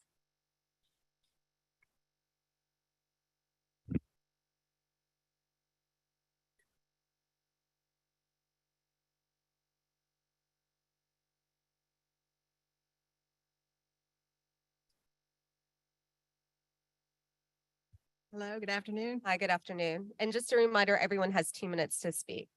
I'm sorry, I didn't hear you. I'm Michelle Fields and I live at 823rd Street, right across the street from the property.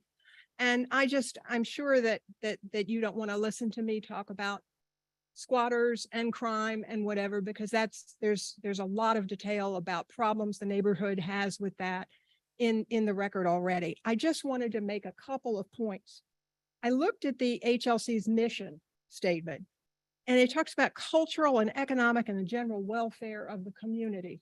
It talks about preserving and enhancing the environmental quality of a neighborhood. It talks about promoting tourism establishing and preserving the historic quality of the neighborhood.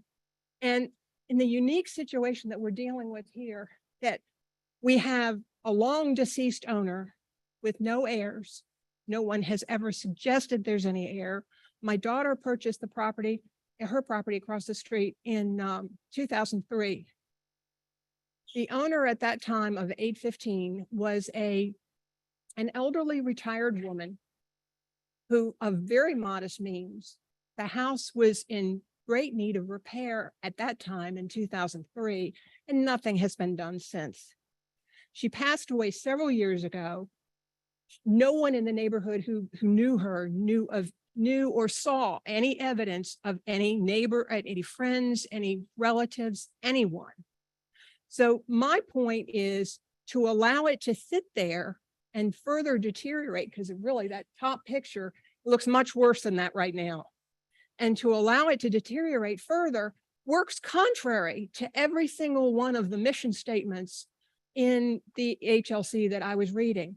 Furthermore, I don't think there's been any suggestion that it's economically feasible to rehab that property.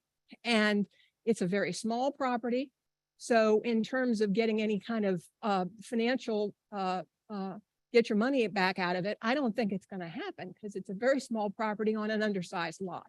So that's what I have to say is I think that a decision against demolition would actually work against the interests of the Historical Commission. Thank you. Thank you very Ms. much for Fields. your attention. Thank you. Mr. Josh, I can't.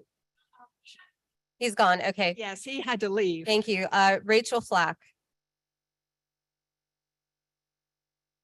And just a reminder, everybody has 2 minutes to speak.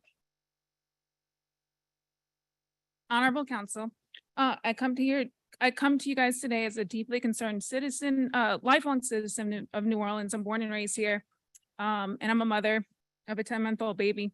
We're having very serious issues with this abandoned property. And not only is it completely falling apart, it is completely abandoned. It's that classic blighted, abandoned, scary haunted house with the vines and everything. The wood is completely rotten. If you go and you touch this house with your finger, your hands go through the house because the wood is so soft and so rotten.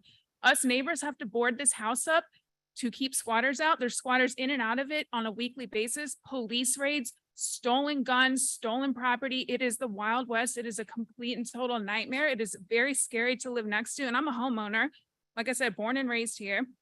And multiple police raids over the years, multiple complaints, drug paraphernalia. There is no owner. She died over a decade ago. And we are asking for demolition to keep our neighborhood safe, to keep us safe. The property is beyond rehabilitation. It cannot be fixed. It is not even economically feasible to fix it. It is completely encapsulated by vines. Nature has taken back this house. And even the crappy picture you see there, it is way worse than even that. In the past month or two, it's got all the windows are busted out. The doors are busted out from all the police raids going on in there. Code enforcement has issued the permits. They are ready to demolish this place. Every police officer that comes by for these raids, every single police officer is recommending demolition. The Irish Channel Neighborhood Association recommends demolition with Lamont Haynes as the president, and Councilwoman Leslie Harris recommends demolition. And I have another 15 letters here from other concerned neighbors and concerned parents. It is not okay to live next to something like this. And you guys are, the HGLC is putting reality aside and with this fantasy notion that something like this can be saved. And they're putting that ahead of human suffering. This place is destroying our neighborhood. It's right next to Burke Park where children and families play. And I mean right next to Burke Park. This place needs to go. It is beyond rehab. And we can't have another day of this place standing. So we're asking for demolition. We're asking for it now because this has been going on, like Michelle said, since 2003, this place has been falling apart. And when you go inside, the floors are buckled, the walls are falling apart. It is completely rotten to the core. Please demolish 815 3rd Street. Thank you very much. Thanks, Ms. Flack. Adam Flack.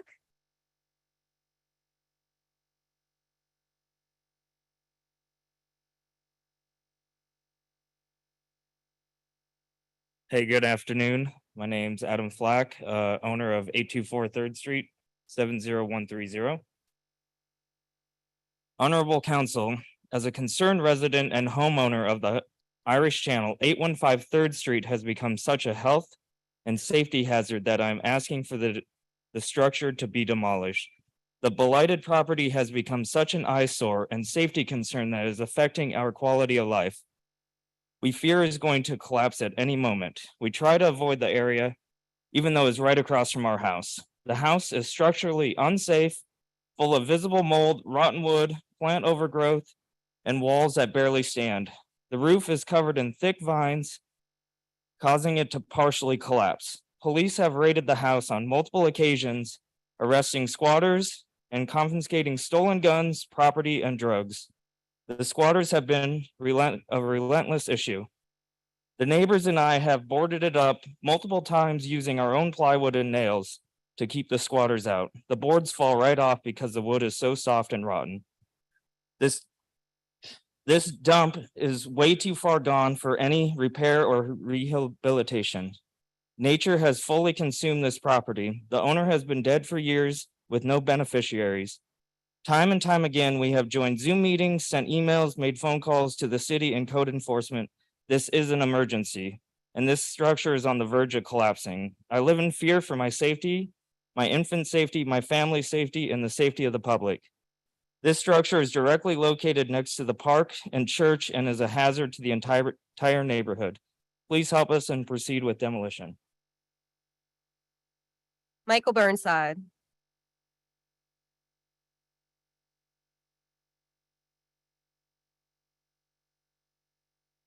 Michael Eric Burnside, 2215 Felicity. I think I'll take 50% of my own advice and not beat a dead horse. You heard about human suffering already. There's no reason for me to jump on the bandwagon.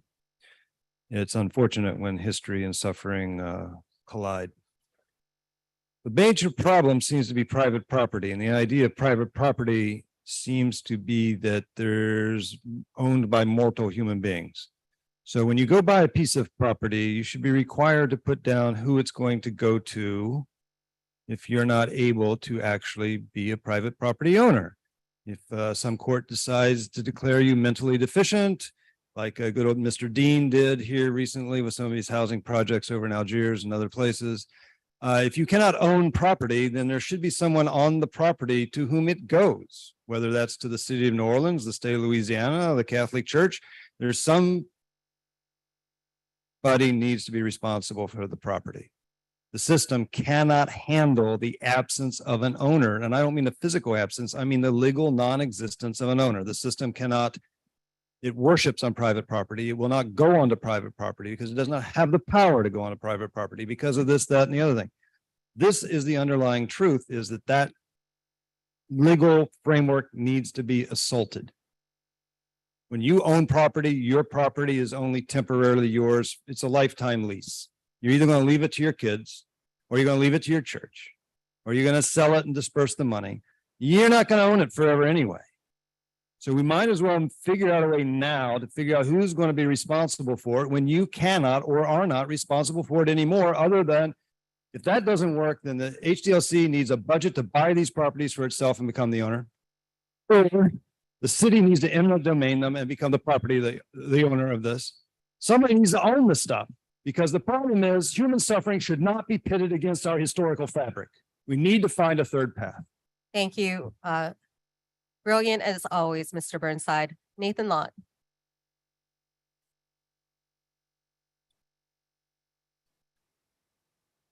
Yes, good afternoon, council members. Nathan Lott on behalf of Preservation Resource Center, 923 Chapatulas. These circumstances pain us because our mission statement is the preservation of New Orleans architecture, neighborhoods, and cultural identity. And situations like this obviously pit our neighborhoods against our architecture, and it shouldn't be that way. It's the place where the issues of public safety that you deal with on so many meetings and so many levels are beginning to intersect with the mission of heritage protection. And it's also a case, as Mr. Burnside was just pointing out, where code enforcement needs more tools, I think, to do upstream interventions, to have mothballed this building and began working through the title issues long ago before it got to this sad state. It's not that this building could not be rehabilitated, but it's that no one can take it on right now because they can't get clear title to it. And the timeline to get clear title is another 12 to 18 months, is my understanding. So we thought we had a possible stopgap measure but I understand the neighbors are traumatized by the illegal activity happening there. So I'm just here to say that if the motion passes, we will do our best to try and affect the salvage goals. Thank you, Nathan. I appreciate that. And I'm sure the neighbors do too. Council Member Thomas. First of all, as always, I've been on the board of Operation Comeback Christmas in October. I've participated in raising funds to restore properties, gotten young folk involved in understanding historical properties and their significance.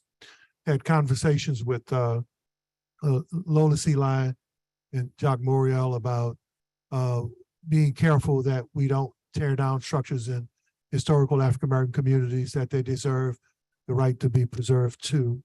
But there's some realities about New Orleans. In the 1960s, our population was about 630,000, right? Our population now is 391,000. So we actually have a larger footprint for people to live here than actually lives here. We're about a few $100,000 people short, a few 100,000 people short. So when people talk about fixing properties, even if we fixed up every lot where people used to live and fixed up every existing structure where people used to live, guess what? We don't have enough people to put into that footprint. So we're actually not dealing with the reality of our situation that we have here. But my question was, and I think Councilmember Moreno caught it, and Councilmember Burnside, Mr. Burnside, I didn't mean to curse you like that. And Mr. Burnside was that, so if there's a solution, have we identified within that footprint where 680,000, 630,000 people used to live, now where we have 391,000, have we identified significant structures that we want to save? And we said, well, guess what? We want to get resources, get investments where we have to save these. Okay, now knowing that in terms of our historical significance and our culture, this property is important. We've identified funds, right? We've earmarked city funds, HDLC funds, to make sure that this structure doesn't get torn down or neglected. And if you talk about the process taking so long, I mean, I dealt with a property that it wasn't 18 months, it had been vacant for 12 years. So I think you can fit 18 months inside of 12 years, and nothing still had been done where you could actually put your hand through the property. Termites were eating it, and it was about to fall on the property that had just been rehabilitated in the Holy Cross district next door. So the solution seems to me, I think the HDLC needs to continue to be reactive, and maybe we could come together and be proactive. Have we identified significant structures that we say, look, even though we only have 391,000 people in the city, overnight, we're not going to get another 230 or 40,000, but we shouldn't tear down this structure. This is one we need to come up with resources and partnerships to save. Do we have that list? Is that a question for me? Yes. I wouldn't say that we have a list per se. We have 18 local historic districts, and the HDLC does not have money to, in our budget or as part of our mission to help offset costs of rehabilitating structures. We work very closely with the Department of Code Enforcement to try to get targeted properties to them so that their very rigorous code enforcement process, which we don't have their tools in our toolbox, so that they can identify properties and try to put them through the, adjudication hearing process, and then ultimately sold at sheriff's sale to people who are willing to rehabilitate these structures. Unfortunately, that process, as you know, is quite slow, and there are a lot of bottlenecks in that process that we're all 10, 20-year bottlenecks? Well, this property was brought to code enforcement's attention in 2017, but no progress was ever made on their end. And the HDLC has been citing it for demolition by neglect. I would argue that the HDLC finds properties that are blighted and we turn them over to code enforcement in an effort to try to get these blighted properties remedied, so that they can be rehabilitated and turned back over to people who are interested in buying them. I would say the Irish Channel is an amazing example of those efforts and the success of doing that in a neighborhood full scale. And the property values as a result have increased dramatically. And so, rehabilitations can pay off for a community. Yes, we've identified the properties that are blighted. Yes, we've turned them over to code enforcement to try to get some movement and get them back into commerce. Have we had great success with that? No. Would you like to fund us to, give money to homeowners to make repairs on their properties? That would be amazing. But currently we don't have that in our toolbox. Property value increasing could be a double-edged sword. I don't disagree. I'm just saying that, properties like this can and have been rehabilitated throughout the years of the HDLC, and I think to the city's betterment. No, look, the HCLC from Sandra Levy to with the PRC and Patty Gay have been noble and notable. I mean, when it fits, when there's an opportunity, through my history, I've gotten pretty good marks there and sided with them most of the time. But increasingly what we're seeing is these properties that have been around for decades that we say we want to save, that are being being demolished by neglect with no pot of funds and no plan to rehabilitate them. And how do we encourage people to move in a community or stay in a community, right, when there's this eyesore that not only affects their way of life next door, but also is a disincentive for investment in that neighborhood moving forward. So to me, a win that creates a lose is not a win. So my question is, because I think we're going to be confronted with this more and more often, is how do we work with you all to say, here's a pot of funds, here are properties that absolutely have to be saved, council members, mayor, preservationists, because XYZ lived here. It represents the culture and everything that binds this community, and this other stuff. And I know I'm kind of belaboring this, but we've lost about 0.3 percentage point of population over the last several years. After we peaked, after Katrina, folk are exiting now again. And this property is an incentive for people to want to relocate or populate that community. So as important as this property is, how do we balance it where we can landmark certain properties because we have funds, resources, we've identified someone, and these other properties, we deal with them in a way that create investment and growth. And we haven't reached that point yet. Thank you. Council Vice President. Thank you. I really appreciate this discussion because once again, it's about coming up with solutions and how we deal with the blight problem, but yet how do we keep up New Orleans historical aspect, right? And I'll say this, I'm actually familiar with this property. I walk by it often because I take my dog over to Burke Park. He likes to go over there, and it's a very well-known property. All the neighbors know about it. Anybody who walks by knows about it, and it sticks out. And I think everyone has always asked questions about it, like, well, why doesn't somebody just buy it? Why doesn't somebody just rehab it? And it always seems to be the answer that it would just be too expensive to try to rehab the property. Maybe it would be a different scenario if there could be a demo and you could build new.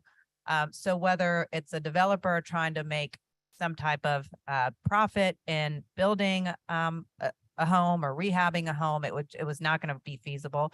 And whether it was going to be, let's say, a homeowner wanting to move into the neighborhood to rehab it, it wasn't really going to be feasible. So then, unfortunately, you all on the street have just been sitting there to the point of where you're just now stuck. And so no doubt about it. I mean, I think we have to really change our thinking as to how we deal with properties like this, and whether it's some type of fund that we set up to assist homeowners who are willing to take on this challenge, but they're willing to move quickly so that you all don't have to live with a property like this, but they are willing to rehab a very complicated property. That's something I think is worth really looking at and working through. And I think it's a really good suggestion that was brought up by Councilmember Thomas, that maybe this could be a potential solution. And then, of course, we'd have to figure out how much money do we put into the fund, what's really workable. But I'd like to work with HDLC on that to see if there's something that could be worked out, and if to see if there are any procedures or models that other cities have that potentially could be workable for us as far as some type of fund to assist homeowners to deal with these types of properties. But, you know, it's tough because ordinarily I lean toward being against demos, but and so does Councilmember Harris. But knowing this property and seeing and understanding what neighbors are going through, and really the public safety situation around this particular property, I do think it is appropriate to demo it and give someone the opportunity to build something new, and hopefully not only, of course, for the betterment of this particular plot of land, but for the betterment of the whole street. Thank you, Councilmember Harris. Councilmember Jerusalem. Well, the next item after this is mine, and it's the same issue. And I just want to speak to that because I think we're all affected by it. I guess the other thing, Nathan, the point you made is an excellent one, which is the city has chronically underfunded code enforcement, both to the tune of how many people are in code enforcement, title research, which takes 12, 18, 24 months, longer than that. People who can cycle through the minimum property maintenance cycle repeatedly as well. And I guess I just want to remind everybody that we, the council, funded code enforcement for $20 million too, over the next couple of years. And so my hope, Ms. Burke, is while that doesn't solve the problems that we're confronted with today, that part of the information that we're starting to get back, both from code enforcement and from HDLC, is that they're working together to try and preserve things, as Mr. Lott said. So we're not getting to the point that it's essentially demolition by neglect, because people have been waiting for so long, and there's no funds available to help them. So again, I hope the money that's in place that we should be tapping into right now starts to remedy this problem, so Councilmember Harris isn't faced with this Hobson's choice. Thank you. Thank you. I know we have one online comment, but let me just say this. We're in an affordable housing crisis. We have an abundance of properties that look like this scattered throughout our city. So to have a redevelopment framework where a property is adjudicated quickly and given to an entity like Nora, who can then turn it around to sell it to somebody who's going to rehab it for affordable housing. I mean, that's something that we really need to be thinking about. We also need to think about whether or not we want to give the same sort of tax breaks to residential rehabbers that we do to people who are doing that commercially. And I think that's something that we need to work with our state legislators to see if that's something we can do. But I think absolutely, if we can all get together in the same room and try to figure out a framework and what other cities do, Councilmember Thomas, Councilmember Moreno, Councilmember Jerusa are all right. We have the resources, we have the will to do this, and we have a crisis on our hands that we can solve with empty buildings that are falling and deteriorating like this. And we can do it while preserving our unique New Orleans history. So thank you. I'm going to take the online comment and then I'll move. This is from the applicant, Carol McCarthy. I'm unable to attend today's meeting. I'd like to speak about the property at 815 3rd Street. Neighbors have been working hard to take action on this property. It is a haven for illegal activity, drugs, theft rings, and has been in a state of disrepair for at least or since 2017, maybe earlier. The owner is deceased and no one is coming for this property. There's no next of kin, no relative coming for this property. 911 has been called many times to deal with vagrants, thieves, and junkies that go in and out. 6 district burglary detectives know this place by heart at this point. The property is no longer able to be boarded up and secured because all of the wood rot around the doors. Neighbors have been doing regularly over the years. So the place continues to be inhabited by people who do not belong there. This property continues to be a danger to the neighbors and it has affected my quality of life and the safety I feel in my neighborhood.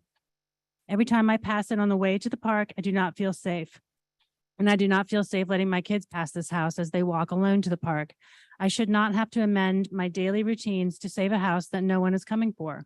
Code enforcement's judgment is for demolition. HDLC has had years to address this property's condition. Records show that they had cited it in 2017 and 18 and 19, and they failed us. Please deny the HDLC's recommendation and allow code enforcement to demolish it. Thank you. I've moved, seconded by Councilmember Green.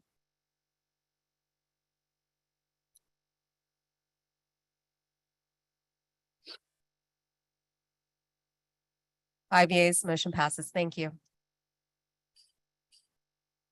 We're now on top of page 21.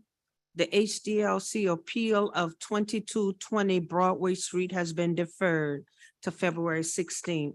We have a legislative grouping, the HDLC appeal of Archie L. Jefferson, requesting to appeal the Historic District Landmarks Commission's decision of denial of the demolition for property located at 8829 Jeanette Street. Motion M 2348 by Councilmember Jeruso, approving and granting the applicant's request for demolition for property located at 8829 Jeanette Street. Ms. Burke? This one-story Italianate shotgun retains its scale, massing, siding, and roof form. The only change to the structure's footprint are two small additions added to the building's rear. The building has maintained several of its original character-defining details, including window casings, brick chimneys, and octagonal shape. Although the building is in poor condition, the main historic portion of the home appears to be structurally sound and was not found to be in imminent danger of collapse by the inspector. For this reason, the staff cannot recommend approval of the demolition of the historic portion of the building at this time. The two non-historic additions at the building's rear, which are very much in disrepair, should be removed, but rehabilitation of the contributing portion of the building is likely reasonable. Exploratory demolition of interior plaster, drywall, and rotted subflooring would help to determine more about the building's condition and the potential for its rehabilitation. In order to prevent further deterioration, staff recommends immediate removal of the vegetation, properly tarping the roof to reduce water infiltration, and boarding windows as per the HDLC guidelines. At their hearing of January 4th, 2023, the commissioners reviewed the staff report, inspection results, and testimony of the applicant. The commission voted unanimously to require the retention of the contributing rated portion of the structure and allow the demolition of the rear unrated portions of the structure. Thank you, Ms. Burke. The property as shown on the photo is in really bad shape. It's had at least 6 minimum property violations since 2004. The latest NPM case from June included 15 separate violations, including exterior walls, roofs, siding, handrails, extensive structural issue. Per the HDLC inspection, part of the floor is missing, and a large section of the side of the house has been removed. The windows are unsalvageable. There's also mold, rot, and termite damage throughout the structure. So I feel like we're just having the same discussion 2.0 on this one, and I know what the HDLC's mission is, but this has been in and out of code enforcement for 18 years now. And here we are looking at the result of what happened as a result. So with that, I will move to grant the applicant's request for demolition of the property. Second, do we have any online comments? None. All right, seconded by Councilmember Harris. Members, please vote your machines. 5 yeas, no nays. Motion carries unanimously. Thank you. Thank you, Ms. Burke.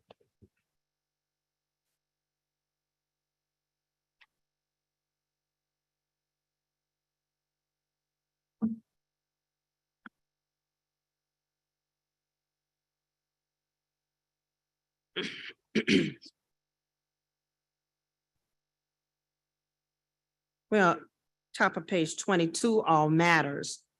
The HDLC appeal is 725 Mandeville Street has been deferred to February 16th. Zoning docket 8722 has been deferred to April 6th. On top of page 23, legislative grouping, zoning docket 9322, Rasan Bailey, and Arlette Bailey, requesting a zoning change from an SRS suburban single-family residential district to an SRD suburban two-family residential district. The petition property is located on square 277, lots 13 through 20 in the fifth municipal district, bounded by Bennett Street, Henderson Street,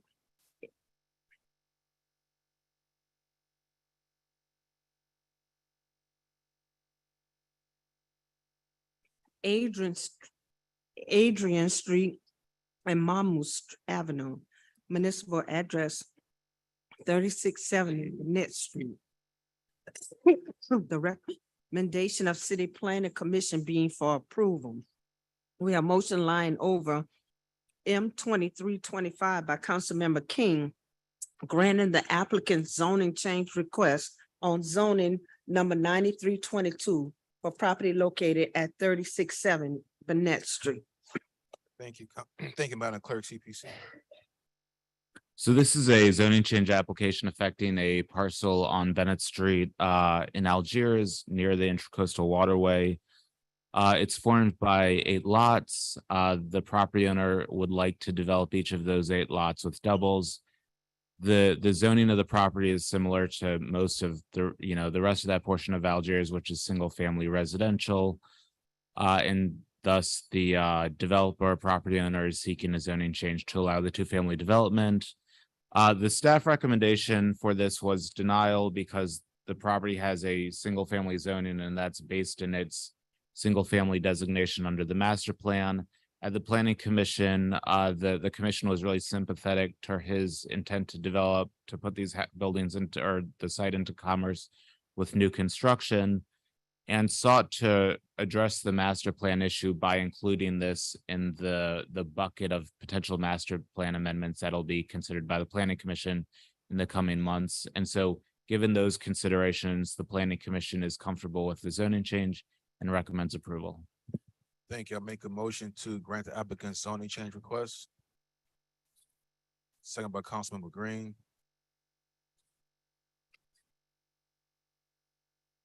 5 yeas, no nays, motion is adopted. Thank you.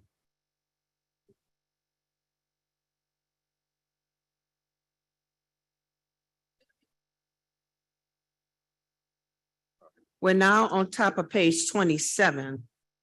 We have zoning, a legislative grouping, zoning docket 9922, City Council motion M 22-448, requesting a zoning change from an HURM2 historic urban multifamily residential district to an HUMU historic urban neighborhood mixed-use district.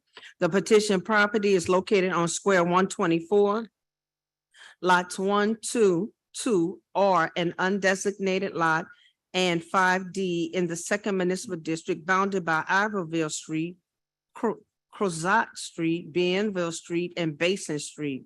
Municipal address is 235 through 237 Basin Street and 1208 through 1216 Bienville Street. The recommendation of the City Planning Commission being for approval. We have motion line over M 2327 by Councilmember King, approving and granting the applicant's request for the properties located at 235 through 237 Basin Street and 1208 through 1216 Bienville Street on zoning docket 9922. Thank you, Madam Clerk, CPC. Floor is yours. Thank you, council member. This is a request for a zoning change from HURM2 multifamily residential district to HUMU mixed use district for a portion of square 124, including property located at the corner of Bienville and Basin Streets. This portion of the block is currently developed with 3 commercial and mixed use structures dating to the late 19th and early and mid 20th centuries. Originally part of the Storyville district, these structures have served many commercial functions over years. 237 Basin Street served as Lulu White's Saloon, a use ancillary to the boarding house that once stood at 235 Basin Street. And 1208 Bienville originally functioned as Frank's Early Saloon and My Place Saloon, both pivotal for their role in the employment of early New Orleans jazz musicians. The structures at 237 Basin and 1208 Bienville currently function as grocery stores, and the structure at 235 Basin is vacant, having more recently functioned as a scooter rental. The zoning change is allowable under the master plan because the future land use designation for the site allows for neighborhoods serving commercial or mixed uses allowed in certain existing historical, institutional, and other non-residential buildings. And it is acceptable because the structure's commercial history and physical character justified having a non-residential zoning, which would allow continued commercial use in the future. City Planning Commission unanimously recommended approval. Thank you, Mr. Burnside.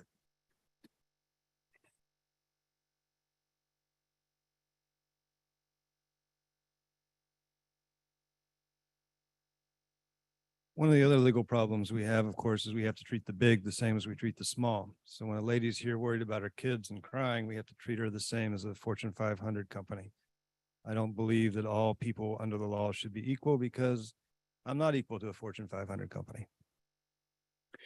So I read the report and I sent an email to Mr. King, and my reading of the report is that the staff more or less agreed to be blackmailed. The current owner just said, if you don't give me what I want, then I'm just going to let this property rot. And so instead of letting it rot, we let them do what they want. So it's kind of the other side of the coin to what we just finished talking about a little while ago. Instead of a small person trying to solve a big problem, we've got a little problem being solved by a big person. My bet is they'll put commercial short-term rentals there, and my bet they'll make a lot of money. The last little bit of Storyville, I don't know, Mr. Thomas isn't here, but it might have qualified as one of his cultural stops that we may have wanted to save if we were willing to spend a little city money on it. There are two places in the whole city that have a wooden utility pole. Some of you know my utility pole fetish, some of you don't. It's interesting that the utility pole in front of, try to get this right, Michael, you'll end up getting it wrong, won't you? 235, which is closer to Canal. So the utility pole in front of 235 Basin Street is one of the two square utility poles that I know of left in the entire city. You go out there and you stand in front of 235, you can put your hand on something that's never going to exist again. It was 100 years ago when they more or less decided to get rid of the square utility poles and start putting round ones up. And all of you were born thinking utility poles were round, but your grandmas would have known that they were square. Thank you, Mr. Burnside. This time, make a motion to approve and granting the applicant's request for the properties located at 235, 237 Basin Street and 1208, 1216 Benville Street. I get a second by Councilmember Green. 5 yeas, no nays. Motion is adopted. Going back up.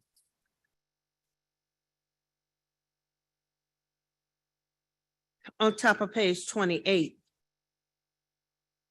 we have legislative group and zoning docket number 423, Conseco Properties, Fillmore LLC.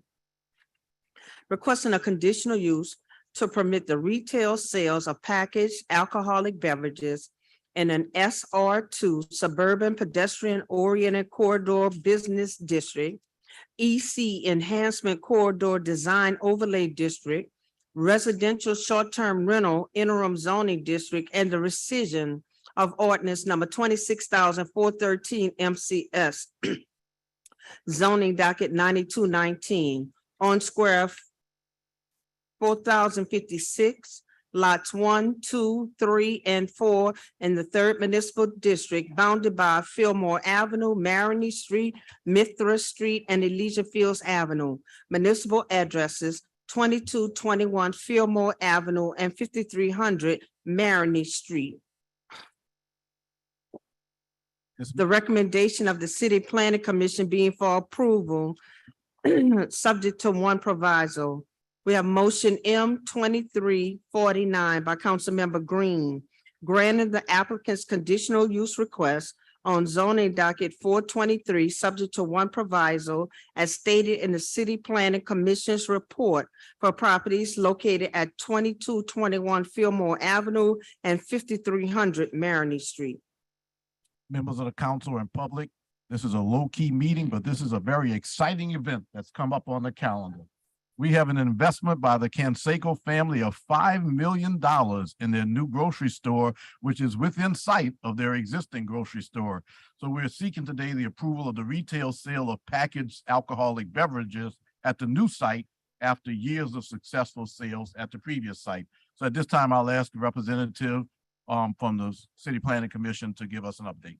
Thank you, council member. Yes, as you say, this is simply to add the alcohol sales at a new grocery store that is often regulated through the conditional use process because of a concern of negative impacts. In this case, there's really no negative impact to be expected. It's actually positive in that it allows a full range of goods for a full service grocery store. And that's, of course, good for the community and for its customers. And so the Planning Commission recommends approval. And I couldn't make this very easy and just say I move for approval, but I just want to say to the Canseco family members who are watching me that we truly appreciate your investment. Grocery store is a very difficult business, especially when you have to invest in a new facility as they've done. But they're hiring too. That's right. That's right. They are hiring. Well, we need the city first, but however, they are hiring. But if you can walk there if you live in a neighborhood. But I'm just pleased with their investment, and I'm pleased with the continuation of good news in some areas of our city. Here's good news. A family that built its own business in Gentilly has chosen to stay in Gentilly within a stone's throw of where they are right now. That's exciting. I move for approval of the granting of this conditional use request.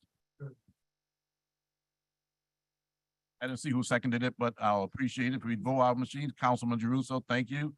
Jeruso, And we have 6 yays, no nays. We have a new grocery store in Gentilly. Yay. We're now on page 30.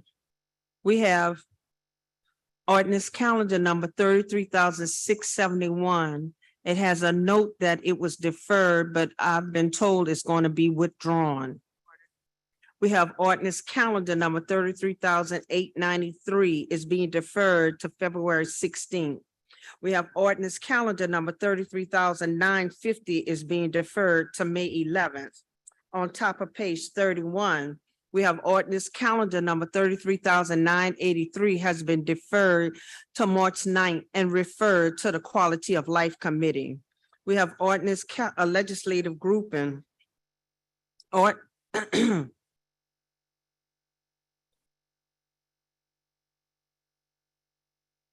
We have ordinance calendar number 34,003 by council members Green, Thomas, and King.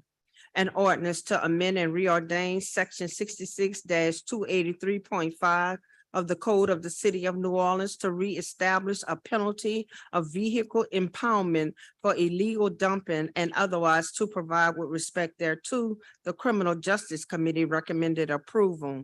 We have amendment to the ordinance at the bottom of the page. This amendment has been withdrawn. We have an amendment by Councilmember Green.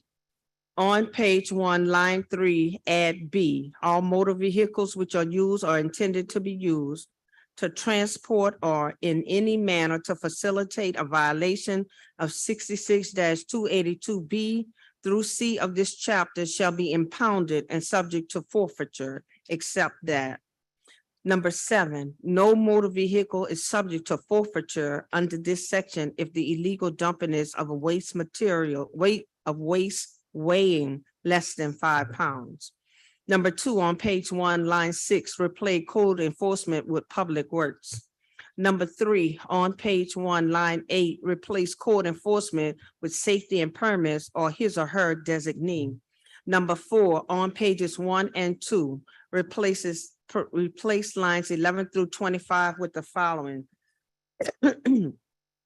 B, upon request, the operator of the vehicle or vehicle owner may within 3 business days from the date that the notice of violation was issued, present to the director of the Department of Safety and Permits or his or her designee proof that the vehicle is not subject to seizure and forfeiture because it is subject to one of the exceptions enumerated in paragraph B of this section at an administrative hearing held for that purpose. The owner of the vehicle may request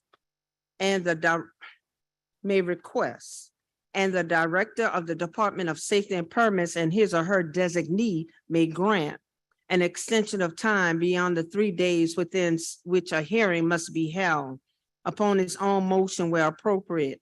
The Director of the Department of Safety and Permits or his or her designee may extend the hearing date until after the disposition of any criminal violation for illegal dumping. If the owner fails to provide proof of the fact that the vehicle is not subject to seizure and forfeiture at the time the notice of violation was issued, the Director of the Department of Safety and Permits or his or her designee shall coordinate with the appropriate agency to institute forfeiture proceedings.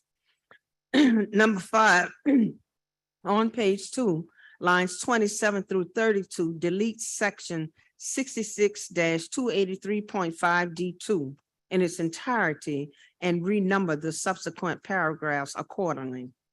Number 6, on page 2, line 34, change B to 2A.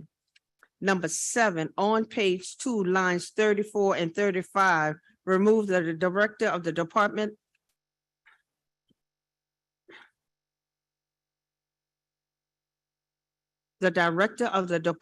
of Code Enforcement shall promulgate such rules and regulations as are necessary to implement the requirements of this section. Number 8, on page 3, line 44, replace code enforcement with public works. Number 9, on page 3, delete line 52 to indicate the deletion of paragraph 7 from section 66-283.5 D of the code.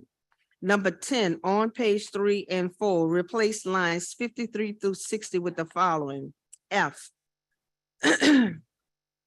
Whenever any person who has an interest in a forfeit motor vehicle files with the Director of the Department of Safety and Permits or his or her designee, either before or after the sale or disposition of the motor vehicle, a petition for remission or mitigation of the forfeiture, the Director of the Department of Safety and Permits or his or her designee shall remit or mitigate the forfeiture upon the terms and conditions as the Director of the Department of Safety and Permits or his or her designee deems reasonable if the Director of the Department of Safety and Permits or his or her designee finds that.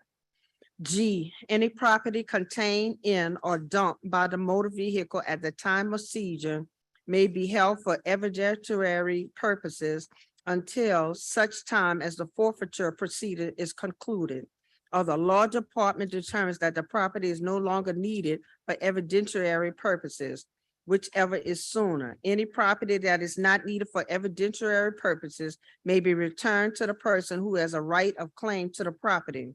The Director of the Department of Public Works may dispose of any solid waste contained in the motor vehicle at the time of seizure and collect up to 3 times the cost and expense incurred for the proposed disposal.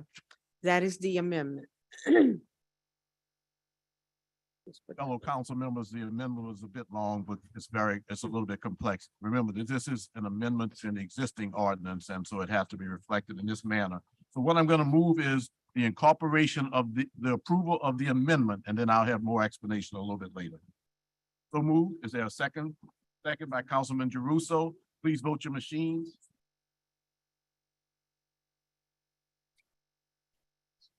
The amendment as read is incorporated. May I move at this time for the brief slide presentation? Brief. No. Brief. Okay. All right. There's a reason I'm showing you all these pictures.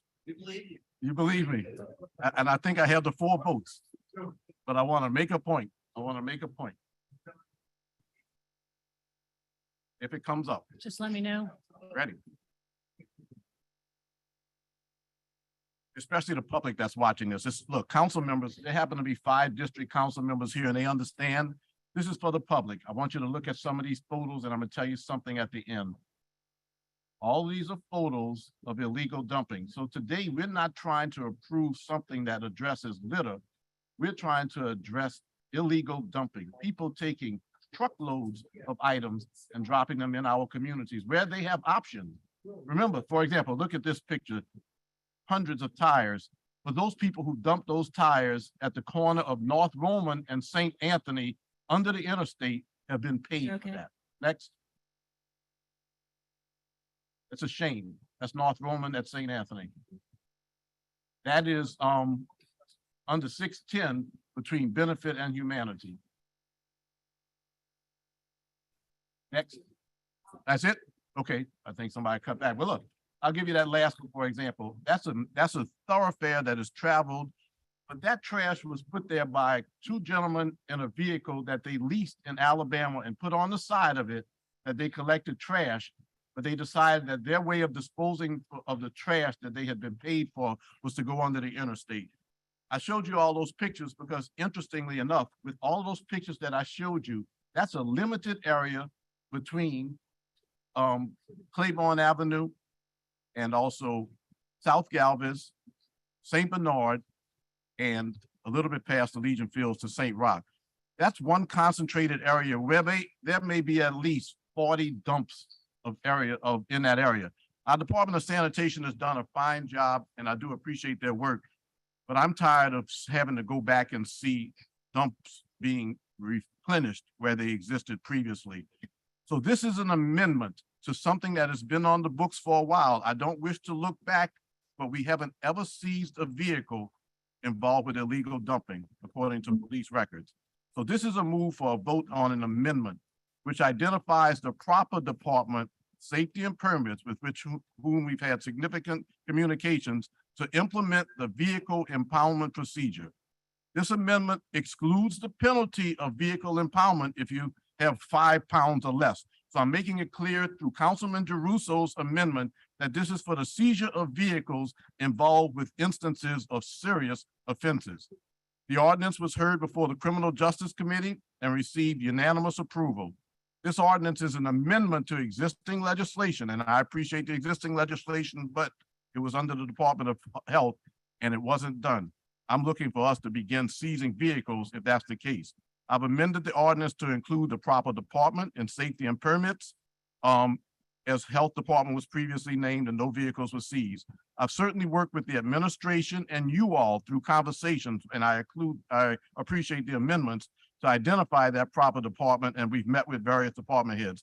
This is important for the public to understand and the council to know. It's in the ordinance. Offenders will be issued citations and notices of hearings by the NOPD. It's already been done once. The Department of Public Works will tow and store the vehicle. Safety and permits or its assignee will hold a hearing within 3 business days. So we're not talking about taking a vehicle from an offender for a long period of time, 3 business days. But if the offender is found guilty, the offender will be able to retrieve the vehicle after payment of towing and storage fees. This is up to $500, and the payment of costs associated with the cost of the proceedings. So you lose the use of your vehicle for up to 3 days, and you have to pay additional costs. Individuals found guilty will have their name, address, and company name advertised in the official city journal and the official journal of the parish where the person resides based on the address that we get. If there are no more questions, I would move. Just one question, this received unanimous approval, right, in committee? Yeah. There were no questions. We've all been like all supportive, right? I wanted the public to know. We've eagerly been waiting for this to come up so that. Eagerly. I am So that fired we up. can support. I can't wait for you to move adoption. Wait, yes. It had unanimous approval, but always remember there's public watching. So that's why I did that. But I want to say to the offenders that we're going to begin towing those vehicles and you need to stop illegally dumping. Thank you. You want to make the motion? Don't stop it for your woman. All right, it's been properly moved and seconded. This is just on the amendment. No. No, this is, motion as amendment? Oh, okay. Motion amendment. This is the amendment, right? It's the amendment. Yeah. So we voted on that amendment? Oh, I'm sorry. Okay. So this is motion as amended, madam? Yes. All right.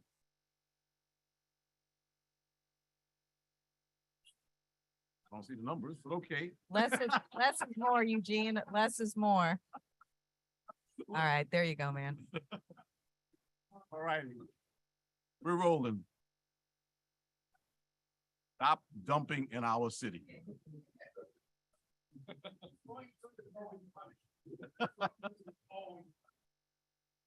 Okay, we're on top of page 38. We have all matters. Ordinance calendar number 3418 is deferred to 2/16. Ordinance calendar number 3419 is deferred to 2/16.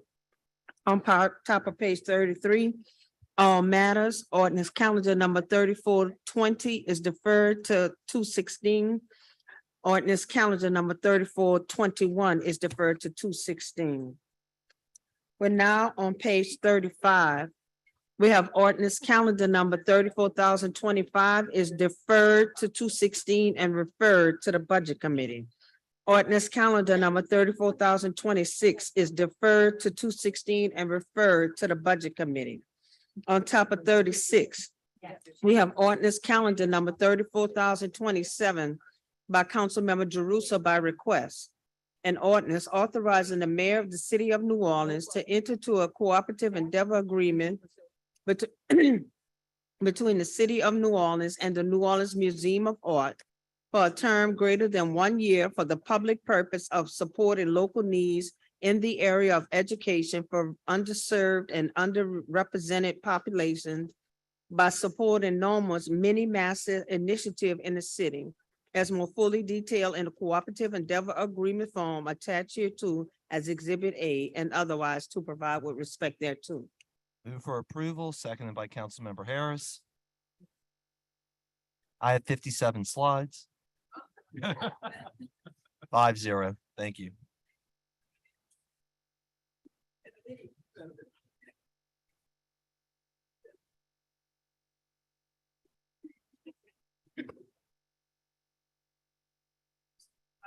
At the bottom of the page, we have ordinance calendar number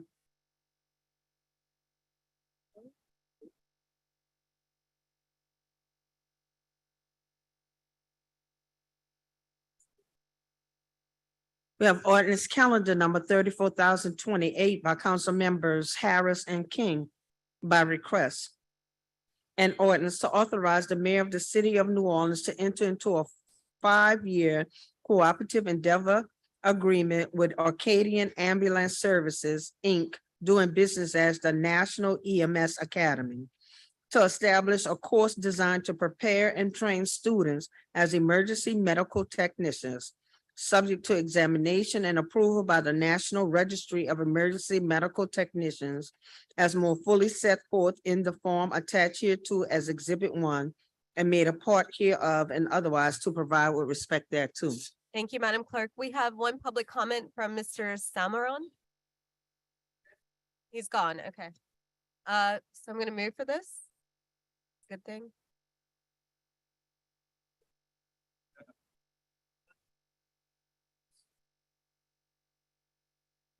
Councilmember King. Voice vote. Thank you.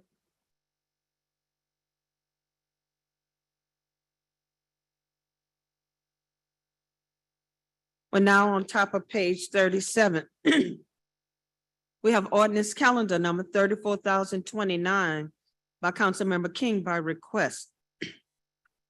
An ordinance authorizing the mayor of the city of New Orleans to enter into a cooperative endeavor agreement between the city of New Orleans and New Orleans Council on Aging, Inc., for a term greater than 1 year for the public purpose of improving the overall health and independence of local senior citizens and curtailing the number of premature admissions into hospitals and nursing homes at 2475 Canal Street, Suite 400, New Orleans, Louisiana, 70119, as more fully set forth in a cooperative endeavor agreement attached hereto and made a part hereof, titled Exhibit 1, and otherwise to provide with respect thereto. Make a motion to adopt. Second by Councilman Moreno. 5 yeas. Adopted. 5 yeas, no nays. Motion is adopted. At the bottom of the page, we have ordinance calendar number 34,030 by Councilmember King by request. An ordinance authorizing the mayor of the city of New Orleans to enter into a cooperative endeavor agreement between the city of New Orleans and the Arts Council of New Orleans for a term greater than 1 year to accomplish the public purpose of supporting the arts within the city of the community, within the city, the Community Arts Grant Program, as more fully detailed in the cooperative endeavor agreement form hereto as Exhibit A, and otherwise to provide with respect thereto. Make a motion to adopt. Second by Councilmember Harris. 5 yeas, no nays, the motion is adopted. On top of page 38, we have ordinance calendar number 34,031 by Councilmember King by request.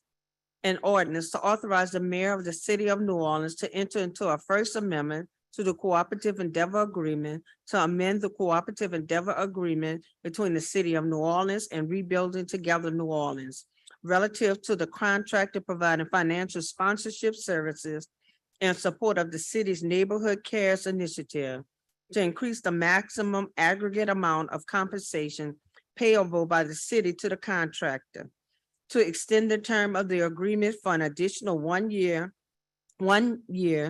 10 months and 7 days, and to add, reaffirm, or modify certain terms and conditions as more fully set forth in the amendment attached hereto as Exhibit 1 and incorporated and made a part hereof, and otherwise to provide with respect thereto.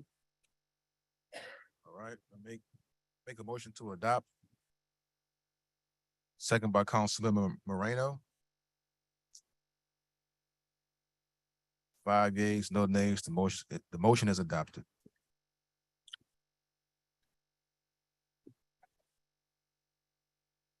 At the bottom of the page, ordinance calendar number 34,032 by Councilmember King by request. An ordinance authorizing the mayor of the city of New Orleans to enter into a cooperative endeavor agreement between the city of New Orleans and the New Orleans Humane Law and Rescue LLC for a term greater than 1 year for the public purpose of ensuring that the city has animal control services, particularly during an emergency at 1700 Mardi Gras Boulevard, New Orleans, Louisiana, 70114, as more fully set forth in the cooperative endeavor agreement attached hereto and made a part hereof, titled Exhibit 1, and otherwise to provide with respect thereto. All right, I make a motion to adopt. Properly second, Councilmember Harris. 5 yeas, no nays, motion is adopted. On top of page 39, we have ordinance calendar number 34,333 by Councilmember Green by request. An ordinance to authorize the mayor of the city of New Orleans to enter into amendment number 3 to a previously executed cooperative endeavor agreement among the city of New Orleans, the New Orleans Redevelopment Authority, and the Sewage and Water Board of New Orleans relative to the implementation of the stormwater mitigation project for Pontilli to extend the term of said agreement, said cooperative endeavor agreement for an additional year and to provide an additional $174,511 to Nora for construction administration services as more fully set forth in Amendment 3 to the cooperative endeavor agreement form attached hereto and made a part hereof and otherwise to provide with respect thereto. The way that Councilman King handled his last two measures doesn't give me a chance to pontificate here, so I'll just ask for approval. I move. All in favor? This is a good green project for Gentilly involving Nora, Sewage and Water Board and the city. It is such a good project. Let's move forward on it. Thank you for your vote. And furthermore, I have some slides. All right. King second. What? They gotta fix this. At the bottom of the page, ordinance calendar number 34,034 has been withdrawn. Ordered. At the bottom of page 40, ordinance calendar number 34,036 by Councilmember Thomas by request. An ordinance to authorize the mayor of the city of New Orleans to enter into an amendment to the cooperative endeavor agreement between the Mosquito and Termite Control Board and the University of Miami to complete the objectives of a Centers for Disease Control and Prevention grant entitled A Community-Based Rodent Surveillance Collaborative for Greater Public Health, and to extend the CEA's term of 3 years as more fully set forth in the form attached hereto as Exhibit 1 and made a part hereof and otherwise to provide with respect thereto. I mean, just the ordinance we've all been waiting for. It extends the rat surveillance program for another 3 years, probably the most important ordinance we've dealt with all day. I'll move adoption. And I'm serious, and I'm not joking. And I have a comment. Move second by Councilmember Jeruso, vote your machines. 6 yeas, no nays, the rat surveillance ordinance and CEAA is approved for real. We're now on top of page 41. Ordinance calendar number 34,037 has been deferred to February 16th and referred to the Budget Committee. Ordinance calendar number 34,038 has been withdrawn. On top of page 42, all matters. Ordinance calendar number 34,039 has been referred to the Budget Committee and deferred to February 16th. Ordinance calendar number 34,040 has been deferred to February 16th and referred to the Budget Committee. On top of page 43, all matters. Ordinance calendar number 34,041 has been deferred to February 16th and referred to the Budget Committee. Ordinance calendar number 34,042 has been deferred to February 16th and referred to the Budget Committee. On top of page 44, all matters. Ordinance calendar number 34,043 has been deferred to February 16th. Ordinance calendar number 34,044 has been deferred to February 16th. Ordinance calendar number 34,045 has been deferred to February 16th. On top of page 45, all matters. Motion line over M22-516 has been deferred to February 16th. Resolution line over R22-529 has been deferred to February 16th and referred to the Budget Committee. We're now on top of page 48. We have motion line over M2340 by council members Jeruso, Moreno, Morel, Green, and Thomas. And Councilmember Morel is removing his name from this motion. Approving the amendment to the Civil Service Rules Merit Pay, Rule 4, Section 2.5, as adopted by the Civil Service Commission at its meeting on November 3rd, 2022, in accordance with Article 10, Section 10 of the Constitution of Louisiana, to be effective January 23rd, 2023. Move for approval. This gives the ability to department heads to provide merit pay for the employees. Seconded by Council Vice President.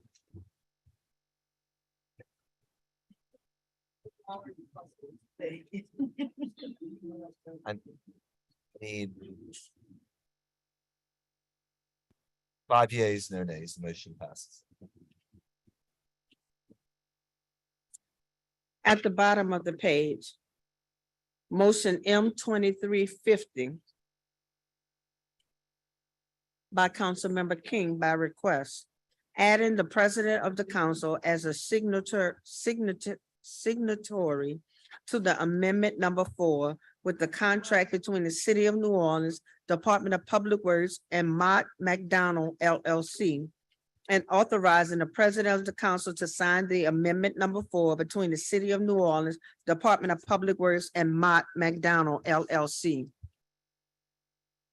Council member, earlier in the meeting, we approved a new Rule 57, which is going to govern approvals of these types of contracts moving forward. However, for today, out of an abundance of caution, I would recommend a motion to suspend the rules to consider agenda items 52, 54, and 55. Motion to, moved by Councilmember Druso. I'll second the motion to suspend.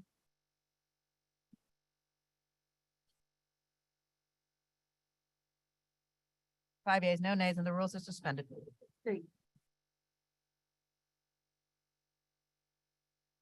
All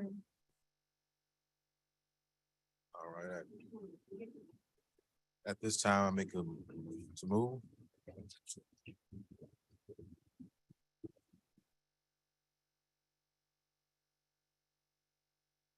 Properly second.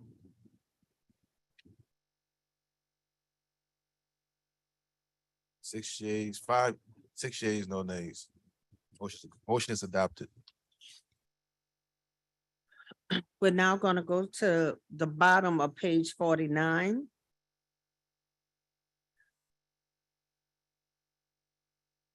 We have motion M 2352 by Councilmember Druso by request, adding the president of the council as a signatory to the amendment to the professional services agreement between the city's Office of Risk Management and Corval Enterprise Comp, Inc., and authorizing the president of the council to sign the amendment to the professional services agreement between the city's Office of Risk Management and Corval Enterprise Comp, Inc. Question. So moved. Yeah, I have a question. Yes, sir.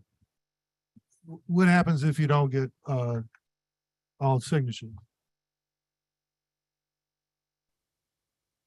Guess it doesn't go forward. Okay, so this is new? This is, I think this is something that's already in place.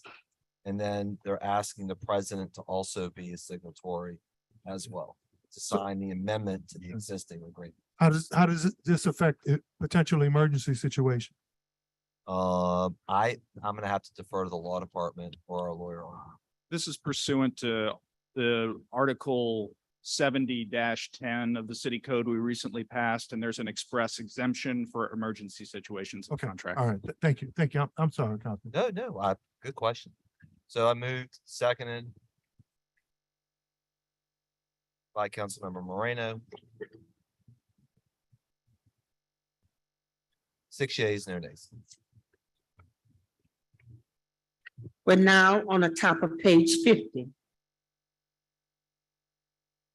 We have motion M 2353 by Councilmember King by request, adding the president of the council as a signatory to the amendment to the bid contract between the Department of Sanitation, Keller Meyer Bergeron Service LLC, and authorizing the president of the council to sign the amendment to the bid contract between the Department of Sanitation and Keller Meyer Bergeron Services LLC.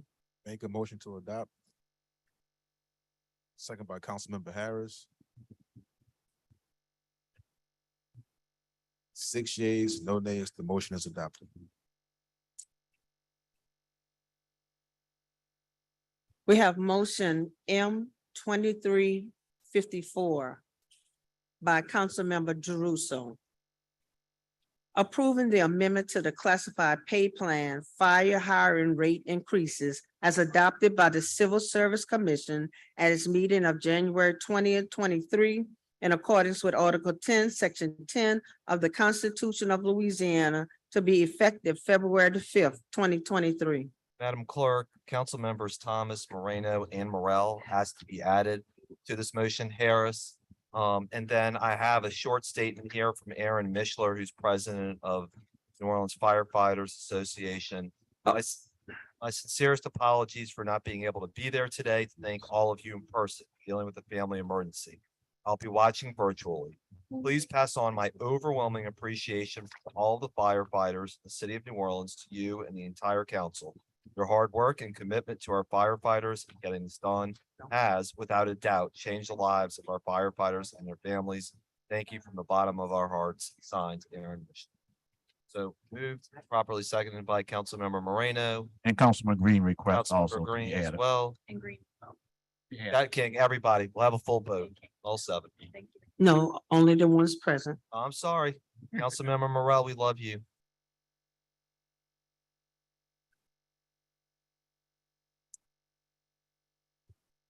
All right, 6 yeas, no nays, the motion passes unanimously. At the bottom of the page, we have motion M 2355 by Councilmember Jeruso, approving the amendments to the classified pay plan Mardi Gras special rate of pay as adopted by the Civil Service Commission at its meeting of January 20th, 23, in accordance with Article 10, Section 10 of the Constitution of Louisiana, to be effective February the 5th, 2023. Members, given that we are giving pay raises to police working this, the administration wanted to make sure other personnel who were working Mardi Gras also receive special rate of pay. Madam Clerk, I know Councilmember Thomas wants to be added, everybody else too. Yes, everybody else. Councilmember, we have one online comment. Before we vote, absolutely. This is from Val Coopit, who says, I pray this MGSR does not affect OT rates for taxi district. Thank you so much. All right, I've moved, seconded by Councilmember Harris, approved 6-0. Thank you.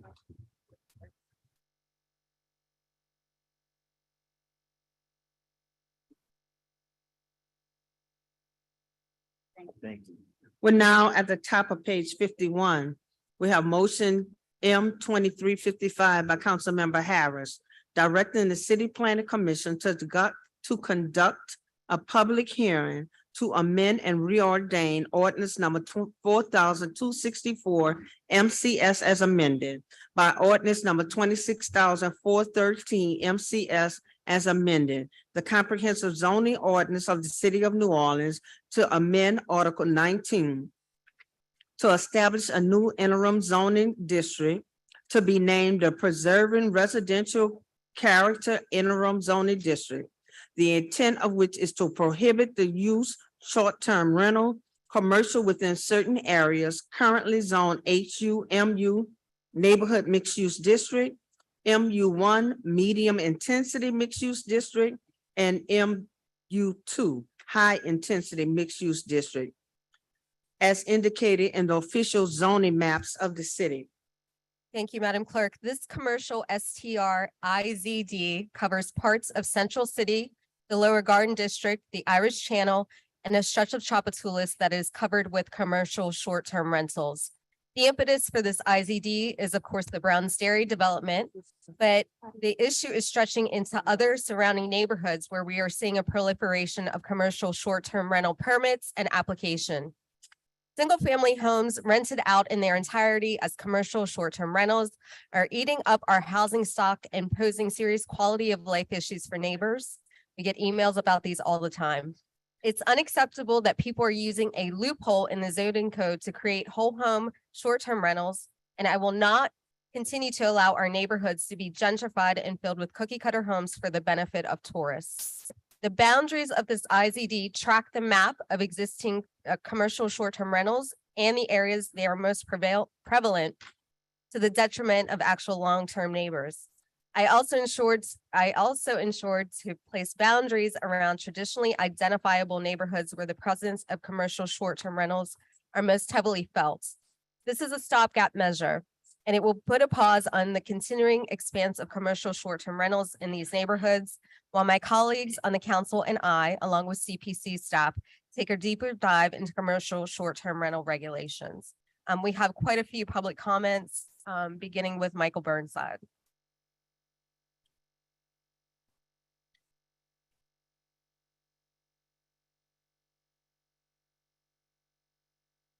Michael Eric Burnside, 2215 Felicity. I think I'm going to take a tiny little bit of a left-hand turn here.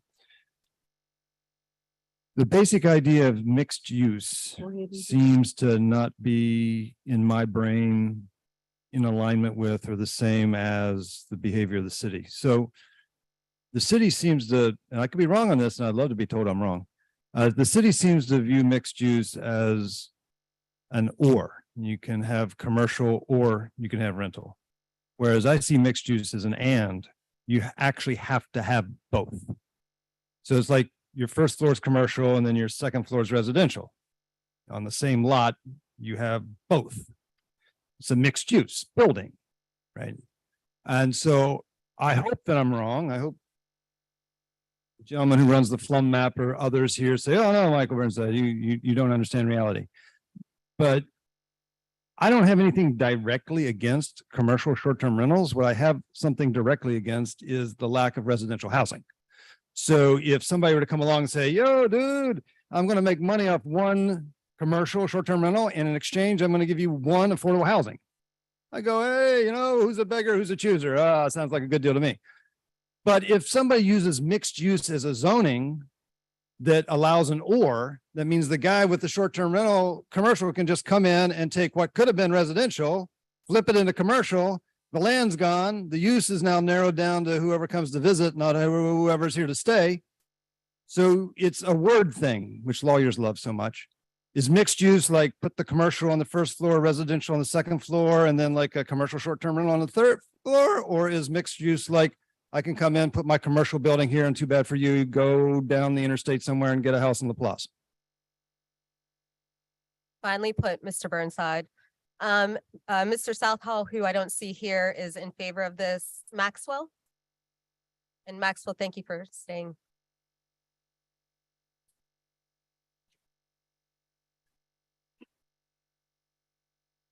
Hi, council members. Maxwell Chardullo, Louisiana Fair Housing Action Center, 1340 Poydras.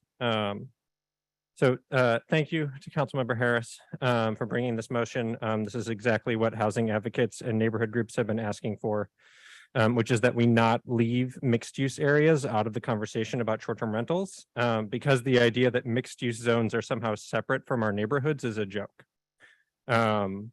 Case in point, I like to think that I'm part of my neighborhood in the Bywater, but I live in a second floor apartment on St. Claude Avenue. And at the beginning of every month, I could be displaced for a full-time commercial short-term rental.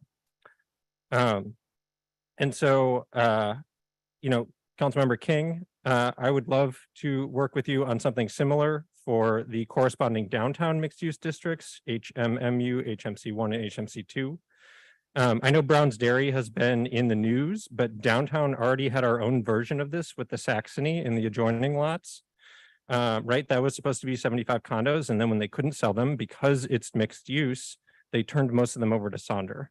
And right across the street, which is also part of that mixed use zone, there are now a dozen giant single family homes, each with their own pool, that are also all full-time short-term rentals right in the middle of the Bywater, just like the Brown's Dairy development. And they're owned by a mess of shell corporations that, if you follow the Secretary of State's website, eventually lead you back to Stalum, which has proven itself to be a terrible actor. So we know you're focused on the residential regulations because of the court case, but whatever you do with residential short-term rentals is going to impact the market in the adjoining mixed-use districts. And when I say adjoining, again, sometimes they surround them. So it really makes sense to push pause now, review the rules, and get ahead of it. Thank you. Thank you. Aaron?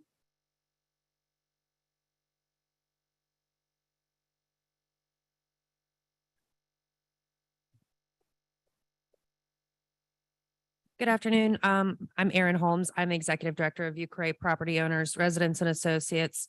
My colleagues pretty much laid it out. Like all of you, when I read the Brown's Dairy article, I was absolutely disgusted. The loose regulations and loopholes that are surrounding the commercial short-term rentals have created a developer's paradise at the expense of New Orleanians who want a place to call home. Michael pointed out, commercial corridors abound in New Orleans neighborhoods. Our mixed use corridors are pretty much, what New Orleans is about. You have businesses on the first floor, and then you have residential units behind it and above it. We're talking about areas that are not just central to this particular IZD geography. We're looking at Magazine Street, Ferret, St. Claude, Oak Street, Homer Plessy. All of these are full of residential units that could serve our residential needs, but they are being converted to short-term rentals. They're being converted to tourist accommodations. So we definitely support this study. And we ask that you continue expanding it for other districts, particularly District C, neighborhoods like Bywater, Marigny, Tremay, zoning district designations of HMC 1, 2, HUB 1. These are the ones that we also need to look at protecting because there are a lot of residential units that are being eaten up and those neighborhoods are being eaten alive from within. Thank you. Zach?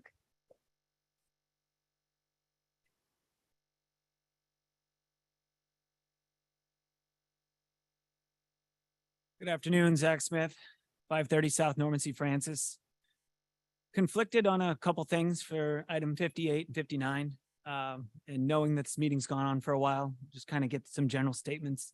At the end of the day, council's got to do what the council's got to do. I think that there are some middle of the road, hopefully middle of the road solutions that come out of this, where there's definitely some pullback. I've said very publicly on a couple occasions, I mean, short-term rentals have gotten out of hand in the city of New Orleans. At the same time, commercial zoning is usually the best place to put them. So I don't specifically support this, but in a broader sense, the thing that kind of gets me is the fact that we've had three, and soon we'll be on the third one, discussion for an IZD. And as a land use consultant, somebody who spent a lot of time in this building, the most frustrating person to deal with is somebody who's had their reliable, predictable zoning kind of changed in front of their eyes. And it's from small time developers who are trying to start that first business, or somebody who is a big player in the game. I know, again, these things sometimes have to be done and you got to do what you think is right. But I think if we do one more IZD in the city, we get a free one based on our punch card and how many we've done. So I would just point that out, that the proliferation of IZDs can be very disastrous for a lot of people that don't have the resources to deal with folks like me. And the majority in this city do not have the resources to navigate these processes. So good luck. Thanks for the good luck wishes. Sam?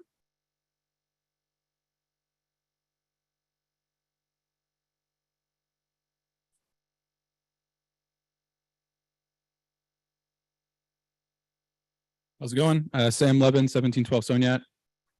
The former Brown's Dairy Factory and the parking lots that surrounded covered 3 full city blocks.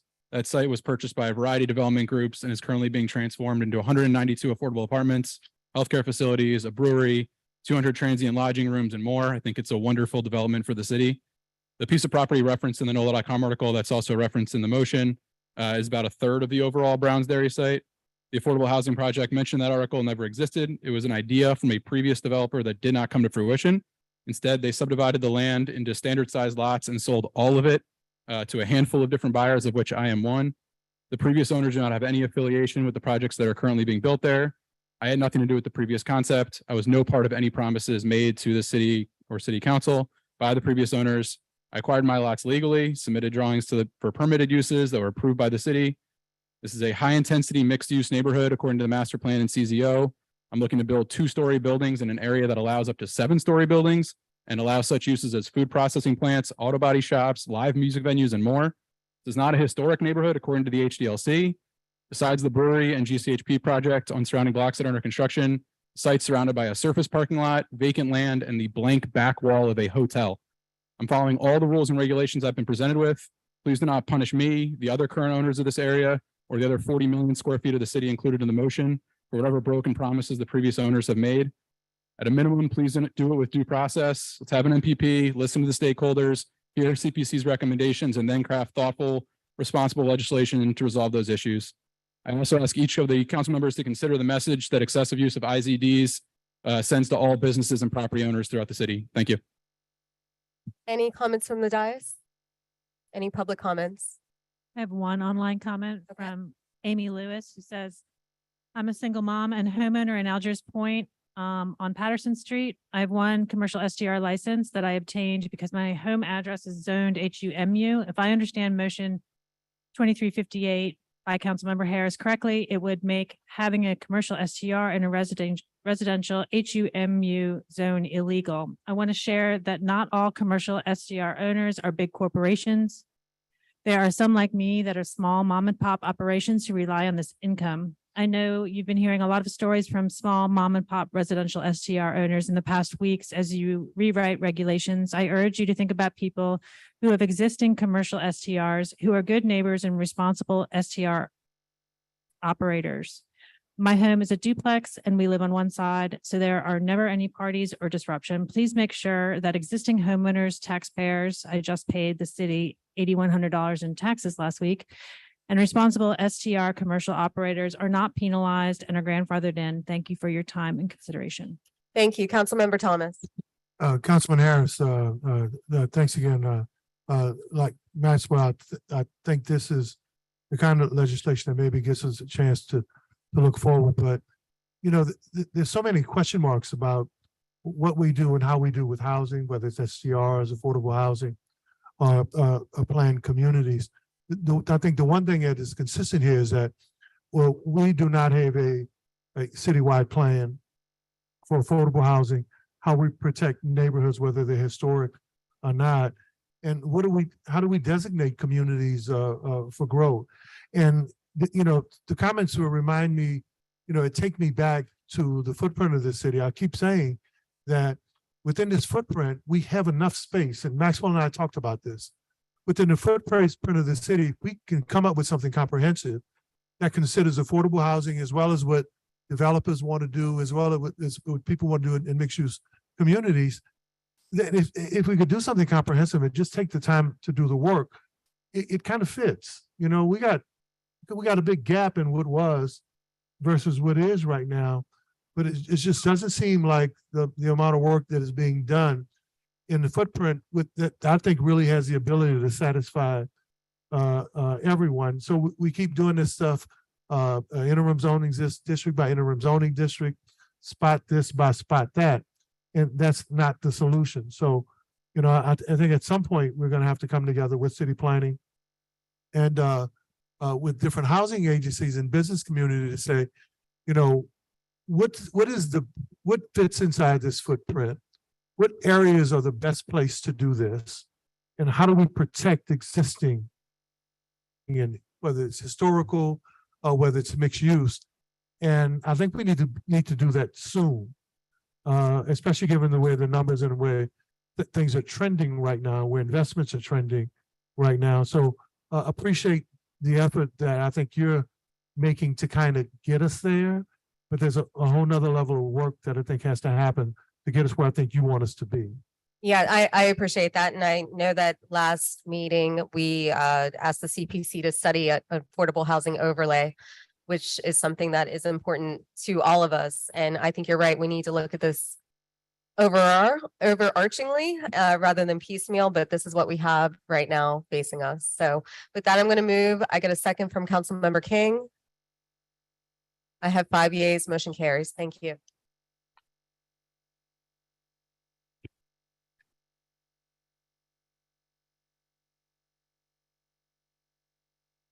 The agenda, Madam Clerk.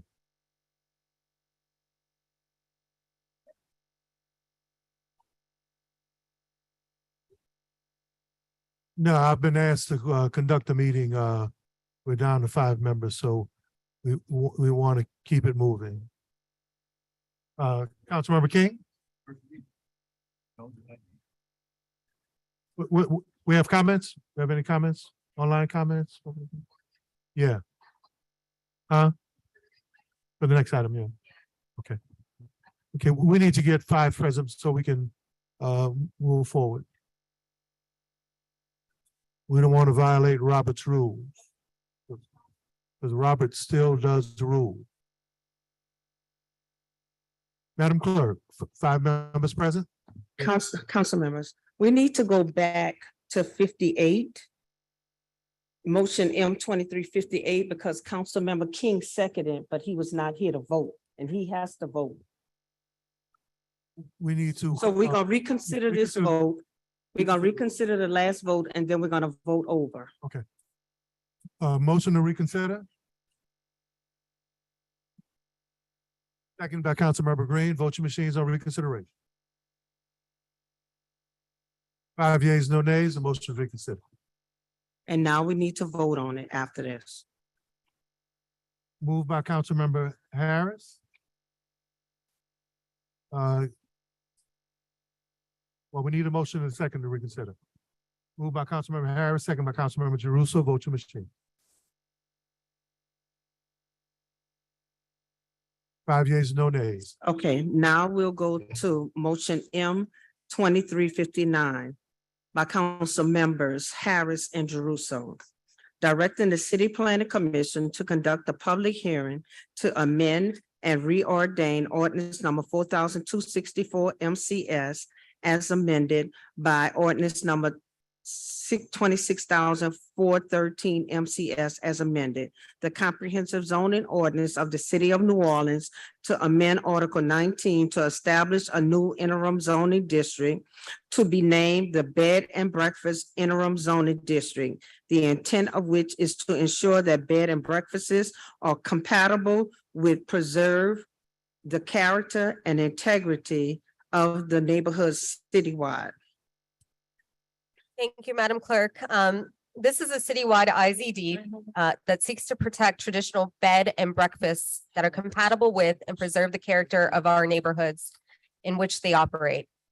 In zoning districts where B&Bs are currently prohibited, they will remain prohibited.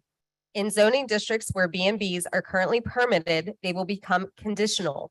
B&Bs and allowances in zoning districts where they are conditional will remain untouched. We see time and time again that traditional B&Bs are significantly less impactful than STRs. With B&Bs, owners and operators are on site and available to guests at all times. And different rooms are generally rented to different families or groups, which avoids large gatherings or parties. That said, when the city has strengthened STR regulations in the past, we've seen an increase in traditional B&B permits as a way to circumvent the rules. I want to ensure that we are protecting residents from this potential surge while still allowing true B&Bs to remain. The conditional use process we're applying through this IZD will allow for the neighborhood to provide input in the allowance of new traditional B&Bs, as well as the addition of neighborhood-specific provisos. This will serve our residents as the council and administration continue to look at STR policies and their relationships to traditional B&B land use rights. I do have public comment. Mr. Salcall, who's not here, is in support of this. Maxwell?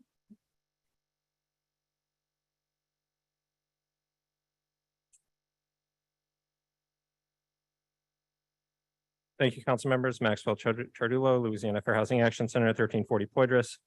I just want to start by taking a minute to draw a distinction because I generally agree with Zach that land use by IZD is not a great practice, but I want to draw a distinction between IZDs that infect housing providers who are building homes that our residents use, that the city wants and needs, versus IZDs around tourist lodging and specifically short-term rentals, which I think a lot of our residents don't want nor need.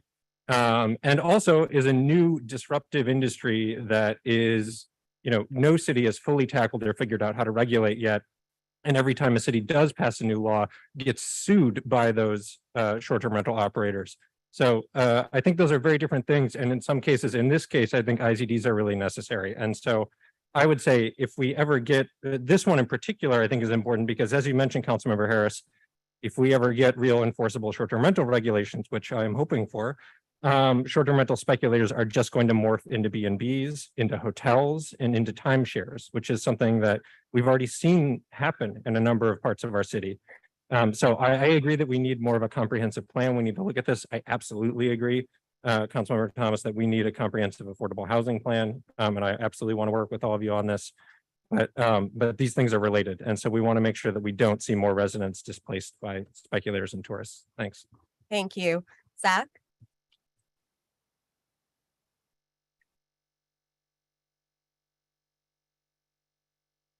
Zach Smith, 530 South Normandy, Francis. This isn't the free one yet, though. It's the next meeting. I think this is a great IZD for the sake of being consistent Right. with the Supreme Court ruling and essentially as a bureaucrat, eliminating those loopholes. In the private sector, it's obviously been helpful, but you know, it's something to be consistent. And so, you know, can't speak against it because I think it's fair and across the board. Have a good one. Thanks. Yeah. Thank you. Sam.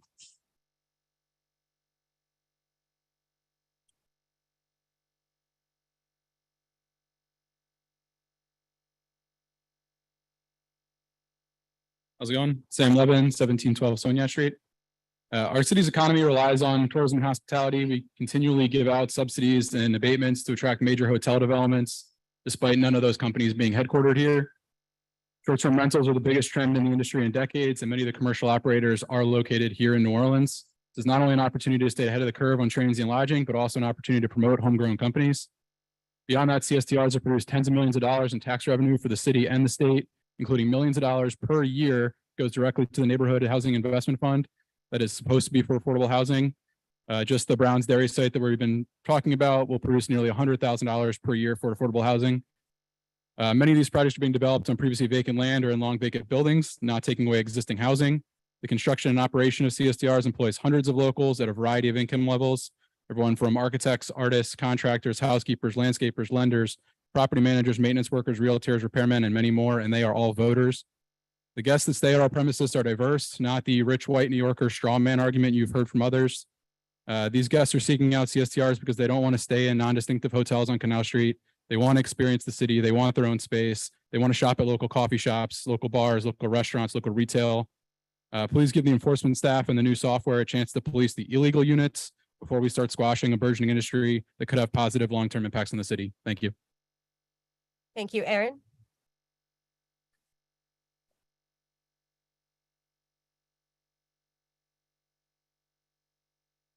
Hello again, Erin Holmes with VC Pora, 812 North Rampart, 816, sorry. We generally support this motion. It, more further insight into the impact of traditional bed and breakfasts in residential districts is a good idea, but there might be a quicker and more immediate way to fix the situation. Coming at you right now are the CPC recommendations for short-term rentals. They recommended a density cap for non-commercial short-term rentals and also principal bed and breakfast. They left out accessory bed and breakfast from that. At first, I thought it was an omission, and then they came back and said, we'll make those conditional use, which is going to be problematic because through a conditional use, you will have vested rights. So I think the easiest fix right here to tackle the kind of loophole issue of the accessory bed and breakfast, which I've talked to a lot of people and they hear accessory and they think, oh, like a shed in my yard or my mother-in-law's suite. No. This is a whole unit up to 5 bedrooms. I think right now they're recommending that it be not owner occupied, but operator occupied. So it's kind of this loophole that's just hanging there and threatening to undermine the whole idea of density restrictions in residential areas. So quick fix for now is to just go ahead and add accessory B&Bs to the density restriction that's recommended in the pending short-term rental regulation. And then the study can go ahead and further look at the larger issue of bed and breakfasts, principal and accessory. All right, any online public comment? All right, any comment from the dais? I'll go ahead and move when the button appears. Seconded by Council Member Thomas.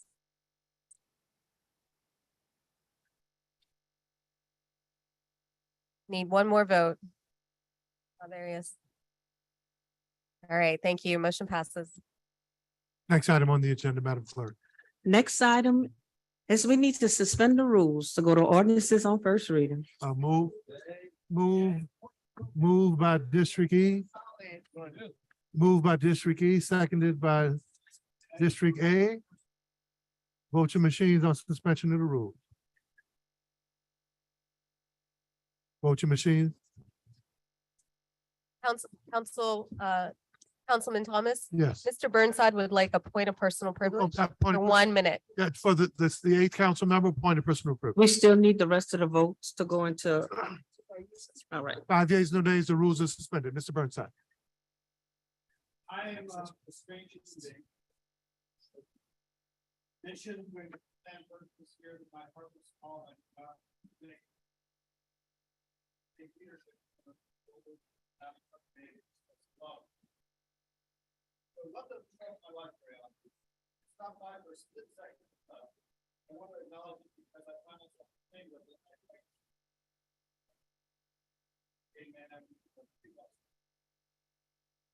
On item 58, very end of it, you guys are voting. First time in 7 years, I left the voting. I have to say honestly that I actually felt love for something.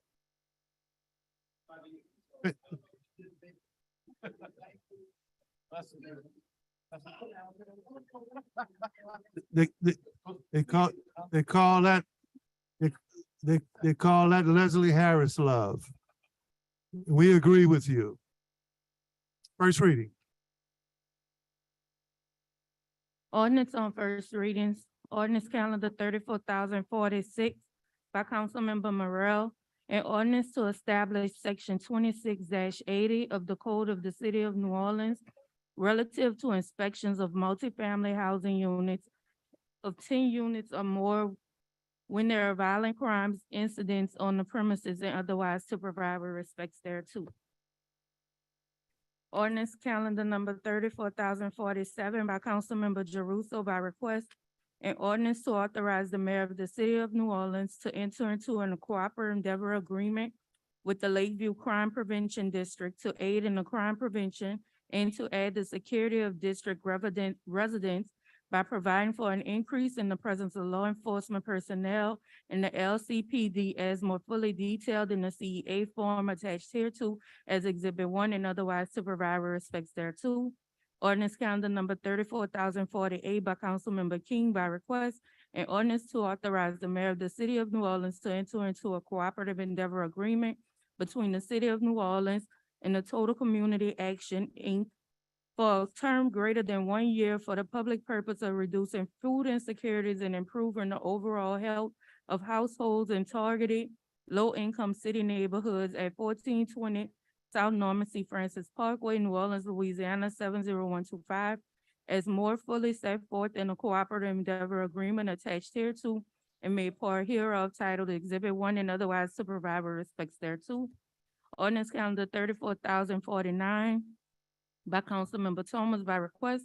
An ordinance authorizing the mayor of the city of New Orleans to enter into a cooperative endeavor agreement between the city of New Orleans and Orleans Public Defenders for a term greater than 1 year for the public purpose in assisting the OPD in providing legal services to indignant persons in a criminal proceeding within the city of New Orleans as more fully detailed in the cooperative endeavor agreement form attached hereto as Exhibit A and otherwise to provide respects thereto. Ordinance calendar 34,050 by Councilmember King by request. An ordinance authorizing the mayor of the city of New Orleans to enter into a cooperative endeavor agreement between the city of New Orleans and the Arts of Council of the New Orleans Arts Council for a term greater than 1 year to accomplish the public purpose of supporting the arts within the city, the Community Arts Grants Program, and more fully detailed in the cooperative endeavor agreement for attached hereto as Exhibit A and otherwise to provide respects thereto. Ordinance calendar 34,051 by Councilmember Jeruso by request. An ordinance to amend ordinance number 29-265 MCS as amended, entitled an ordinance providing an operating budget of revenues for the city of New Orleans for the year 2023 to appropriate funds under the American Rescue Act to Chief Administrative Office to fund the purchase of vehicles and equipment and otherwise to provide respects thereto. Ordinance calendar 34,052 by Councilmember Jeruso. An ordinance to amend ordinance number 29-266 MCS as amended, entitled an ordinance providing an operating budget of expenditures for the city of New Orleans for the year 2023 to appropriate funds under the American Rescue Act to the the Chief Administrative Officer to fund the purchase of vehicles and equipment and otherwise to provide respects thereto. Ordinance calendar 34,053 by Councilmember Harris, an ordinance to establish a conditional use to permit a reception facility over 10,000 square feet in the HUMU Historic Urban Neighborhood Mixed Use District located on square 584, lot 1A-1 in the sixth municipal district bounded by LaSalle Street, Perez Street, Jenner Street, and Napoleon Avenue. Municipal address 24,000 Napoleon Avenue and otherwise to provide with respects thereto. Zoning docket number 8422. Ordinance calendar 34,054 by Councilmember King, and ordinance to grant an amendment to ordinance number 24,302 MCS zoning docket 11310 to now grant a conditional use to permit a commercial short-term rental in the HMC1 historic Mardi Tremate Bywater Commercial District on square 249, lot 12A or 15 in the municipal district bounded by Burgundy Street, Louisa Street, Delphine Street, and Piety Street. Municipal address 3200 to 3208 Burgundy Street, and otherwise to provide respects thereto. Zoning docket 9422. Ordinance calendar 34,055 by Councilmember Harris, and ordinance to establish a conditional use to permit a reception facility over 5,000 square feet with an outdoor live entertainment secondary use in the HUMU Historic Urban Neighborhood Misuse District, lot square 7 and 9, lot 19 and 20 in the first municipal district bounded by Ernst Street, Religious Street, St. Thomas Street, Ray Street, municipal address 623 Ernst Street, and otherwise to provide respects thereto. Zoning docket 9622. Ordinance calendar 34,056 by Councilmember Harris, and ordinance to grant a recession of ordinance number 28644 MCS zoning docket 821, which grant a conditional use to permit a wine shop in the HUB1 Historic Urban Neighborhood Business District located in square 204, lot 14-8 in the sixth municipal district bounded by Magazine Street, Constant Street, General Persian Street, Milan Street, municipal address 4210 through 4214 Magazine Street, and otherwise to provide respect thereto. Zoning docket 9722. Ordinance calendar 34,057 by Councilmember Morrell. An ordinance to ordain Article 14 of Chapter 2 of the Code of City of New Orleans, consisting of Section 2-1200 to provide relative to emergency declarations and otherwise to provide respects thereto. Ordinance calendar 34,058 by Councilmember Thomas by request, and ordinance authorizing the mayor of the City of New Orleans to enter into a cooperative endeavor agreement between the City of New Orleans and the New Orleans Redevelopment Authority, NORA, for the greater year than 1 year for the public purpose of redevelopment of the former Six Flags Jazzland site in the City of New Orleans as more fully detailed in the cooperative endeavor agreement form attached hereto as Exhibit A, and otherwise to provide respects thereto. Ordinance calendar 34,059 by Councilmember Harris and Jeruso by request, and ordinance authorizing the mayor of the City of New Orleans to enter into a cooperative endeavor agreement between the City of New Orleans and the Louisiana Music and Heritage Experience for a greater term of 1 year for the public purpose of the preservation and education of the history of music in the City of New Orleans as more fully detailed in the cooperative endeavor agreement form attached hereto as Exhibit A, and otherwise to provide respects thereto. Ordinance calendar 34,060 by Councilmember Jeruso, Moreno, Green, Thomas by request, and ordinance to amend ordinance number 29-265 MCS as amended entitled an ordinance providing an operating budget of revenues for the City of New Orleans for the year 2023 to appropriate funds received under Act 170 of the 2022 regular legislative session in the Department of Police to purchase furniture, operational materials, information technology, equipment, and otherwise to provide respects thereto. Ordinance calendar 34,061 by Councilmember Jeruso, Moreno, Green, and Thomas by request, and ordinance to amend ordinance number 29-266 MCS as amended entitled an ordinance providing an operating budget of expenditures for the City of New Orleans for the year 2023 to appropriate funds under the Act 170 of the 2022 regular legislative session to the New Orleans Police Department to purchase furniture, operational materials, and information technology equipment, and otherwise to provide respects thereto. Ordinance calendar 34,062 by Councilmember Thomas by request, and ordinance to amend and reordain Section 5428 and Section 54-338 of the Code of the City of New Orleans to allow for custodial arrest of adults for the careless storage of a firearm that results in a minor either causing or attempting to cause injury or death of themselves or any other person, or causes the firearms to fire and provides for a penalty of any person who fails to secure the firearm that a minor obtained, which includes in the minor either causing or attempting to cause the injury or death to themselves or any other person, or causes the firearm to fire and otherwise to provide respects thereto. Ordinance calendar 34,063 by Councilmember Green, an ordinance to amend and reordain section 54-356 of the Code of the City of New Orleans to increase the penalty for not reporting lost or stolen firearms and otherwise to provide respects thereto. This completes the ordinance on first reading.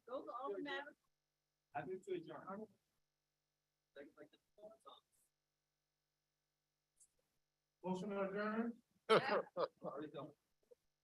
Properly moved in second, voting machine. Already done. Voting machine, 5 yeas, no nays, the meeting is in. All right. Good meeting. What? Good